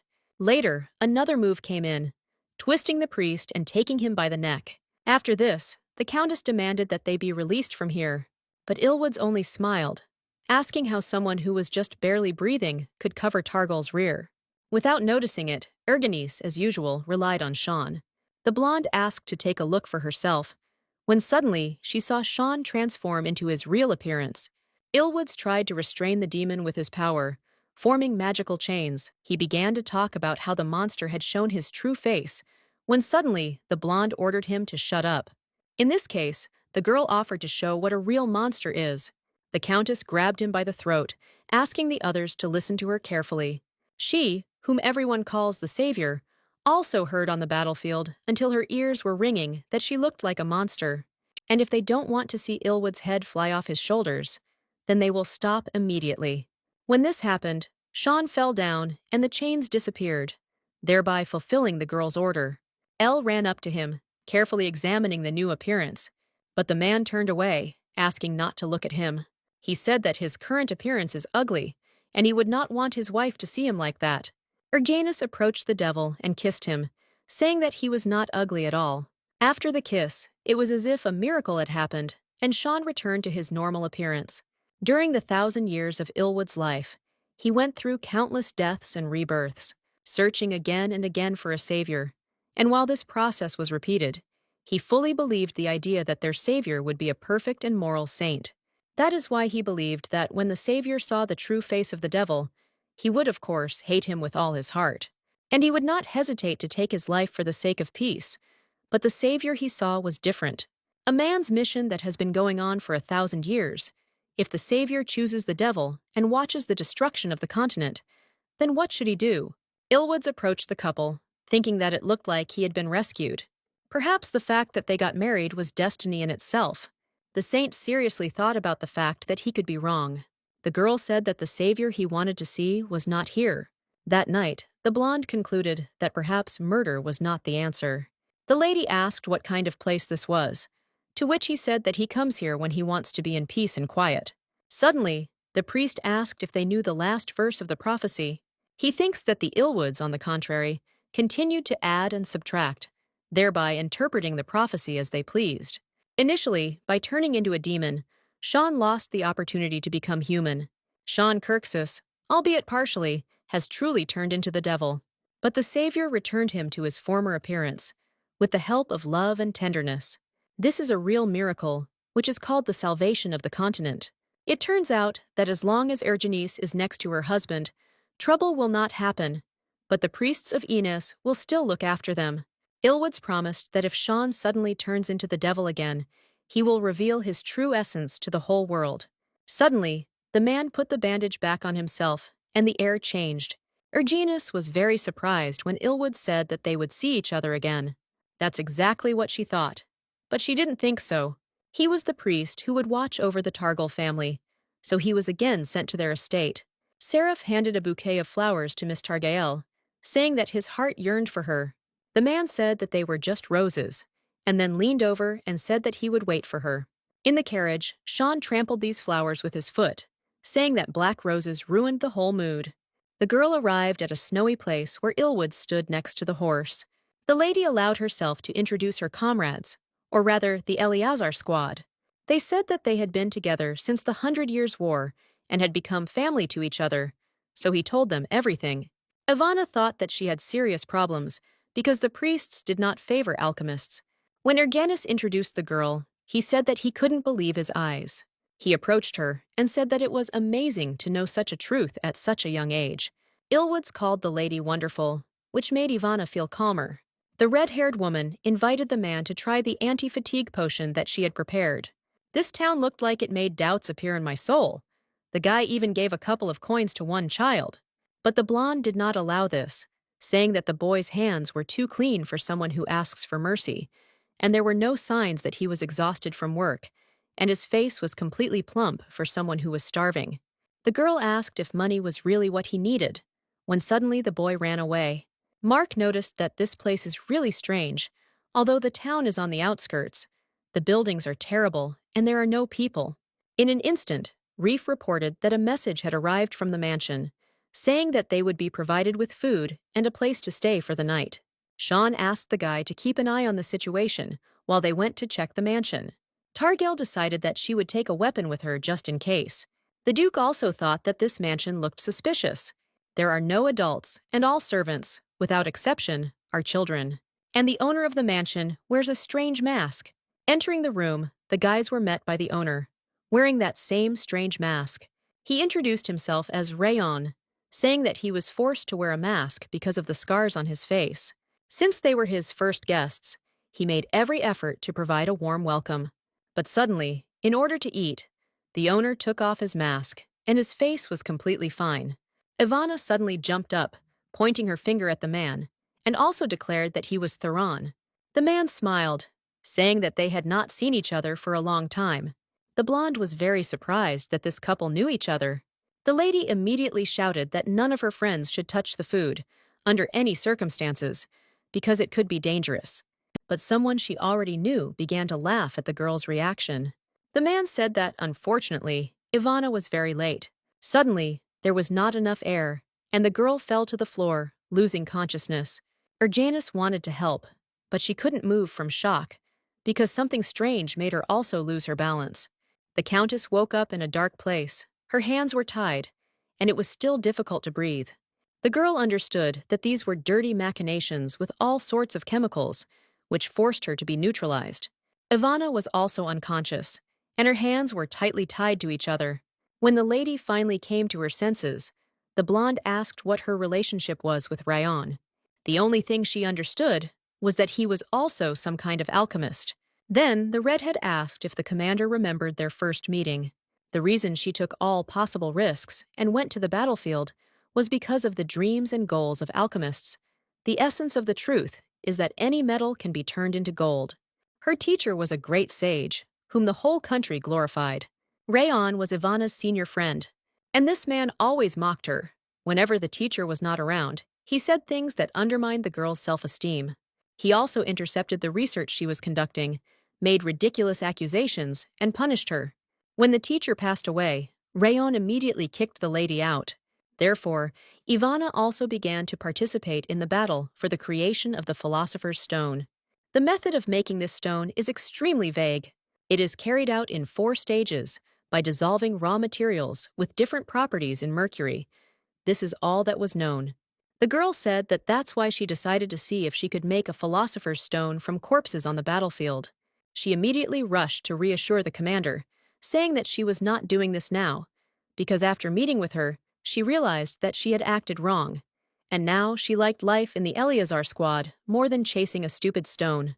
The alchemist looked down and asked if Ergenis was disappointed in her, but suddenly, their dialogue was interrupted by a man who also entered the room. He touched Ergenis's face, hinting that she was most likely uncomfortable. He also added that most likely this is because she is a noblewoman. But Ivana also began screaming for this freak to take his hands off her commander.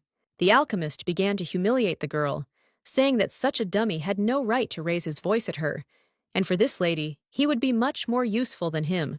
That's why Ivana tried to experiment with corpses from the battlefield. But the blonde suddenly declared that this man was an idiot for making her Ivana cry. He was surprised that the noblewoman was friends with the commoner. Rayon suddenly stated that it did not matter, because in any case, here the girl had no choice but to obey him. And later, he added that Ergenis deserves to be the queen of his kingdom. But she grinned, asking if he was afraid of her husband. But the man called Sean a damn idiot. But even Ivana said that this man was more significant than that.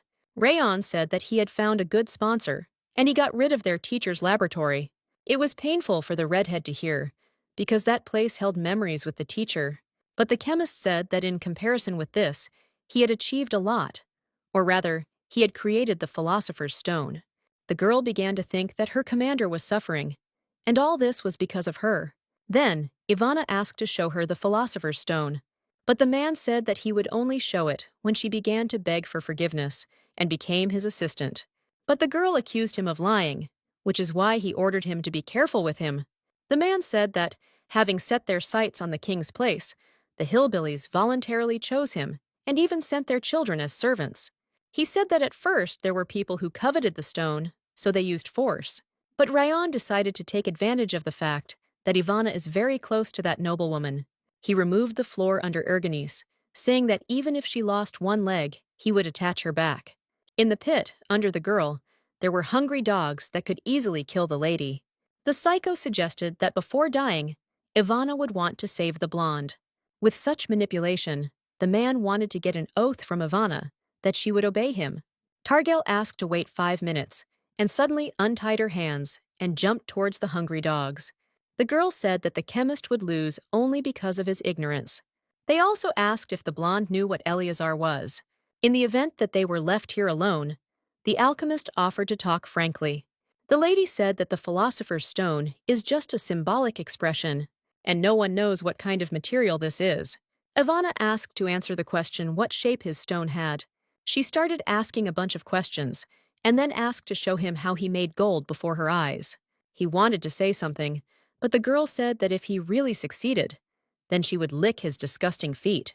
But the man only got angry and grabbed the lady by the throat so that she would talk less. At the time, Sean woke up much later than Ilwoods expected. He said that this was the price of his arrogance, because Caraxes put the savior in danger. The man began to get nervous, realizing that he would only feel calm if he saw Erginus now. But if El was absent for a long time, he would turn into a demon again. But suddenly, he was quickly brought to his senses, asked to control himself. After all, while there is no savior, the blind man will not hold back like last time. But Sean promised that nothing like that would happen, so that he would have to use divine power. The Duke asked if they should get out of here first. They were about to come up with an escape plan when a huge beast attacked them. Taking out a knife, the Count with a deft movement stopped someone else's attack in his direction. Ilwood said that there are many such creatures, but not to say that this labyrinth is difficult, but it seems to be designed in such a way that they will constantly encounter wild animals along the way. Sean asked how the priest felt about the fact that he would kill the owner of the mansion, to which he replied that if it was for the sake of salvation, then you can do as much as you want. Eleazar's squad also fought monsters using their usual weapons, but at one point they realized that there was simply no end to these animals. The men began to discuss the fact that during the 100 Years' War, everyone fell for Erginus's bait. Raffen said that they must find her before Sean goes berserk. One of the guys said that he would like to ask something. The archer asked if Rafine liked Ivana, to which he was embarrassed and shocked. He asked how he knew about it, but he himself clearly showed it, so that any fool would guess. The guy said that since Ivana secretly relies on him, she seems to like him too. Also, the friend asked if he should just confess his feelings to her.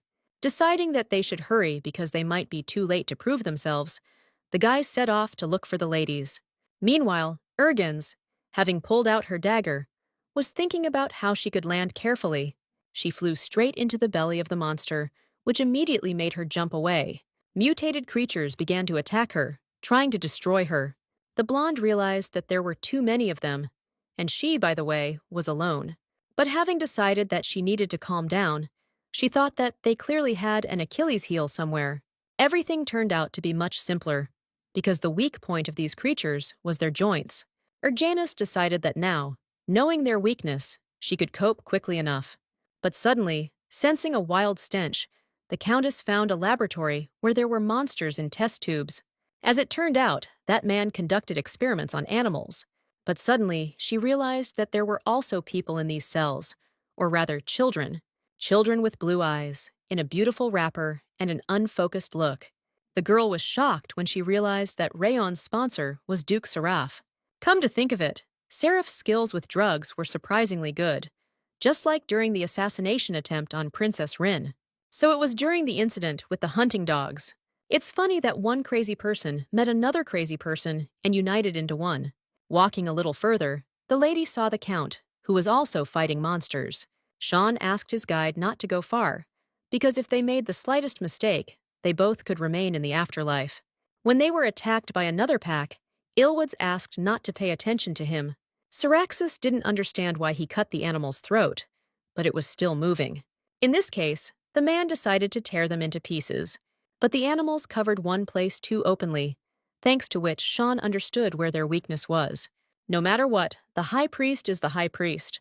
It was surprising how he could sympathize with his own enemy at all. But, looking back, Sean didn't notice that he felt something similar towards him.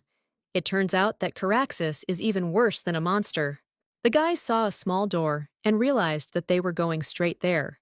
But as it turned out, this door led to the exit.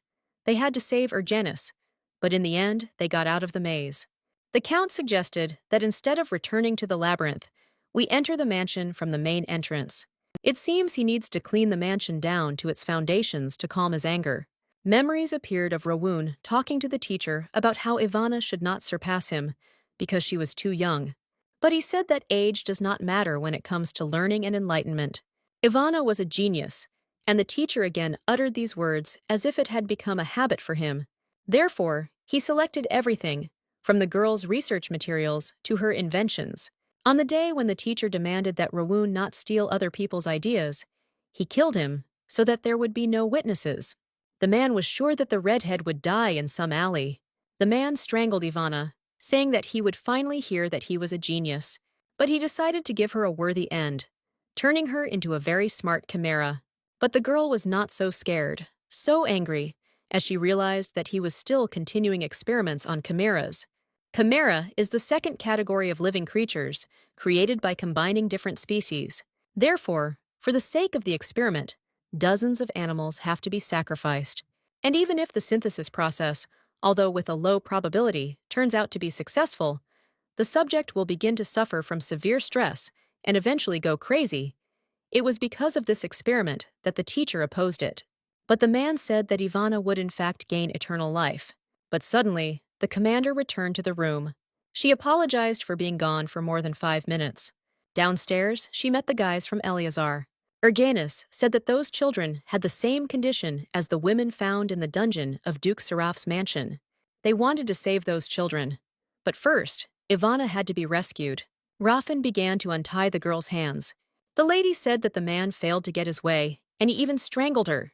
Rowan tried to ask how the blonde got out, when suddenly he got hit in the face by the swordsman. It was difficult to stop him, but it was necessary, because at this rate he would simply die. But the psychopath said that since everything had turned out this way, they should die together by pressing some button. The man really was not normal, because with the help of this device, he released all the chimeras from the cells. It turned out that Rafine fought with his bare hands, and the archer had a dagger. Ivana was also able to restore part of her arsenal. Erganus thought about escaping through the window, because they simply couldn't cope with so many creatures. But suddenly, Sean and Ilwoods arrived on horseback to help. Animals were everywhere. Some flew and some crawled, and were no less dangerous than each other. The man said that even if he killed one creature after another, they would still die. Countless chimeras will flock here, and that crazy guy has installed a mechanism that will blow up this mansion. The commander asked Ivana to use the remaining drugs to keep the rear under control. One guy asked if it would be worth taking the instigator with him to add to the investigation. But on their side, there is also a person capable of such shameless actions. Ilwoods asked Sean to just stay calm. The man was clearly late, because the fight was almost over. Sean kissed the blonde, and she, thanking her for the gift, promised to continue later as soon as they got out of the mansion. Seeing how his wife fought, the Count said that she was like a fish caught in her element. He seriously thought about why Erganus was so beautiful. Realizing that the man wanted a deeper kiss, he pulled the lady away from the fight, doing what he wanted.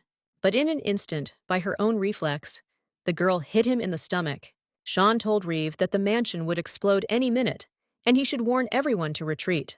Erganus shouted that she would sort everything out herself, and everyone could go outside. Suddenly, the girl saw that Ilwoods was not going to leave, but he took off his bandage and wrapped the mansion in magical chains. After that, he put it back on and asked if everyone was safe.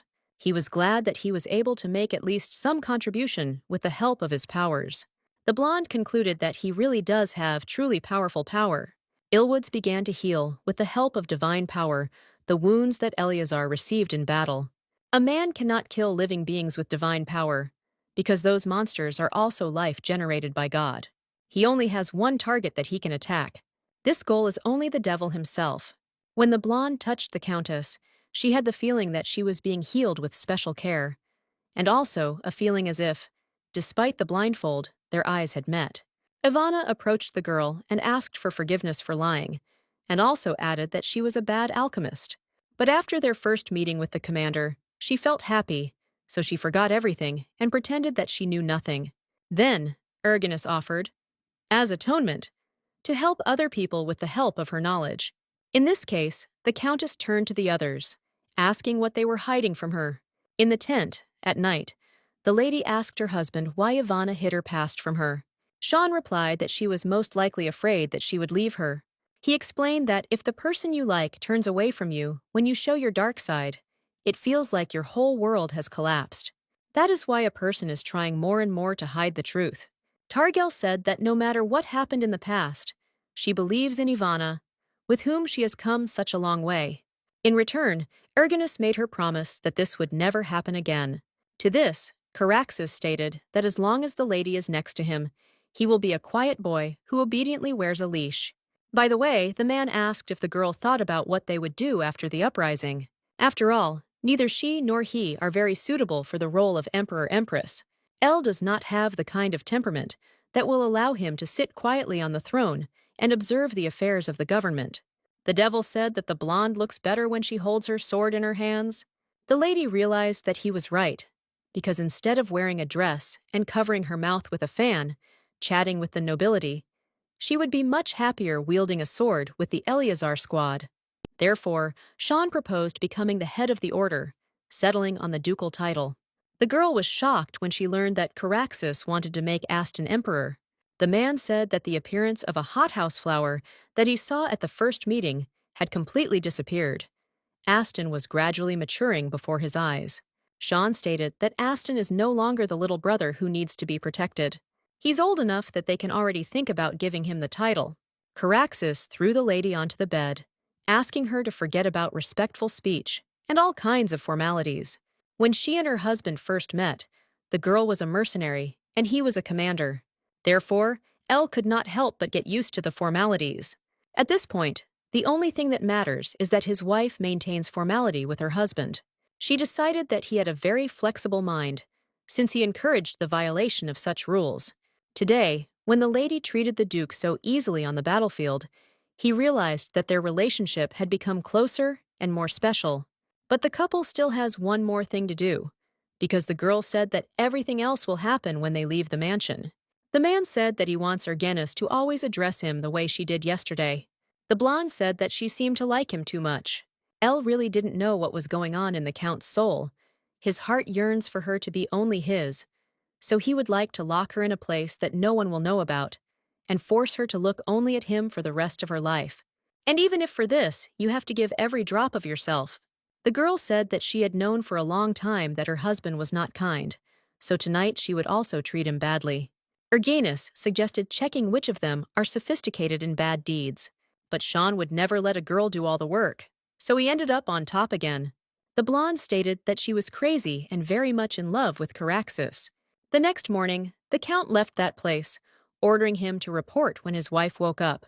Reeve said that the gentleman was late, to which he, looking away, said that he had unsettled matters. As it turned out, Sean Caraxes planned to personally participate in the interrogation. Rowan said that no matter what the man did to him, nothing would force him to talk. Okay, then he will be able to speak when he wants. The Duke understood that because of this creature, he could not help Elle in time. He said that he should not dare to scream, because his wife might inadvertently wake up. Meanwhile, the blonde had already woken up and was getting ready to take a little walk. One of the guards immediately shouted that thanks to my lady, having seen how she wielded a sword, he had learned a lot. That was the first time Erginus heard that she was respected here. Having walked a little further from the camp, the lady again saw Ilwoods. He stood on the cliff and silently poured. The girl told the priest that there were children in the basement. She had to make a choice, save the children or Ivana. Of course, she chose her friend, and decided to save the children later. But in the end, everything turned out differently. The girl asked what would be the right thing to do in her situation. Ilwood said that he had seen the birth of life, and how it disappeared many times. However, it's like a numbers game. No matter how much you charge, then it's natural to choose what makes you feel a little lighter. Therefore, the priest does not think that anyone can blame the lady for what happened. She began to say that she had a stone on her heart because she had committed a sin. When Sean suddenly arrived, Ilwoods instantly forbade Caraxes to come any closer because he dared to come, having committed a disgusting act. Seeing blood on her husband's clothes, the girl ran up to him, asking if he was hurt. Sean said that it is impossible to know everything in the world for sure, and his heart is not in the right place, so he asks to keep a distance from his wife. But Ilwood suddenly said that even if he developed feelings for the savior, he would not become an animal dependent on carnal pleasures, like him. In this case, the Count asked if Inez had taught him not to lust after other people's women. The man immediately took off his mask, saying that even if he wanted to kill him, he was still able to punish him. At that moment, the devil realized what Ilwood's really was. The girl watched all this, but could not understand how they could be stopped. The blonde said that he had been waiting for this for 1,000 years, so if he said that he had no feelings, then it would be a lie. However, the feelings he feels for the savior are in no way worldly, as is the case with the Count. But suddenly, Elle interrupted this dialogue. The lady stated that she promised Ilwoods that she would control her husband. Erjanus asked her to promise that at least in front of her eyes, they would not cling. The parents of the dead children considered themselves sinners because they gave that psycho their child, not knowing what he was doing. As expected, Rayon was related to Duke Seraph, and also to Heglathan. Heglathan likely intended to mobilize the Chimeras for war. They conspired with Duke Seraph and conducted experiments involving the mass production of chimeras near the border. They had already gone far and were not in the prince's field of vision. Suddenly, Mr. Caraxes was given a package, which contained a gift for Mr. Seraph. The blonde said that Sean Caraxes must certainly be killed. The prince understood that if left alone, he would surpass the imperial family. The man started asking for permission because he needed an excuse to kill Sean, but he didn't expect the process to begin. He believed that such stupid people should find a use for themselves, and he would manage them. But upon entering the palace, Seraph sensed a strange atmosphere. Tom was also given a package, from which he was simply shocked. There was a scandal involving Duke Seraph's sexual addictions. All the while, he was locking up blue-eyed prostitutes to satisfy his sexual desires. Because of the Duke's noble and honest image, this news will become the hottest topic of gossip, and people will gossip about it for a long time. From now on, war will begin because Caraxes has changed. He, who used to be a fool and didn't think twice, now cares for his family and fights with cunning tricks rather than brute force. And most likely, he was so changed by love, or rather by the woman whom he loved so much. An invitation was received from Marcaz. The man said that from now on, it is worth agreeing to all proposals from the nobility. Count Targil started the big game, so they must contribute. Suddenly, Hela appeared and asked if her father had packed his luggage. The father said that the girl would help if she was completely safe with Aston at the academy, because the holidays were over. At the council, they were told that the enemy adapts to someone's mood, as if something is holding him back, so that conflict situations do not arise on the border. Sean sent several members of Killua's guild to Heglathan for information, but contact with them was lost. Contact with the first group was lost, so he sent a second group after it, but it also did not get in touch. This doesn't seem like treason, but if you send another spy, there is a risk that he will also go missing, but Ivana said that she would go there. The teacher's laboratory was located in Heglatang, right next to the border. The girl said that she would go with Tarkun. If Eleazar fails, then whoever you send will suffer the same fate. This time, Erginus regretted her decision, because Ivana and Tarkun, who had gone to Heglatan, also did not get in touch. In fact, the Heglatans almost won the 100 Years' War. But unexpectedly, Sean and Eleazar appeared, heroes who made the impossible possible, as a result of which Heglatan was defeated in this long war. Their way of getting revenge is to force them to leave Valois. And this plan flawlessly turns into reality. The man demanded that the advisor pay special attention to Erganus Targael. Even during the 100 Years' War, she was famous for her attractive appearance. Rayon's report will be on the table in the near future, but all that remains is to launch mass production, which is what strange people were talking about. They are nasty people. They only do what prevents their suicide attempts. Tom was informed that in a few days, Targael's companions would arrive at the border. During the 100 Years' War, His Majesty was present during the battle and could have made the outcome different.